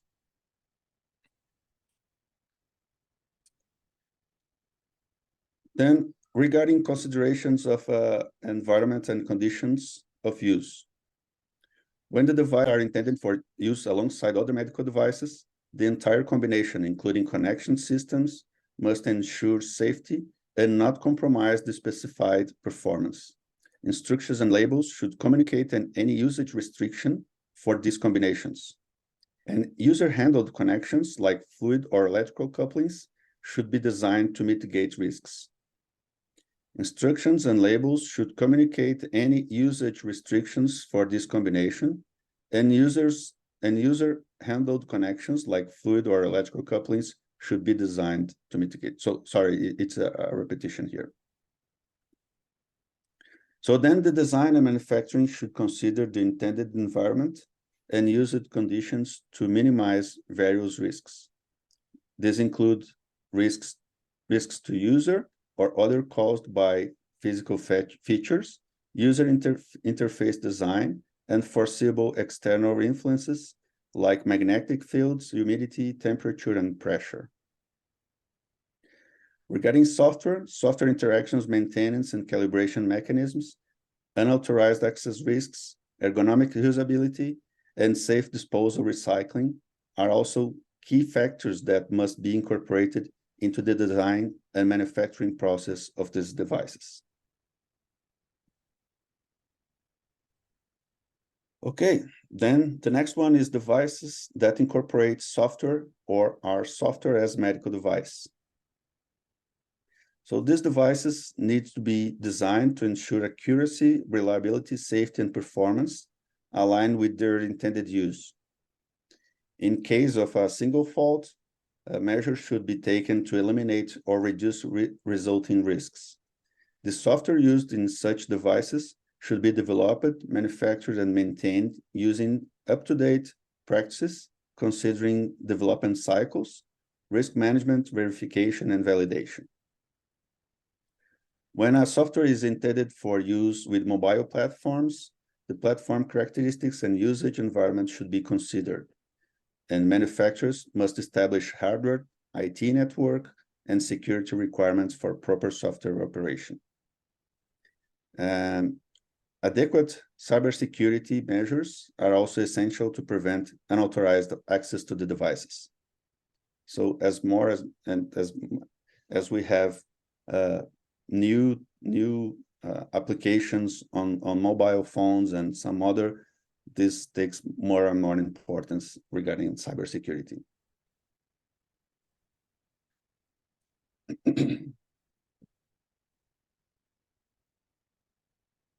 Okay, the next one is protection against the risks posed by devices intended for use by lay users.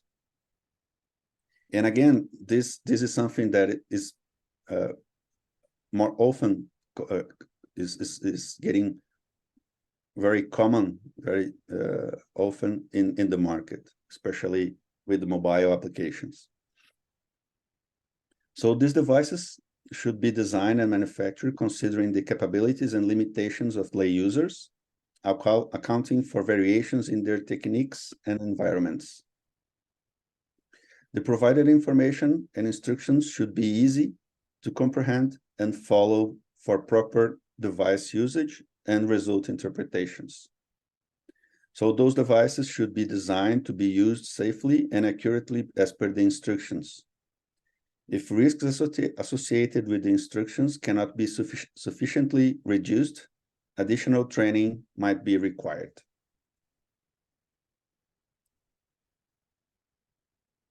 Design should minimize the potential for errors by lay users in device handling and result interpretation. Device should incorporate features that allow the user to verify that the device will function correctly and provide a valid result at the time of use. And finally, users should be alerted if the device fails to operate as intended or does not produce a valid result.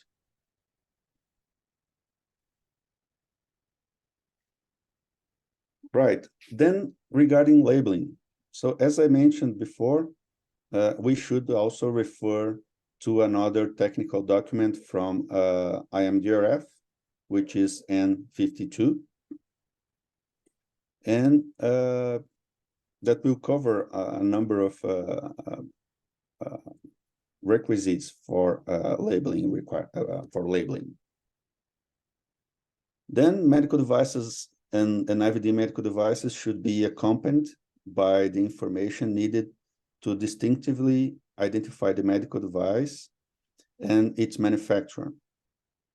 Each medical device should also be accompanied by or direct the user to any safety and performance information that is relevant to the user or to any other person.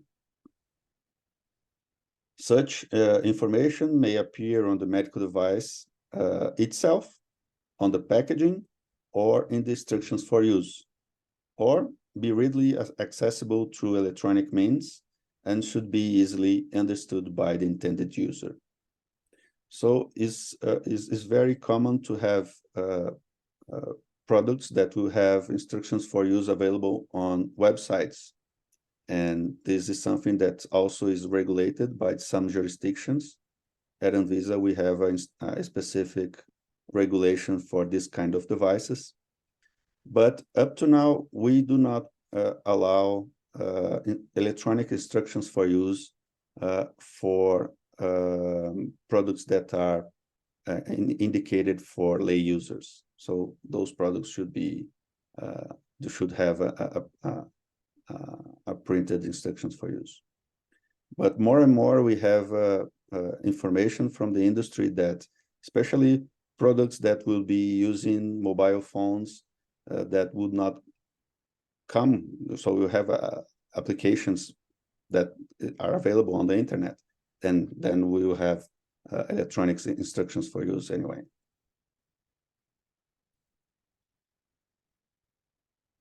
Right. So other important topics that are discussed in this section of the technical document will cover different aspects. So other provided principles cover a wide range of topics, including protection against mechanical, thermal, and electrical risks, active medical devices, devices that are connected to them, devices with software components, radiation protection, and also devices incorporating materials of biological origin.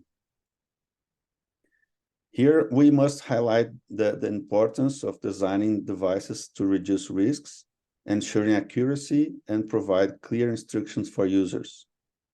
Also important are appropriate measures to address potential hazards associated with radiation, software, and biological materials. Okay, so those are the remaining essential principles that will be applicable to all medical devices and IVD medical devices. Then we have another section of the document, which is essential principles applicable to medical devices other than IVD. So these principles include considerations for chemical, physical, and biological properties of devices, and in emphasizing compatibility with biological tissues and fluids. Medical devices, in this case, should be designed to safely interact with materials and substances that come into contact with during the use, including compatibility with medicinal products, if applicable, the reduction of risks related to particle size and properties, especially nanomaterials, also is highlighted in this section. And for devices emitting ionizing radiation used in medical imaging, the focus is on achieving appropriate image quality while minimizing radiation exposure. So accurate estimation, monitoring, and recording of radiation doses are also emphasized in this section.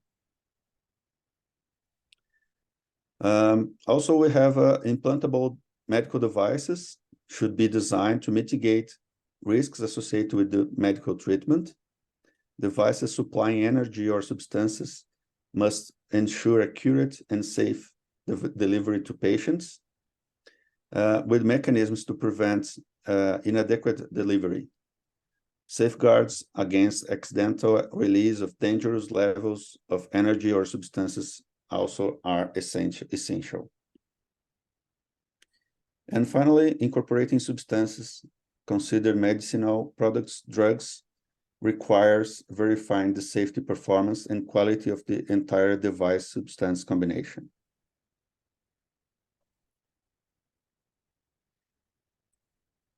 Well, the last section of the document will talk about the, I'm sorry? The sound is okay? Yes, try again. Yes. So essential principles applicable to specifically to IVD medical devices. And then we have, as the other ones, we have the chemical, physical, and biological properties. So when designing IVD medical devices, a consideration must be given to potential issues arising from material incompatibility with the specimens or analytes that could affect analytical performance. We have the performance characteristics. So all IVD medical devices need to achieve the manufacturer stated analytical and clinical performance standards based on the device intended use, based on the patient population, user and usage environment. So this involves using validated methods to establish performance characteristics that will include analytical performance, which covers factors like traceability or of calibrators and controls, the measure of accuracy, sensitivity, specificity, measuring ranges and specimen stability. We also have the clinical performance, so encompassing diagnostic, clinical sensitivity, specificity, predictive values, and other relevant metrics in both normal and affected populations. And validated control procedures, ensuring that the device performs as intended and produces suitable results for its purpose. Finally, we have traceability of calibrators and controls. So if the device relies on calibrators or control materials, their assigned values should be traceable through the reference measurements procedure or higher order reference materials. Also, standardized units, so numerical values related to performance should preferably use widely accepted standard units easily understood by the device user. So the device user should be able to clearly understand the information provided. And performance evaluation. So the performance characteristics of the IVD should be evaluated based on factors like intended user, if it's a lay user or a professional user, the usage environment, if it's to be used at home or in a laboratory, and relevant populations, considering different age groups, genders, and so on. Finally, for infectious disease, the selected populations should have similar prevalence rates to the intended market population. Okay, then in conclusion, we have that these essential principles of safety and performance for medical devices and IVD medical devices, they will bring us trust and reliability in the technologies, will provide innovation with responsibility, so the industry have to take care of all those essential principles to provide safe and effective and safe and good performance of these products, and maximize patient well-being while minimizing risks. So the adoption of high standards, considering not only IMDRF documents, but ISO and ASTM and some very other technical information that should be applicable to the development of the medical devices. And finally, it contributes to the advancement of the medical science. So we know that we are responsible for the regulation of products that will be available for the population of our jurisdictions. And we also are part of this environment of new technologies, and responsible to put this in the market in as fast as we can to give access to the population to these new medical technologies. And I believe this is my last slide, and I just would like to thank you for your attention and for your patience with the issues with the sound. Thank you so much. Thank you, thank you, thank you. Thank you so much, Augusto, or we say obrigado.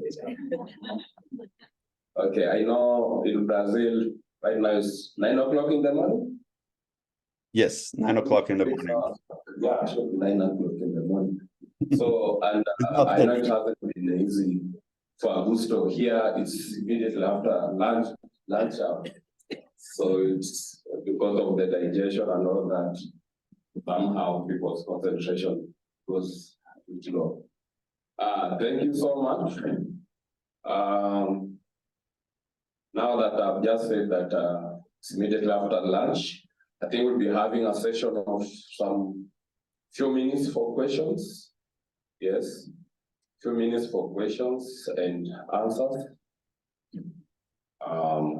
That also will measure our what we've gotten from Augusto's presentation. So we invite any questions from the participants. There's no other such, yes.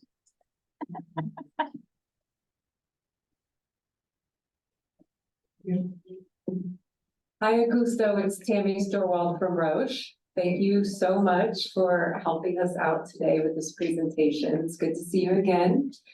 My question for you is, given that these are essential principles or in some ways really foundational principles for medical devices and IVDs, except for the ones that apply specifically for IVDs, how do you stratify these essential principles to the vast number of medical devices and IVDs, and given their different risk classification? How do you apply them? Okay. Yeah, actually, this information should be submitted by the manufacturers to the regulatory authority, considering the applications, that how. I'm sorry, Augusto, I should have said, what do you expect from the manufacturer as it applies to the essential principles, given the different risk classifications and the vast differences in the medical devices and IVDs? Sorry for the clarification. Great. Yeah, so then manufacturers should prepare for the regulation, for the authorization for the market in Brazil. Manufacturers should prepare a technical dossier, and this technical dossier should consider a number of information, since composition of the products, the intended use of the product, the clinical evaluations, and a large number of information that we composed. We at Anvisa, we are using the same structure of the table of contents for non-IVDs and IVDs that is structured by the IMDRF. So normally the technical dossier would have the same structure of the table of contents of IMDRF, and we expect that all the essential principles that would be applicable to certain device should be considered in this technical dossier. So ideally, all the essential principles that are applicable to certain medical device should be listed by the manufacturer and should be informed in this technical dossier, the considerations or the information that will be enough to give us the idea on how the manufacturer were mitigating the risks or how they were performing the product.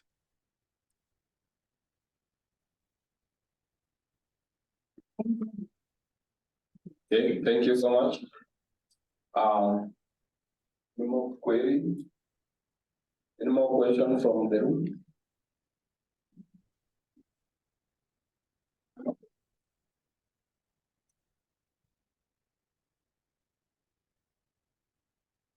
Any more questions? Okay, thank you. Hi, Augusto.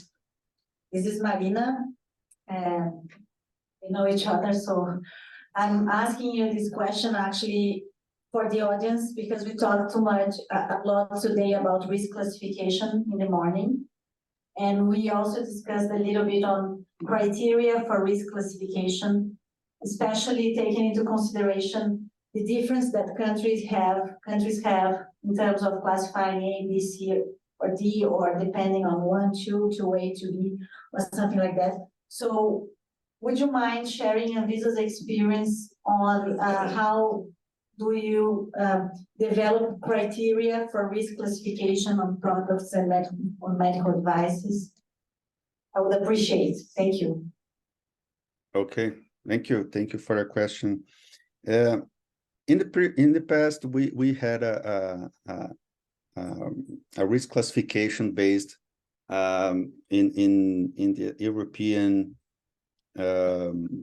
requirements, European rules, classification rules, but in the last, let's say, in the last since 2015, we started to have a new approach for the risk classification. We started to implement more global risk classification rules to try to better have the same criteria from other jurisdictions that would be classifying products in classes 1, 2, 3, or 4. So the Brazilian regulation since 2015 for IVDs and since 2022 for non-IVDs, we use the same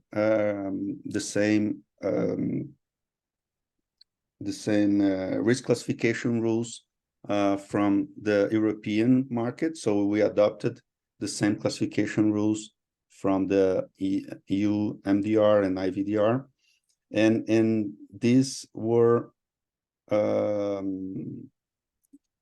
these classification rules are very close to the ones that IMDRF published in their technical documents.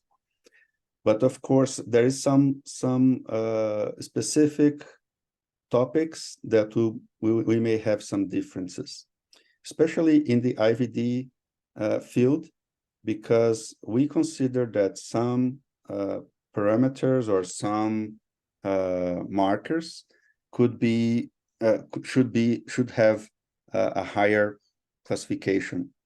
For example, for Chagas disease in Brazil, we consider as a class 4 medical device. It is a marker for blood donors, right? And in some other jurisdictions, it may not have the same classification risk. So we may have some differences, but in overall, the classification rules applicable or issued by IMDRF will be the same that we are applying for the products that are in the Brazilian market. Thank you. There's another question.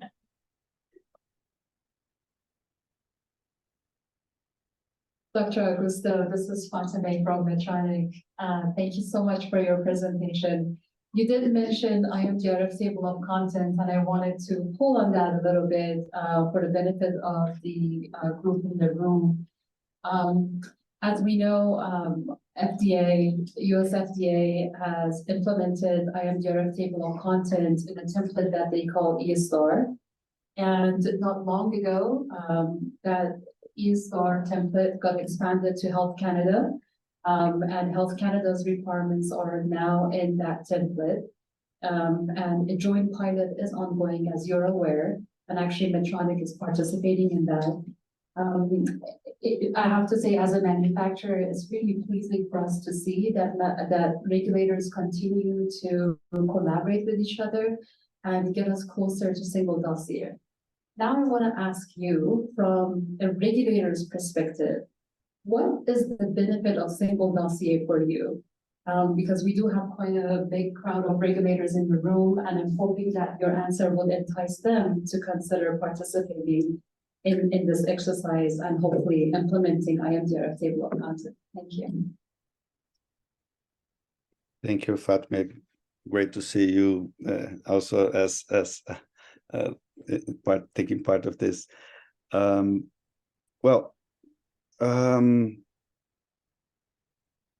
Since the beginning of the table of contents discussions, the intention is to have a much more simplified technical dossier for all jurisdictions that could use this document. So table of contents is listing all the information that should be prepared by the manufacturers to different jurisdictions, but also considering all the requirements that could be different from one region to other. But at the end, my understanding is that all the regulators are trying to make their requirements, their technical dossier requirements, closer and closer to each other. So ideally, at the end, we have just one template, one dossier that would be used by all jurisdictions. And with this, the implementation of the table of contents, we consider that not only the process for the manufacturer is easier to prepare the information to submit to the agency, but also the review itself by the agency is easier with this structure. Sometimes before we put the table of contents in our regulation, we are used to receive very dossiers in very different ways that were prepared in very different ways, considering some big companies would have a very nice dossier, some other ones would have some different approach to prepare the technical dossier. Some small companies that are not very used to the regulatory process, or new companies, could have a lot of difficulties to submit the adequate information. And the table of contents brought all those companies to the same page. Okay, we have a very well structured template, or a very well structured number of information, and then it's easier for them and for us as well. And then the E-Star, so this pilot run by US FDA and Health Canada, we have had an experience with them. They shared their impressions about the pilot and some on how this structured PDF is built up, and we have had a very good impression on this. And the idea is that Anvisa will be also taking part of this pilot in the future. We hope that we can do that. And just 2 weeks ago, we had a presentation in São Paulo, in Brazil, from Health Canada, telling us how it was, how the E-Star was prepared, what are the expectations from the regulators involved. And also we have the experiences from one company, from Medtronic. So Medtronic presented us with their impressions using E-Star for submissions for Health Canada and US FDA. Of course, the tool is great. There are some improvements, of course. It's the pilot. The idea of the pilot is to identify opportunities to make a better tool. But Anvisa are discussing with US FDA and Health Canada on how to get on board of this. We hope that by next year we will be able to have Anvisa submissions also using E-Star.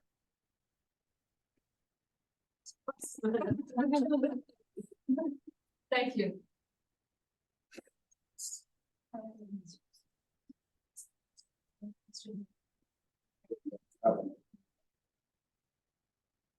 Hello, Dr. Augusto. This is Asma from Roche. I have a question for you. So being an IMDRF country and member, and I want you to provide an advice for, we have here regulators and PDD, and they have different level of experiences, as well as they are taking positive steps towards evolving their regulations. So what would be your piece of advice for them?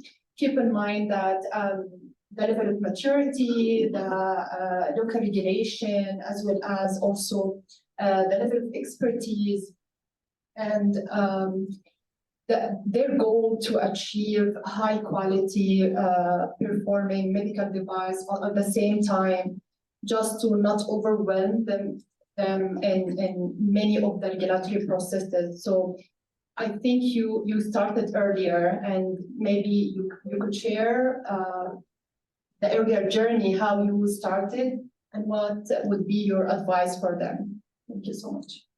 Okay, thank you. Yes, so Anvisa started actually Anvisa was a very young agency. So we are celebrating next year 25 years only. And since the beginning of the regulation of medical devices, we are trying to get experiences from other regulators to make our own regulation.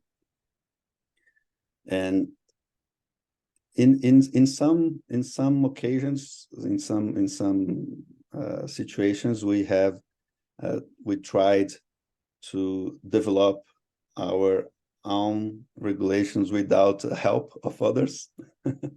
And in some cases, we have put some difficulties to the market. I can say that, especially considering good manufacturing practices certification.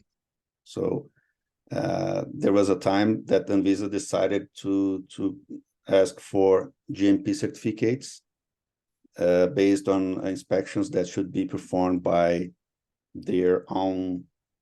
our own inspectors. And at that time, it was a very difficult time for Anvisa and for the manufacturers that intended to put products in the market, because we had a very long waiting time for the inspections from Anvisa. So around 2012, we took part of MDSAP, the Medical Device Single Audit Program. And at that time, we decided that, okay, we should try to learn with the experiences from other authorities, from other regulators. And I believe that MDSAP was one of the most successful reliance programs that we have taken part. And nowadays, MDSAP, we have more than 2,500 manufacturing facilities already audited by this program. And at the same time, with the MDSAP, also we took part of the IMDRF, and we try to actively participate on all working groups. We have a very small group of experts, not only to make the inspections, but also to make the review of the submissions of medical devices. So our office have less than 50 people dedicated to the review of medical devices. So we learned that we would not be able to do all the job by ourselves. And the IMDRF was an excellent opportunity to not only to learn with them, but learn how to do the regulation more simple, to make the regulation more effective, right? And based on this, since 2022, we decided that, okay, we have a very limited number of human resources. We have limitations in terms of expertise, and then we should put our efforts in something that is more important for the population in our jurisdiction. So we moved to, okay, we have to be more concerned about high-risk products. So based on this, since 2022, we decided that low-risk products, classes 1 and 2, or classes A and B for the jurisdictions that adopt this nomenclature, those products are not notified only. It doesn't mean that we are not regulating them. They are regulated, but we are not reviewing all the submissions, all the information that is available. So the companies, the manufacturers and importers, they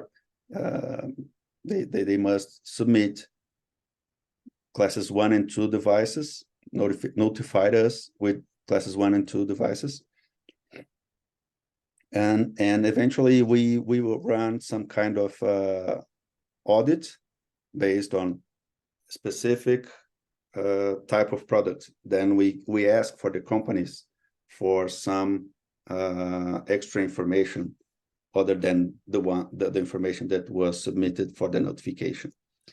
And with that, we can make some kind of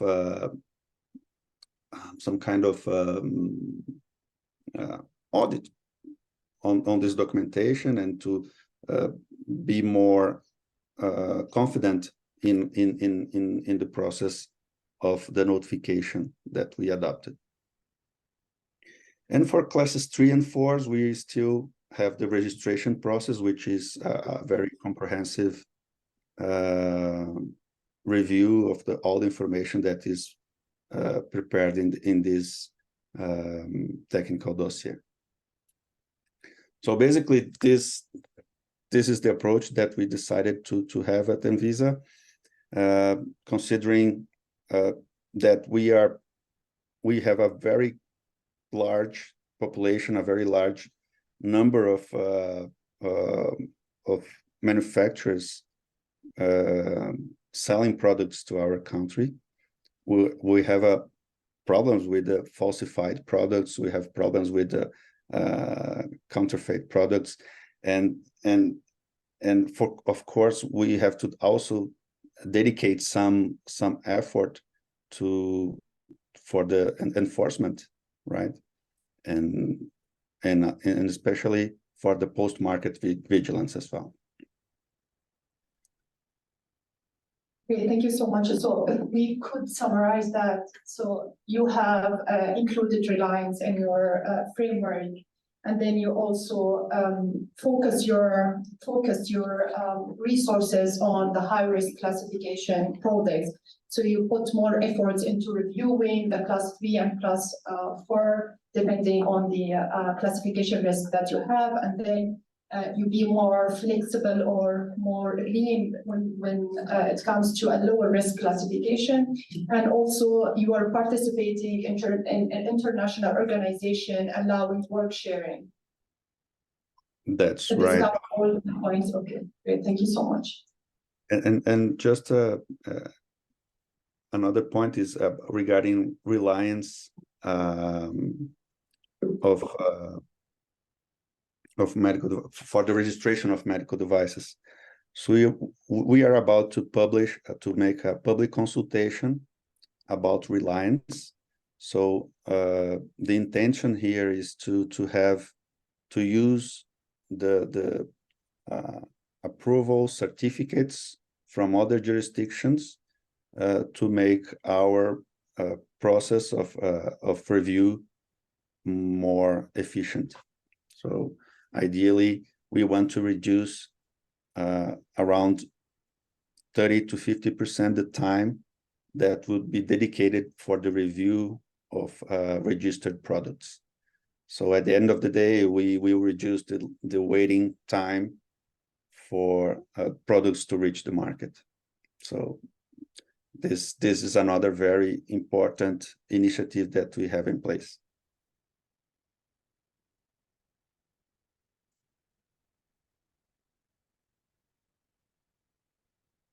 Hi, Augusto, and this is Pauline, and I'm really delighted to hear two things from you. First thing is for Brazil, and I know just how much your work you have put in the regulation, that you have a relatively small, in comparison to your population size, the number of reviewers. That gives me hope that there are mechanisms in place for us to ensure our regulation can also be used, which is what Asma has mentioned on resource sharing.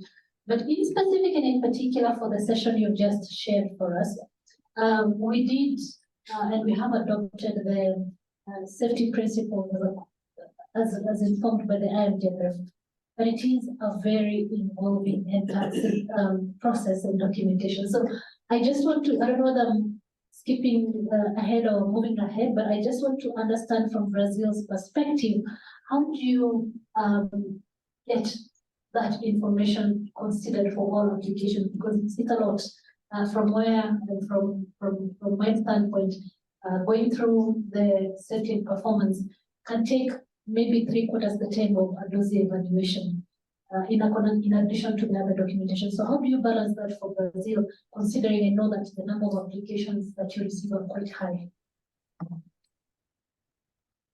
I'm sorry, Pauline. Your sound cut it a little bit. So you're asking for how we're doing the. How do you review the? So let me just go back to the presentation you just shared with us, the safety and performance principles. We have adopted similarly from the MDRF, and it is a comprehensive document. What means all the safety and performance principles? I just want to understand, because we struggle going through all the requirements. How do you do it in Brazil, ensuring that you're able to comply with that request or that aspect of regulation? Because I know it's a lot. I just want to understand, are there mechanisms you have put in place to support review of the essential principles part of the evaluation? Oh, okay. Okay, so actually, in our group, we have some experts that would be responsible for certain types of devices, so cardiovascular devices, implantable devices, and dentistry devices, and so on. And so the structure of the essential principles would be considered based on the submission, based on the information provided by the manufacturer, and we'll make some kind of a checklist. So we have prepared some it's a checklist for specific types of devices. For ophthalmologic devices, for example, we have prepared, or at least identified, all the principles that would be applicable to that one. For pacemakers, we have all those essential principles that will be applicable to that. Of course, there are some essential principles that would be not applicable to certain devices. For softwares, we do not have any consideration about the physical and chemical composition, and then so all those types of different devices, we have prepared some kind of checklist of information or essential principles that we should be covering during the review of the submission. So basically, this is the way we work regarding the essential principles of safety and performance. And of course, another point that is very important is the clinical evaluations, the clinical investigations that should be submitted with this with the in the submission of for authorization of the market. Those clinical investigations dossiers should be presented for all innovative products. So we expect to receive the investigation, the clinical investigation dossier together with all the products that are considered innovative for our market. Thank you, Augusta. I think you've answered me properly. I mean, quite clearly that a checklist of grouped products is essential. I think that is where we are struggling with, and I may reach out to you to see how we can benefit from just understanding how to do that. Thank you very much. Thank you, Pauline. One more question? Hello, Augusto, this is Sandra. So thank you very much for sharing. I think, again, as always, it's very enlightening and it's really very positive note to learn from a young regulator as Anvisa is how you have really gained such a level of maturity in such a short quote-unquote period of time. And my question is in regards of, you keep talking about how are you making your regulatory framework more streamlined, more efficient, how you look at how other regulators are doing things, how is how the level of involvement that you have in international initiatives to move forward towards convergence, et cetera, et cetera.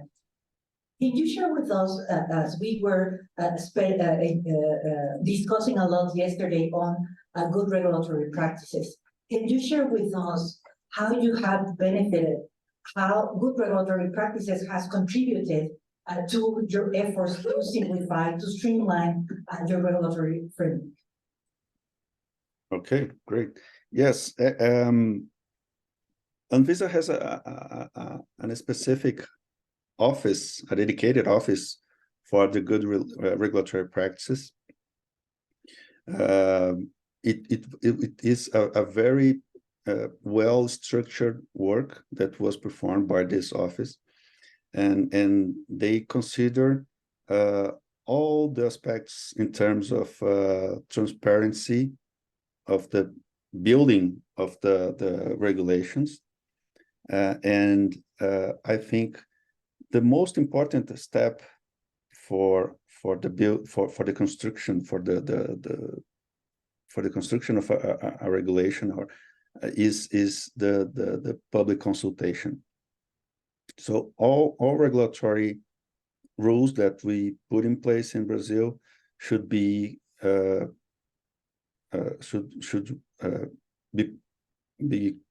considering public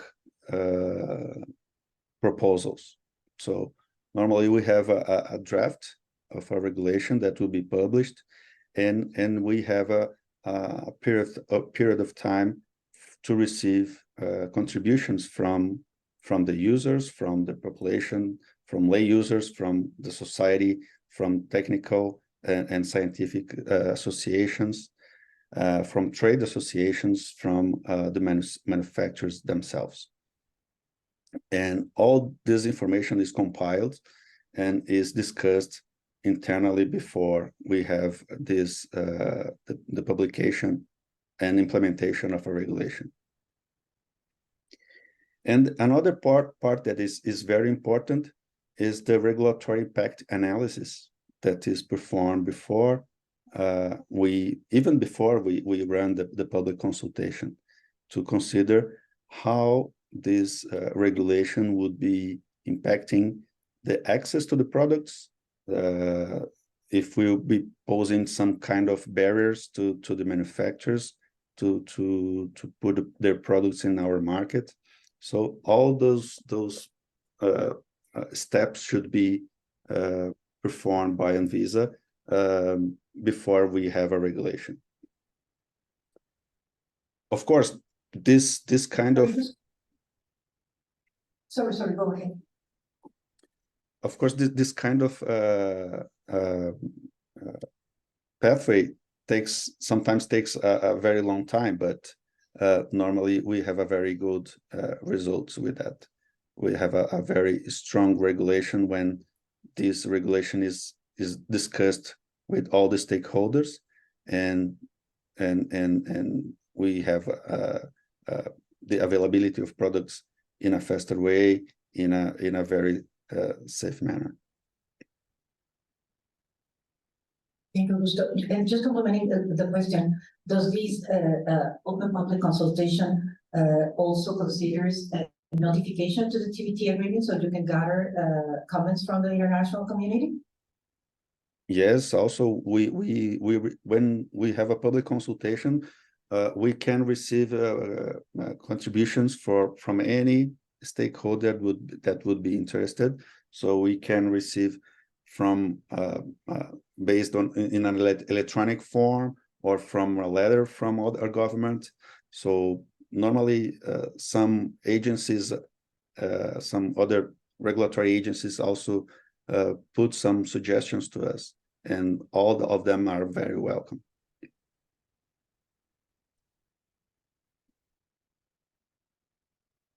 Okay. Thank you, Augusto. Yeah, it has been a lengthy discussion, but I believe it has really opened our minds, and out of all this discussion, as we wrap up, I think the main thing for me is collaboration.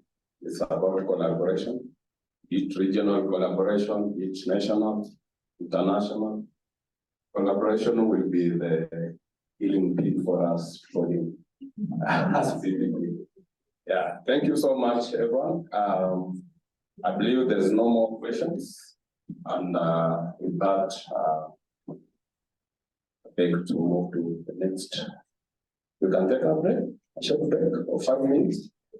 Actually, we have the break program, so for like 15, 20 minutes, and then we will be back for the panel. So we'll see you in a bit, Augusto. Okay, thank you. Thank you all. Thank you so much. So 15 minutes. Is that it? Yeah. Yes. So we can still. Okay, we break for tea, then we'll be back in 15 minutes time. Thank you.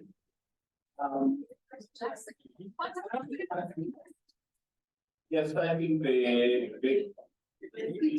at the end of it's the end of the day. So we want to end at 5 so we can settle down so that a little bit faster. And before we do the plenary, I have a few questions. But these questions you can share as a team. So I'll be asking each and every team. Are you ready for the questions? Yeah. I will ask per table. Sure. Then one person will respond for each and every table. Where we end, where the questions end, that is the end of the exam. The rest will be marked as per that one. So which side do I start with? This one or? Just a few. Start with this side. I start with this side. Yeah. So you are table number 1, table number 2. No, table number 2, table number 3. And then table number 4. No, table number 9.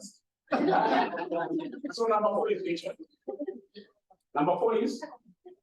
You know there's a gift for the last one, Wait. You are table number 4. Okay. So all of us can listen to the question, but kindly don't help them in answering the question. The other tables, So I'll start with this one. So you are ready for the question? You only have 30 seconds. Yeah, 30 seconds. Yeah. So you can discuss within 30 seconds and answer the question. Yeah. Okay, start with our council. The rest of you kindly don't tell them, right? Okay. Can we use the So, no, you can't use the mobile. How many cities are there in Kenya? How many did it in Kenya? Back to name you one the first table.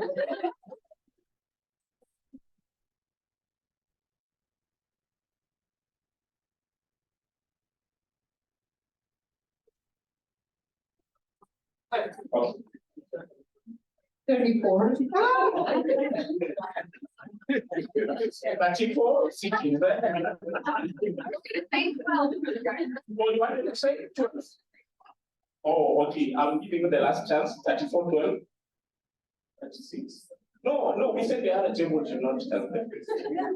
I want to find a friend.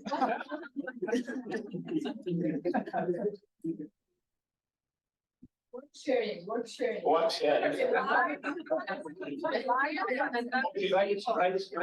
that question then, because I'm going to answer it, right? Your 30 seconds are over. Okay, now this table, question. 30 seconds. Augusto spoke a language. Which language was that?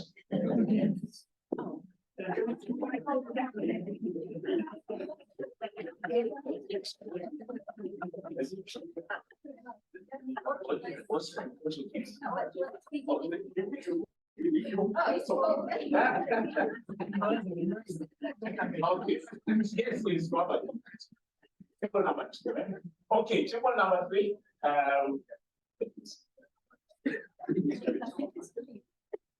Okay, table number 3. Yesterday we had a presentation from Singapore.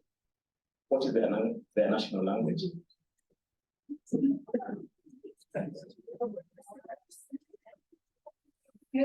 Their national language is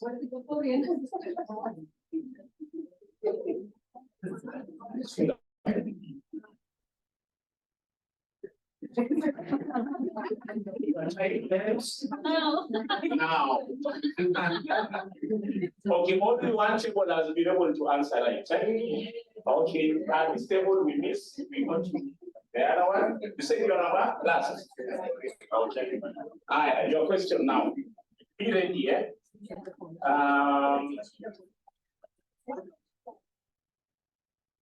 Okay.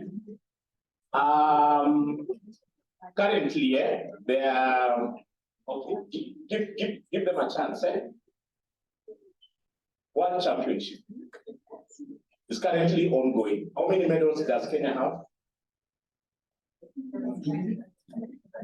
6. They are saying which one and which one?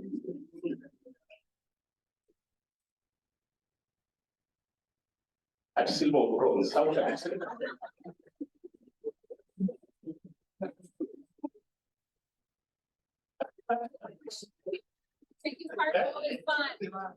Your 30 seconds are gone. So we only have one table with the correct answer. So which is the last table? The last table is which one? This one or this? Yeah? Yeah? Now, you work together. You work together. Okay, so this table you combine, but then you get this one right. So I don't want to. Why don't we add our Choose one. Choose one. Which one? This one. You are giving up your position. Okay, that table has given up its position. Now, the Women's World Cup just ended the other day. Yeah. Which country was number 4?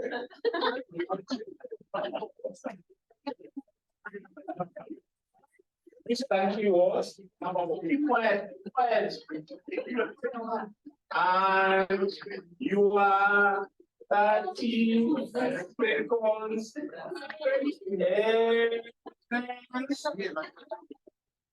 Now, I can see.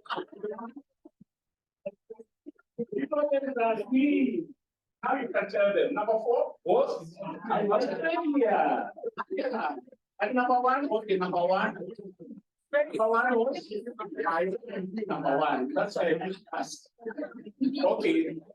Anyway, so The tables that have not answered, now you will answer the science questions. You need to, Eric, you need to let me so that they know it's not right now. Oh, Augusto, are you online? Yes.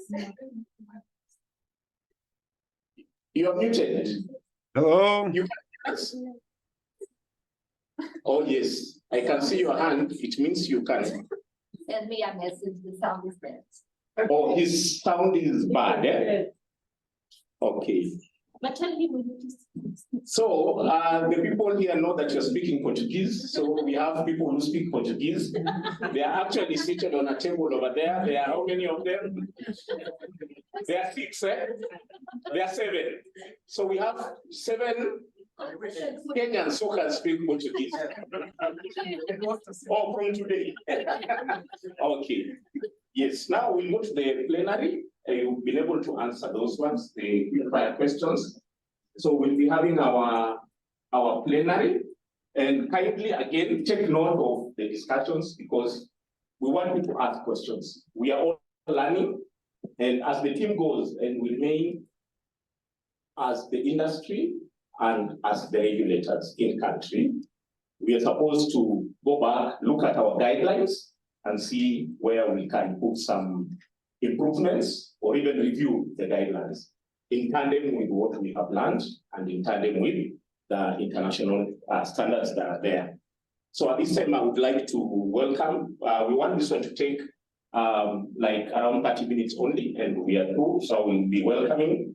Augusto, welcome, you are part of the panel, though you are online. You can't sit with us, you're already seated, so it's okay. So you'll be part of it. So you'll have a few questions from us. Pauline, you can come over. David?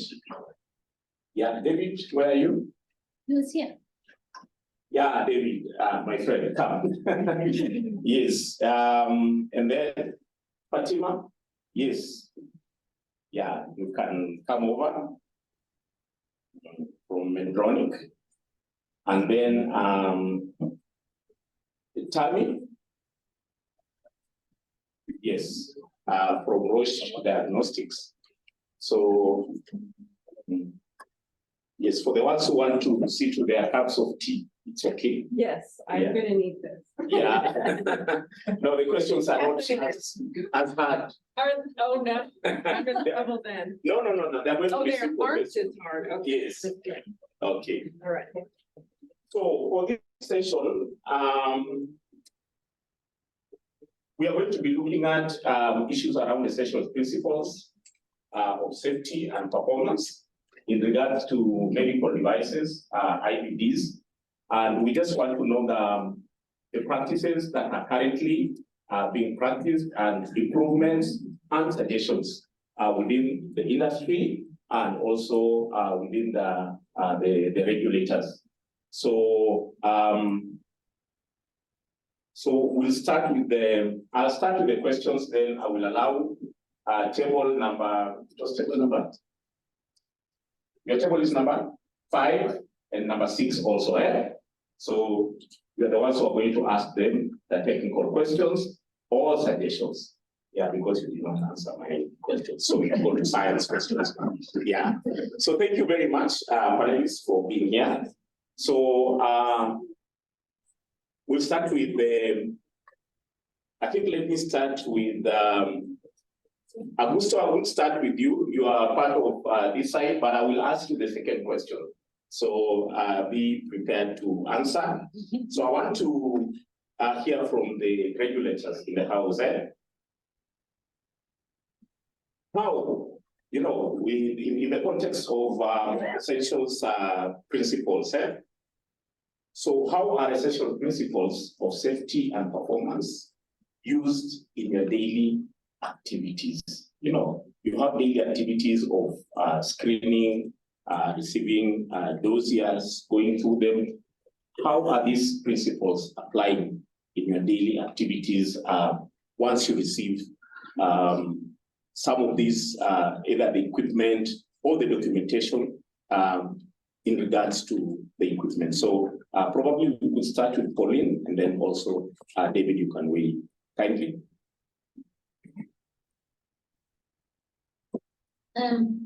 You're from industry. I don't know whether you can answer on those submission, but I want to hear your perspective also.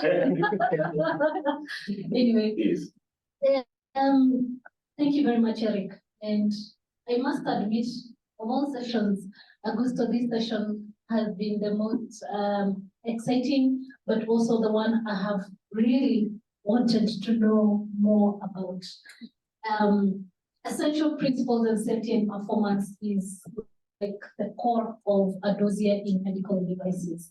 And it's something that if you miss a step or two, you're essentially likely to put or to miss critical information about a product. And you see, as a regulator, you really are a gatekeeper.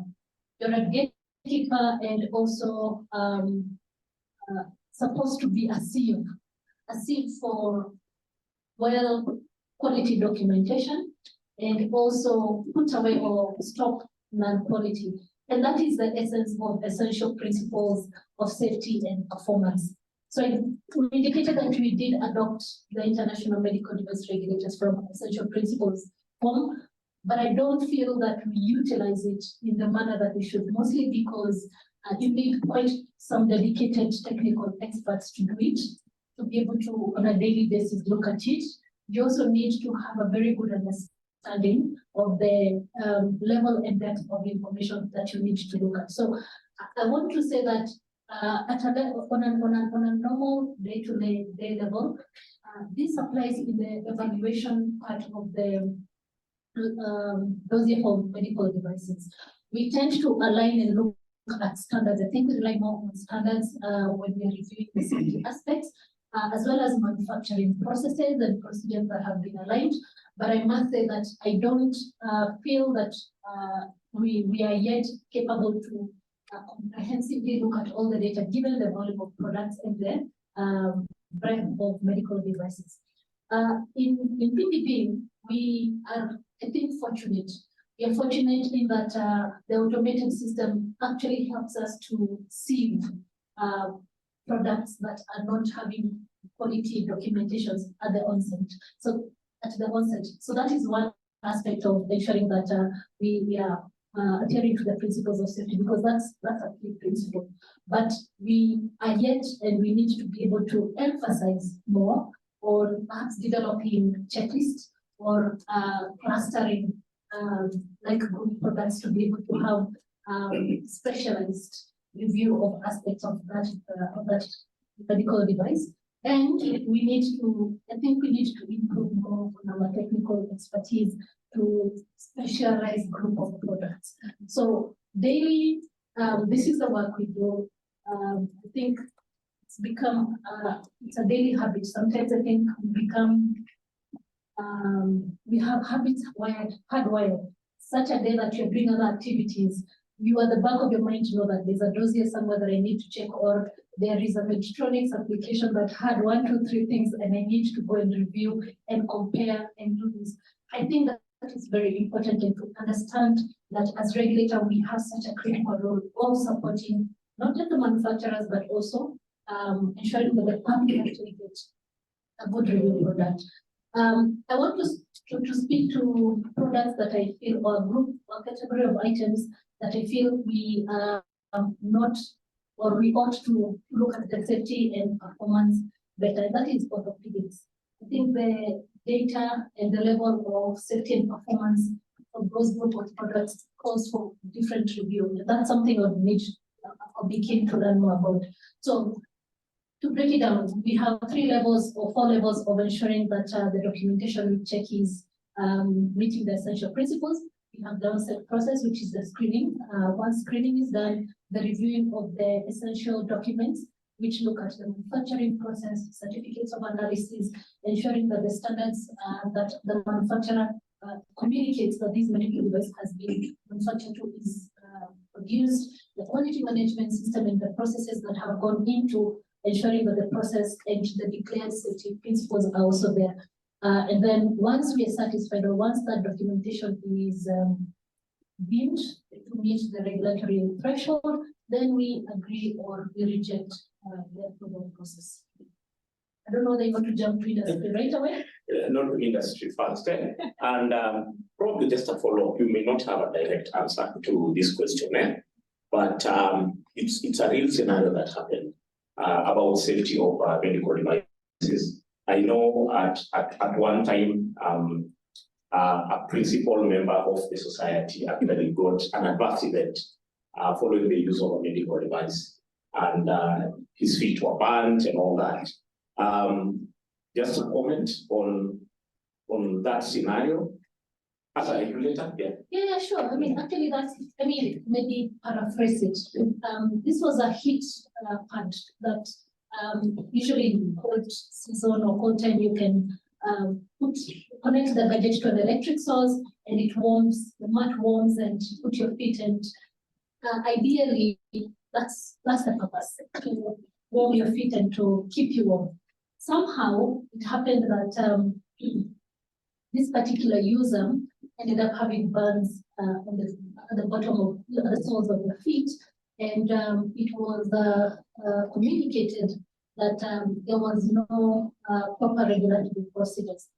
I actually was part of the team that went on to look at the document that was submitted, the standards, the safety and conformity assessment done prior to product getting into the market, because that's also a requirement, and also the user. And this is where we need to draw the line.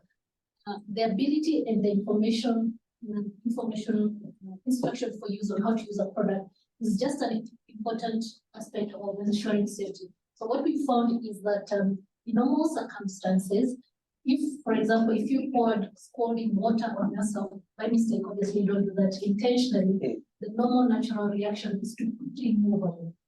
However, this person had other underlying health conditions and diabetes in this case, and the sensory nerves were not able to detect pain. So he ended up longer than he should have on a mat that was at the highest level of heat. And that's how the burn came to be. So it wasn't that the product had any faults. It's not that the product had any issues. It was the usability of the product. And when that report was tabled and we presented the information, it was seen as well. And this goes to show that the regulator has the very important role of protecting public, but also when such a case comes up, you are held accountable and you need to show what you did, and it needs to be deemed appropriate in the eyes of society.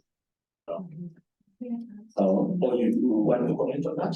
Okay, thank you. Go ahead. Yeah. All right, I just want to comment on that. Pauline, you raised a good point, and you were talking about how as a regulator, you're a gatekeeper for safety, ensuring safety, but at the same time, you don't want to hamper innovation. So it is a very difficult place to be in, and I don't envy your position.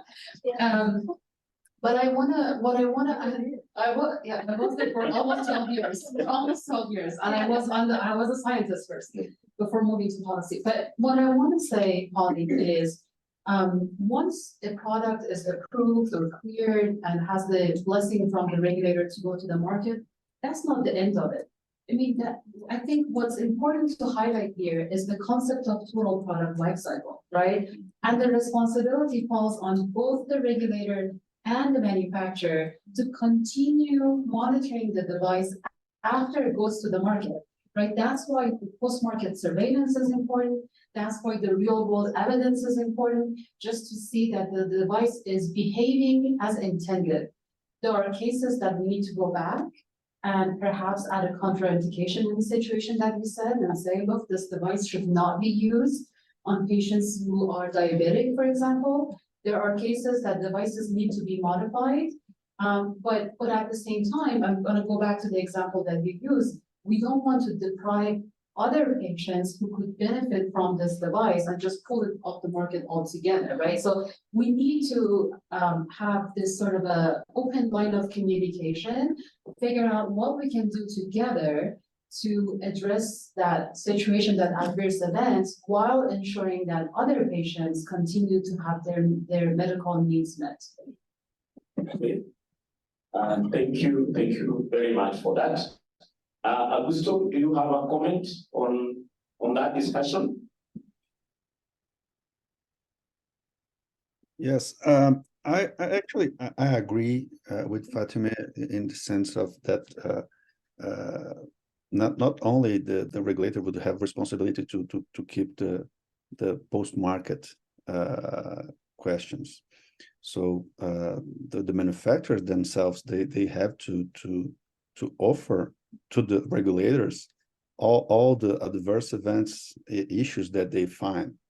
So to make the system, the technovigilance system running, we expect to have all the information available, not only from the users, but also from the manufacturers. And it helps it's not a question to, okay, we will have some sanction to the manufacturers, but we will have a strong system, a strong vigilance system over all kinds of products, not only the ones that we receive notifications or that we receive any information about adverse events or problems in the market. So it makes the agency stronger, but also it makes the production and all the environment stronger in terms of to identify issues for the patients. So it's a very valuable, a very important source of information to make the process of technovigilance stronger. Okay, thank you, Augusto. You have a rider, kindly go ahead, Tam.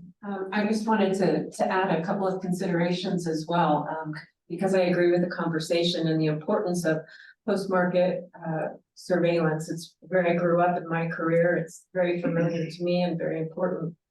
I think one of the things that we can all do together from a responsibility to protect global patient health is to look to the IMDRF documents for their adverse event codes, so that we have consistent coding of all the adverse events across the world for these particular medical devices and IVDs, and eventually be able to link it with UDI so that we have specific information that can be used immediately in multiple jurisdictions where there is an experience of an adverse event. Of course, manufacturers bear the responsibility to very thoroughly assess the risks associated with their device and IVD, and to label for any risks that might be incurred in the use of the product. But that process is a closed loop process based on post-market surveillance, and we have the responsibility to update our risk documents and to improve the product along the way. And the other thing that I wanted to add to help protect global health is very important to consider alignment of how we interpret the definitions of a complaint, of an incident, of an adverse event. In working with regulators around the world, I see that people use these terms in some cases very differently. And so that can cloud some of the information that we might report as a manufacturer. It might cause confusion. And then as we look to global health and sharing that information in jurisdictions, we might be reporting and comparing apples to oranges. Yeah. So I think it's a good opportunity to also go back and look at the IMDRF documents. They have definitions of adverse events and a complaint and what an inquiry is. And I'm not in any way saying Kenya is not using those definitions. I just think we all need to be aware that that's a risk to global public safety if we don't all use the same definitions in the same way, in the same coding. Okay, thank you so much, Dan. Oh, yes, Sandra. Don't forget not to me. Yes, go ahead. I think that, I mean, this discussion is really great. And I think we need to go probably one step further. This is not only a core responsibility between the manufacturers and the regulators. This is a general public responsibility. And I think great education efforts have to be done. So every single individual in a country is aware that there is something that will happen if they do not report, if we do not report, if we do not create that awareness that something went wrong. So in that regard, I think there's, again, core responsibility among manufacturers and regulators for those education processes. How to facilitate access to learn that, oh yes, I have the right and the commitment and the responsibility to report. How do I do that? Are there formats available at the hospital or at the doctor's office or at the pharmacy, or how does that work for the general population, the users, the general users of the devices, and especially in countries like the ones in Latin America where I come from, or in Africa, that there are certain communities that do not have easy access to systems. So how do we deal with that? And that is a critical element also to be taken into consideration. Thank you. Thank you, Sandra. You're actually bringing across a very important question. I think the issue of reporting again on safety matters or adverse events following the use of some of these medical devices. To be sincere, I just knew that there was a reporting form when I started working probably around 3 years ago. Yeah. When I started interacting actually with the regulator, that is the time I knew there was a reporting form. I don't know how many people knew about the reporting form for adverse events following use of medical devices. To be sincere, in the room. Okay, do you know it is? Okay, we have one. Oh yes, we were, actually it's because we were with you during the COVID time, and we were asking people to report adverse events following immunization. But again, it's very, very important that one comes in education. Is that the role of the regulator to make sure that the public knows that they can report for him? And probably what do you do before I go to Augusto? Yes, definitely. It is the role. And I think what the missing. I'm sorry, Frontier. Can you speak a little bit louder because it's difficult for Augusto to listen? Okay. Thank you. I hope I'm audible now. Okay. Yes, indeed, it is the role of the and responsibility of the regulator. And I think what we have done and what we need to do, the missing link is advocacy. Being actively able to communicate out there to the public. Public sensitization, public education is such an important aspect. And we learned this during the public participation activity, that to actually get to the public, you really need to use and to have many channels of communication utilized. So newspaper, website, social media, word of mouth. What we have done is we have these forms available. We have these tools available on the PPB website, but it's not in their face. It's not in the daily papers daily. It's not every day you're getting a message that you need to report. But in every hospital, there is a reporting mechanism. There is a reporting channel. On the PPB website, it's there. So we need to do more to advocate. We need to do more to speak out and lobby about it. But that also comes with the resource allocation, resource in terms of human resource, not just the money aspect. And there are the growth steps that we're talking about. They're still growing. Okay, thank you. Now that one takes me back to Augusto. Augusto probably would respond to two concerns. One, we just want to know how are you instituting or how are you implementing post-market surveillance, especially for medical devices, in your country, in your authority. And I just want to know, the other question is, what changes and developments have you seen at your time at Anvisa regarding the issues of safety and the use of the essential principles for safety and performance? So take us to probably that journey and also give us like a best scenario of what you're doing when it comes to post-market surveillance for medical devices. And then we come to the industry. Augusto? Thank you. So in the past, I was listening to discussion and I remember that a few years ago, around 2012, we have a very long discussion at Anvisa regarding glucose meters, which are lay user products. They are intended for lay users, and at that time we had some associations of patients complaining about the differences between measurements of different brands of glucose meters. And then we started a process of discussion of why that were why we have that situation. And we were looking for some notifications of these problems from the market. And we realized that we didn't have a significant amount of complaints about this kind of situations. So then we identified that the problem could be on ourselves. So Anvisa, as a regulatory agency, was not making enough publicity of the system, of the post-market surveillance system. So at that point, we decided that we should make more effort to make the information available to the population, that they could complain, they could submit the complaints that they have with certain products to the agency, and then we could act with the industry, with the importers, and so on. So after that episode, we designed a strategy to make how to say, an investigation to understand how the instructions for use of those products are well designed for the lay user. So all those kind of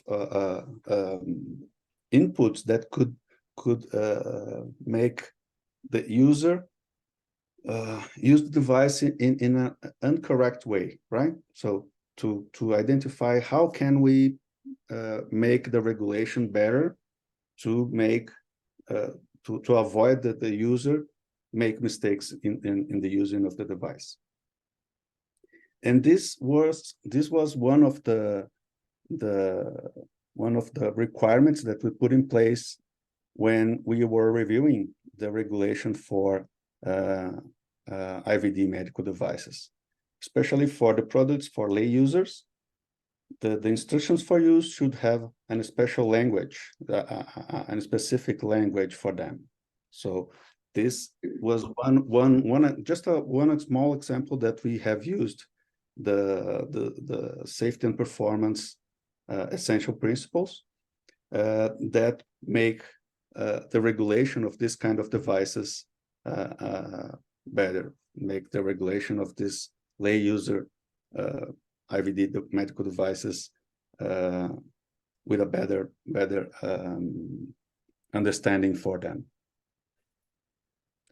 And then, sorry, your second question was about how we were implementing the essential principles. Yes, my second question was how do you implement post-market surveillance?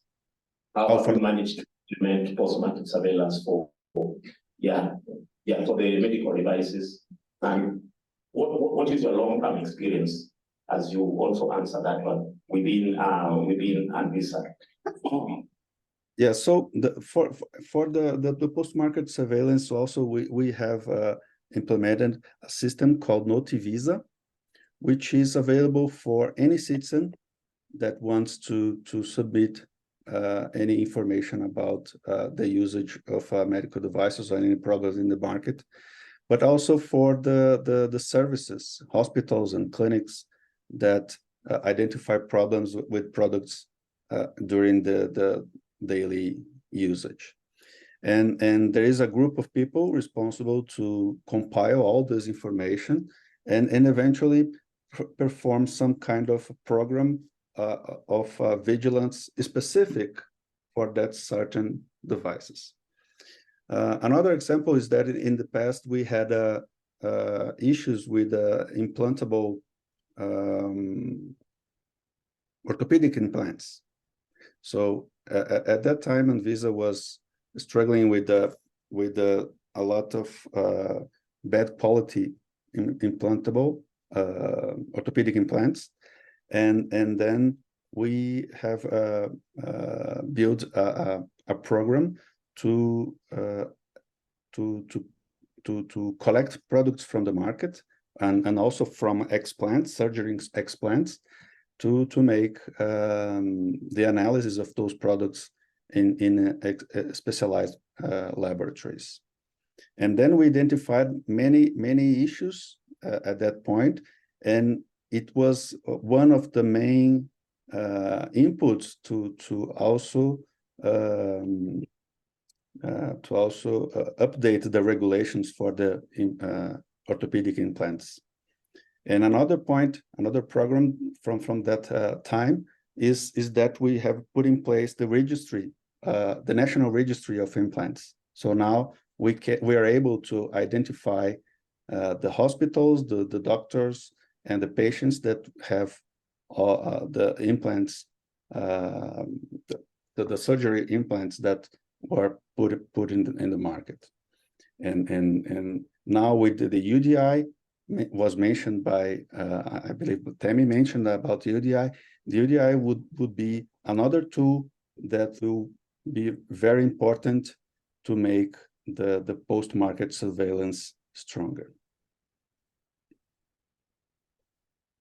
Okay, we have a comment from David. Kindly go ahead. Yes, I'm David from Vibram. Now, giving a perspective from industry, for example, for us here in Kenya, what we put it out from, even from global, is that all employees must be trained on product complaint registration. This means that if you get any phone call from a customer or from anybody, you're able to capture that. You don't have to say that it has to go to PV team or to, I mean, first capture is what we call essential data, then follow up then can be done by the PV team or the necessary report to do the follow up. Secondly, also introduce that whenever we are having trainings to what you call the continuous medical education in these hospitals or to the users, at least there should be a slide on how to report complaints or adverse events related to the use of our products, and also the product complaint. Also, we also mentioned about you can also report this to the authority, and in this case, it should be EPD. Also, the other thing that you've also done is that already in the EU, they're already using what we call the electronic IFU, the instruction for use. We also emphasize this because we noted that even most of us here, when you buy the phone, I don't think there is anybody who reads that one. You just throw it. But for machines, and especially if you're using machines, you know, the user manuals are quite big. We want to have a PDF where if you want to troubleshoot things, you just search and then open that page. But if you have a 200-page manual book, you don't know where exactly to open, but with the electronic, you're able to go there directly. Okay. That is very interesting. Eh? Okay. You have a comment, or I can ask you the question? Okay, go ahead. I have a quick comment, sorry. Okay. I am seeing this in increasingly more in different jurisdictions where they are being more, regulators are going out more to make sure that people know that they can file complaints about a product. They also have programs within hospitals and healthcare providers to help them. Some of it started to emerge with cybersecurity, because sometimes cybersecurity can actually be a complaint as well. And I know that transects with privacy, but cybersecurity is also a concern when it comes to complaints. But I think one of the things that I wanted to mention is that it's important for everybody to know they can file the complaint, but at the end of the day, the manufacturer has to get the complaint in a timely fashion so we can perform the investigation if it's needed, so that we can report to the regulator if it does meet adverse event criteria, and so that we can communicate with the user of the device if needed. And then that information, we are required on a regular basis to feed that information back into our trending, back into our design control, and to make sure that we have that closed loop of that information going back into our design and control process. So that is a continuous requirement. Okay. Yeah, so as you answer that one, then I'll still stick to you to go ahead with this second question. So what is your view? You're from the industry. Yeah, so what's your view and perspective around the use of essentials principles safety across different jurisdictions within the industry? How are you using it? What's your view? And probably could go ahead and comment about improvements that can be done. Sure. So I mentioned earlier that kind of essential principles is like our North Star, right? It's a very high level set of foundational principles that should be followed no matter medical device or IVD or what type it is. It is our guiding star, but it is the beginning of the journey, right? So we have to go down a layer deeper to understand what does the evidence look like for different medical devices and IVDs to show that we've met the essential principles. And the importance, of course, you know, from a harmonization or a convergence perspective, we all benefit from the efficiency and the availability of timely treatments if we converge to these essential principles. But beyond that, we have to look to how are we showing that we meet them as a manufacturer? And to the extent that Pauline and Augusto and Dr. Rama have been saying, to the extent that regulators can talk with each other and learn best practices. What does that look like for this bucket of IVDs? What do you guys look for? You know, what caught your eye? Doing reviews together at times, perhaps learning, adopting the table of contents from the IMDRF for medical devices and IVDs also helps. Because at the end of the day, we also want to make sure that we are using the international standards for the product or the type of products to show conformity to the essential principles, which ties back into our conversation yesterday, that it is our legal obligation as members of the World Trade Organization to adopt those internationally recognized standards as the basis for local technical standards.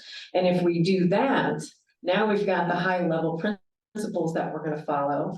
We've got the conformity assessment, IMDRF table of contents, and we've got the international standards that hopefully we're all using the same international standards for the applicable products. And that kind of starts to really create this nice cohesive package where we can share information amongst regulators. We can engage in regulatory reliance more easily because we can predict what the regulator is going to be reviewing and what standard they're going to hold the products to. David, any comment on that? You're also deep in the industry. We also follow the international standards in terms of the essential principles checklist. I think, like Pauline had mentioned, it's, I would say, the most boring document. If you have first time in medical devices, the team that is coming in, it's quite bulky. But with time, I think you get to understand it because you find a statement that says whether it's applicable, and then, for example, the product that is supposed to be sterile, then you say yes, then there are ISO standards for sterilization, either by ethylene oxide or by radiation. Again, is it applicable? So this means that you also need to know what is that ISO related to ethylene. You need to read more about that. Yeah. So those are it's a challenge, but I think that what we personally I look for is we have the necessary documents to prove that that standard has been applied. So in case of sterilization, then you need a sterilization validation and a certificate for that site that is being used. The other thing is the standards. This from during the marketing authorization application, we accept what we provide, which are the international standards. But now when it comes to some of the products, we find also we have Kenyan standards, which at the time of application, I think they are not applicable. And this brings out some issues, especially on commercial activities. Okay. Yes. Okay, that is good. Now I want to come to the diagnostics, just to follow up on David there. So Fatma, you have a comment on that. Yes. Then, as you comment on that, and I also want to know, from the side of diagnostics, yeah, give us your perspective on how the essentials principles safety are actually used in diagnostics. So as you, yes, it's time using diagnostics. Oh, it's time using diagnostics. Yeah. Okay, so I didn't answer that part of your question, did I? okay, you try to answer, but there's something else you're going to answer as well. So Fatima, you wanted to comment? Yes. Okay, go ahead and So let me comment, because, I think to what everyone has been saying, the IMDR essential principle document, yes, it is bulky, it is boring, and it's frankly very intimidating. But I have to say, you're not alone as a regulator, okay? So as a manufacturer, we feel the same way. So to tackle that, we have SMEs, we have subject matter experts for every part of it, right? We have people, we actually have a whole department. And well, of course, we are a big manufacturer and we can afford that, but we have a whole department that's dedicated to biocompatibility. Right, we have subject matter experts. I mean, they cover the whole span of the globe, honestly, different countries. We have experts who focus on sterility. We even like within biocompatibility, we have people who focus only on nanoparticles, right? So it is intimidating. But the way to tackle that is to break it up into little pieces. And I think Dr. Augusto was saying earlier too, that they have people who focus on a specific discipline, right? They have people who specifically focus on orthopedic products. They have people who specifically focus on another set of discipline of products. So that's one way of tackling it, right? So just want you to know you're not alone. We feel it, but that's our strategy to implement it and make sure that we continue to abide by those rules. One other thing I want to mention is the sort of having the open line of communication between regulators and manufacturers is paramount. It's really important. And we see in certain regulations, and I know Dr. Augusto, you could comment on that and you can relate to it as well, is that they hold regular workshops that are held between manufacturers and also industry, where they talk about concerns, their observations, requirements, and they sort of discuss the need, what they need to do as the technology continues to evolve, as the patient needs continue to evolve. And we've seen with the recent pandemic that the little virus actually outsmart us, right? And a little virus figured out how to cross borders. And as a result of that, we have to make sure our devices could also cross borders, right? And then with that came challenges, many challenges.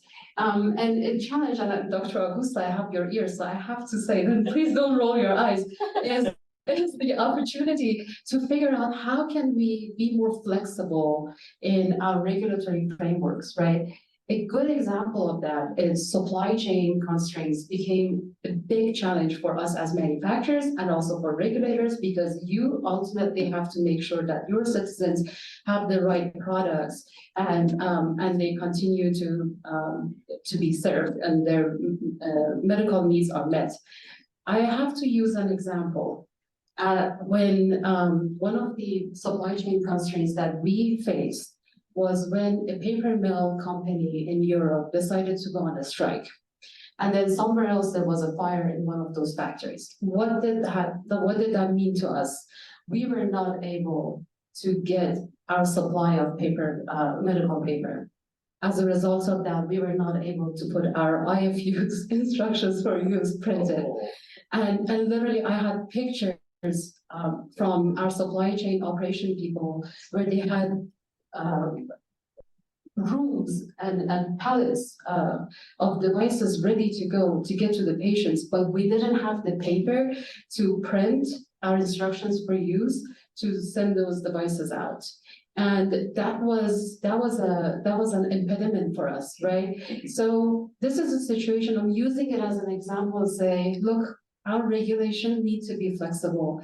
And this is a situation where if we were allowed to, or the regulation would allow us to provide instructions for use in an electronic format for our devices that are direct to consumers, we would not have to wait for a company or a supplier to be able to give us paper. So I just want us to also keep that in mind, that we need to practice flexibility and again, hold these workshops, hold these like open line of communication so we continuously learn from each other and figure out how we can solve problems. As you go away from that one, is it a standard procedure within your industry to report now to the regulator? Like what David was saying, that there are people who report directly to him. where you have adverse events following the use of the medical devices. So you also have a standard procedure to report to the regulator. You do. Yes. And the information comes to the regulator, as standard as it is. Yes. Yes, yes. That's pretty much everywhere. Okay, you. Go ahead, Tammy. I was gonna mirror what David, I'm sorry, I haven't met you yet. We all have an obligation when we come across anything that remotely sounds like a complaint. Not even necessarily an adverse event, but we have a responsibility to document every single complaint, to evaluate that complaint, to determine if an investigation is needed, and to determine the reportability, and to feed that information into our quality system and design. So I think getting back to your original question about how do we incorporate essential principles into manufacturers, that is also our North Star.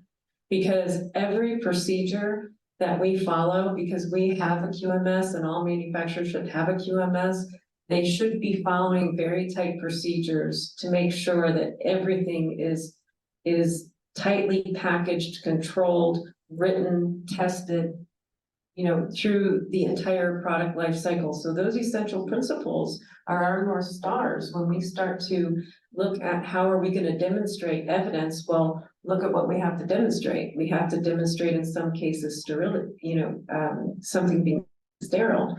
So we have to understand how we're going to demonstrate that, and that has to be baked into all of our processes. So we live that every day. Yes, Pauline. I wanted to just really encourage at the end. We have first-hand experience of manufacturers who reach out and speak to cases where we need this, and we listen. Okay, maybe not as much as we should, but we try. And yesterday I said regulatory flexibility and agility, something that we need to wear close to our sleeves more, and we need to do. And that's exactly the spirit you're asking for, being able to understand. I have, and I know that electronic IFU, I've seen it happening. But again, policy sometimes does not move as fast as change as we ought to be changed. And we are aware of budget.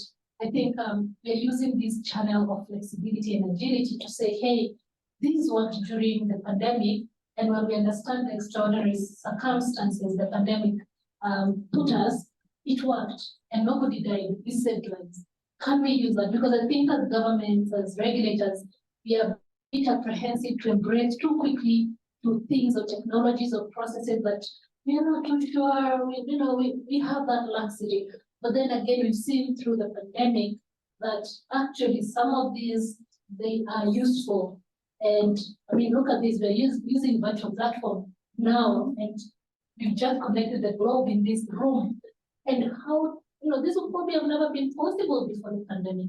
So I'm so optimistic that regulatory flexibility and agility is not going away. We're going to embed it more into our regulatory systems and become a lot more engaging. Beautiful. Thank you. I know the issues of technology, sometimes very slow. Do we have a comment? Okay, go ahead. Actually, I'm going to read a comment that is coming in the chat box, and I also have a question. Okay. So from Ogenova John, our discussion seems to be implying that standardization is adding additional layers to the multi-layered regulations. This is incorrect. Standards is recognized in WTO best practices in Annex 3 and forms the basis of negotiations.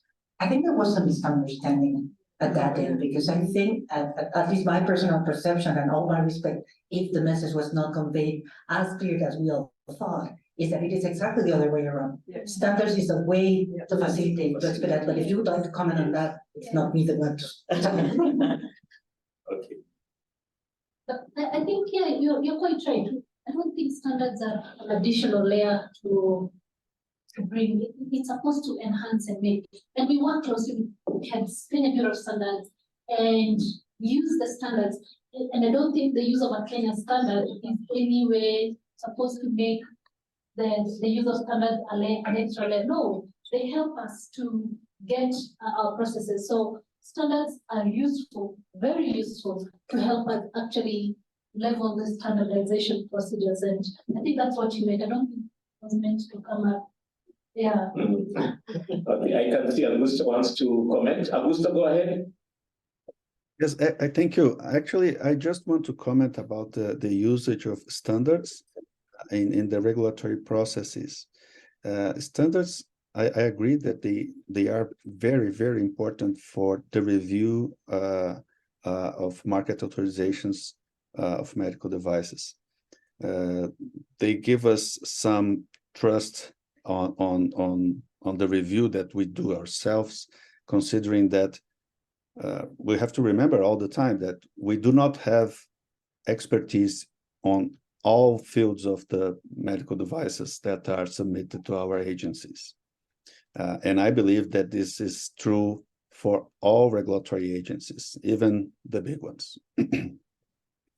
And so that's why IMDRF encourage all the regulators to be part of the standards organizations, the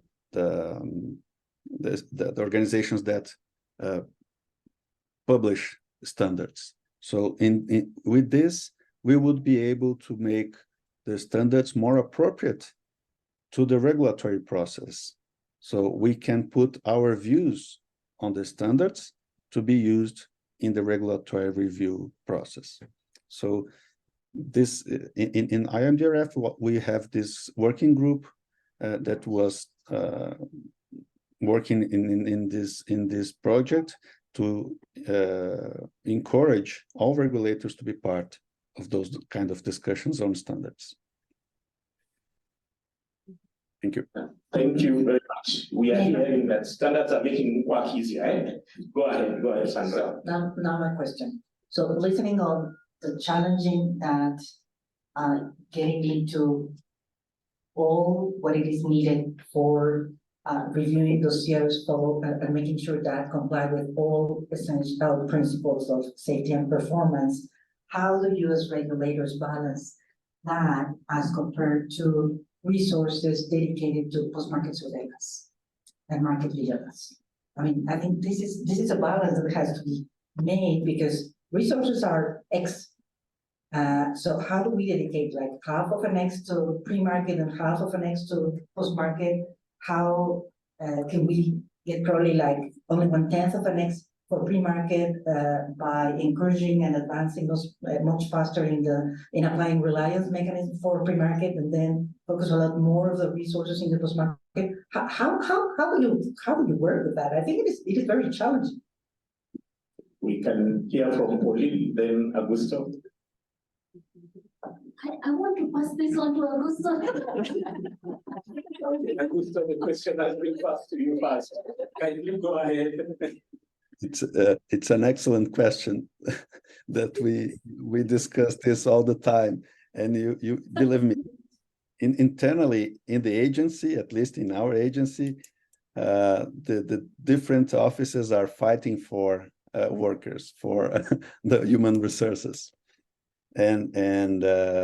But for sure, I believe that more and more as we see the progress of this technical all medical technology, we would have more difficulties to have expertise available to all kinds of products.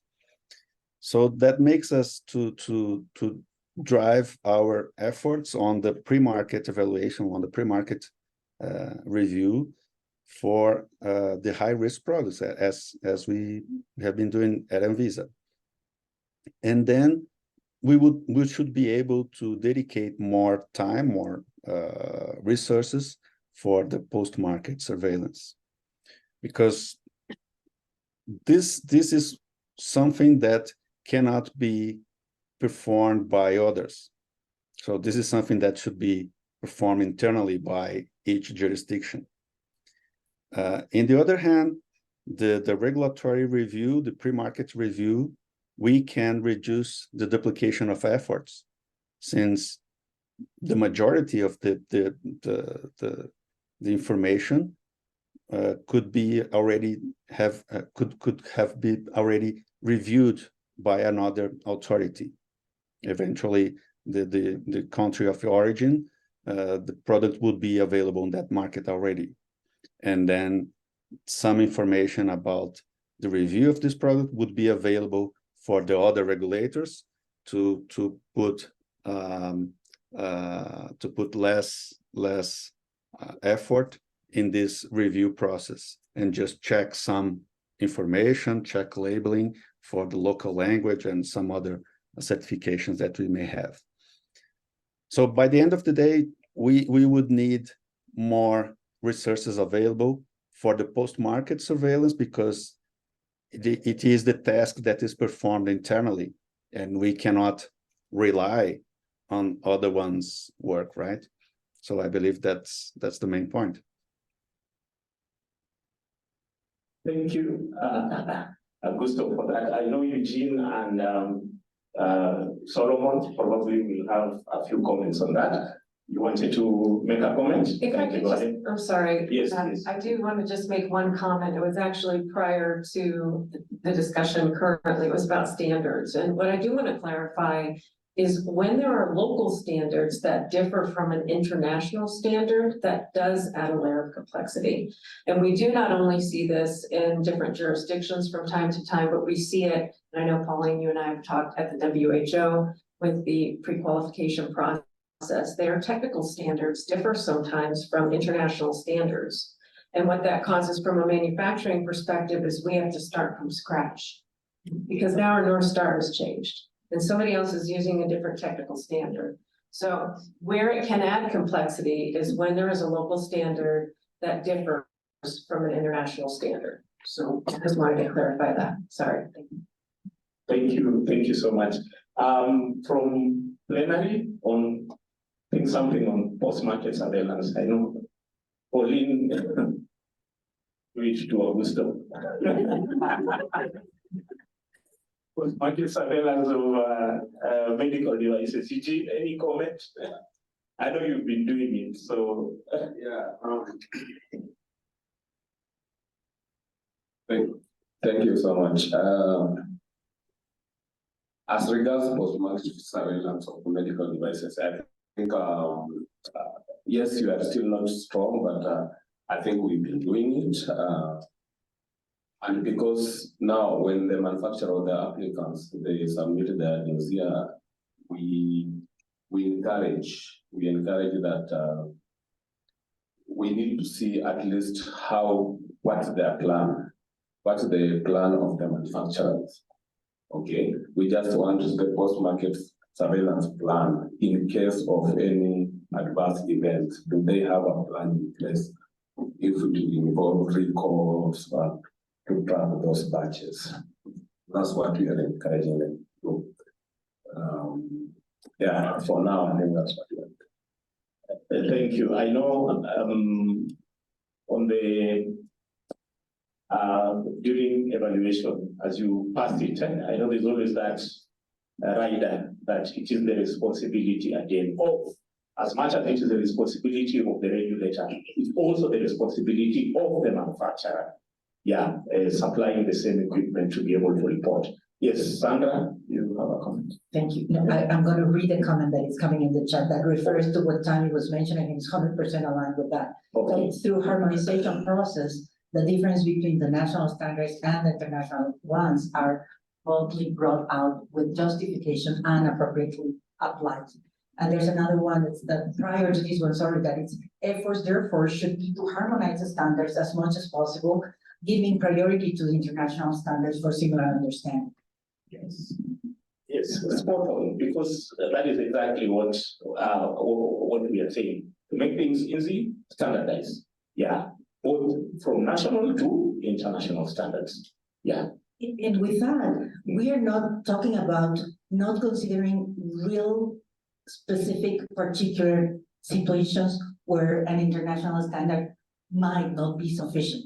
The thing is, let's really justify with science-based evidence that that is a need. And as Augusto was mentioning in regards of regulators taking a much active participation in the technical committees of the international standard development organizations or standard development organizations, bringing on this knowledge that might not be available for other entities because it's a particular situation in a particular country, can really contribute to add to the safety of the global population. So it is not that we should deny particular needs. It is a matter of really justifying with science-based evidence that yes, that is a need. And it is not like, oh, I thought that, no, we're so different that we need something different. No, I mean, we really need to have science-based evidence for doing that. Thank you very much. Yes, we have an extra microphone. Yeah. Thank you. I just wanted to add on a comment, two comments rather. One that Tammy was talking about the threshold for reporting product complaint. I think also just for the context of us, everyone here who's in the room, you might have someone who takes a drug or you take a drug, and even in the concept, this is in the context of maybe more medicines than medical devices. And you tell your friend, oh, I had this sort of reaction. Maybe I was feeling groggy after taking the drug, but maybe it was the food I ate at lunch.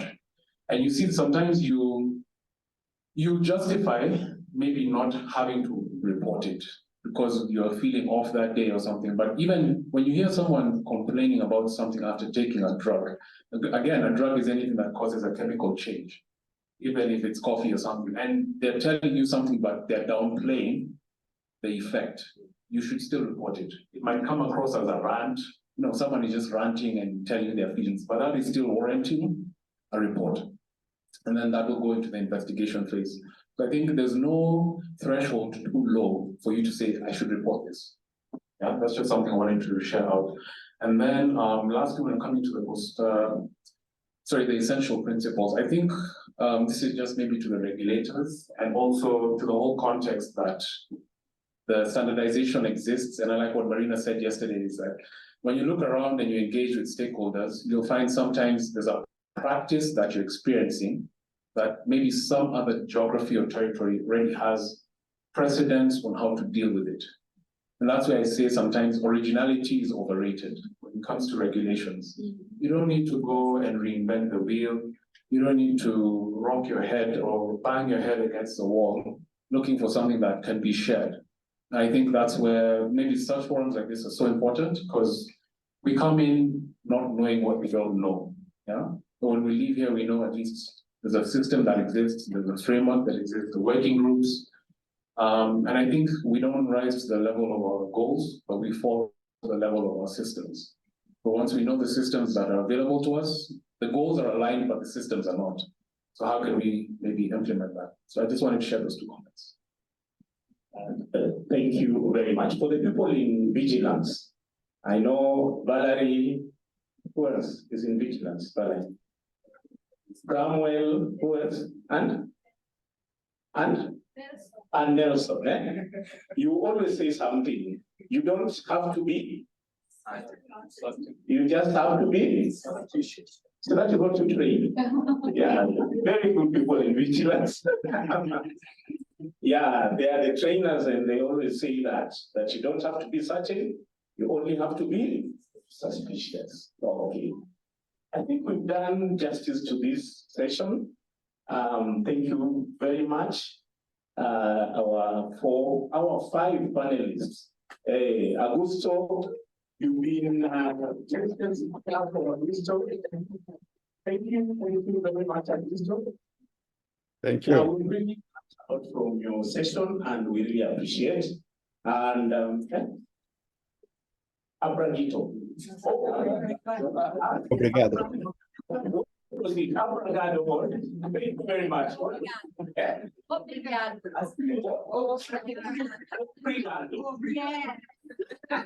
No, that's cheap. Okay. There's a team that is going to give you an obrigado. Go ahead and give Augusto a nice Kenyan obrigado. Go ahead.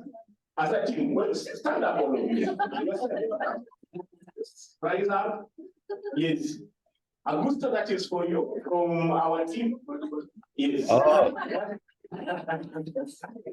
Thank you. So kind. Presto, asante sana na obrigado.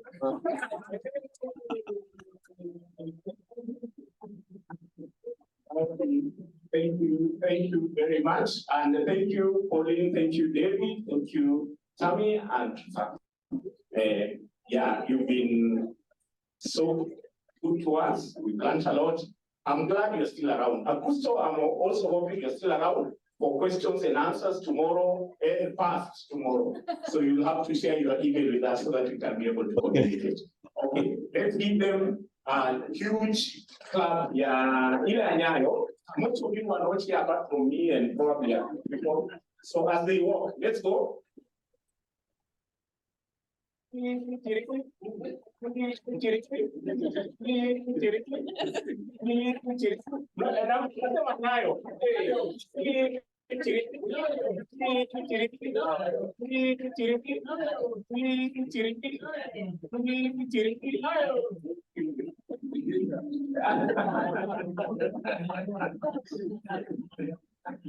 Okay, so thank you so much.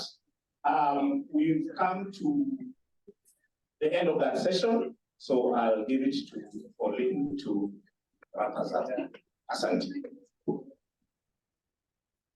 Thank you and goodbye, Augusto. Thank you so much. Thank you all. We'll see you again. Thank you.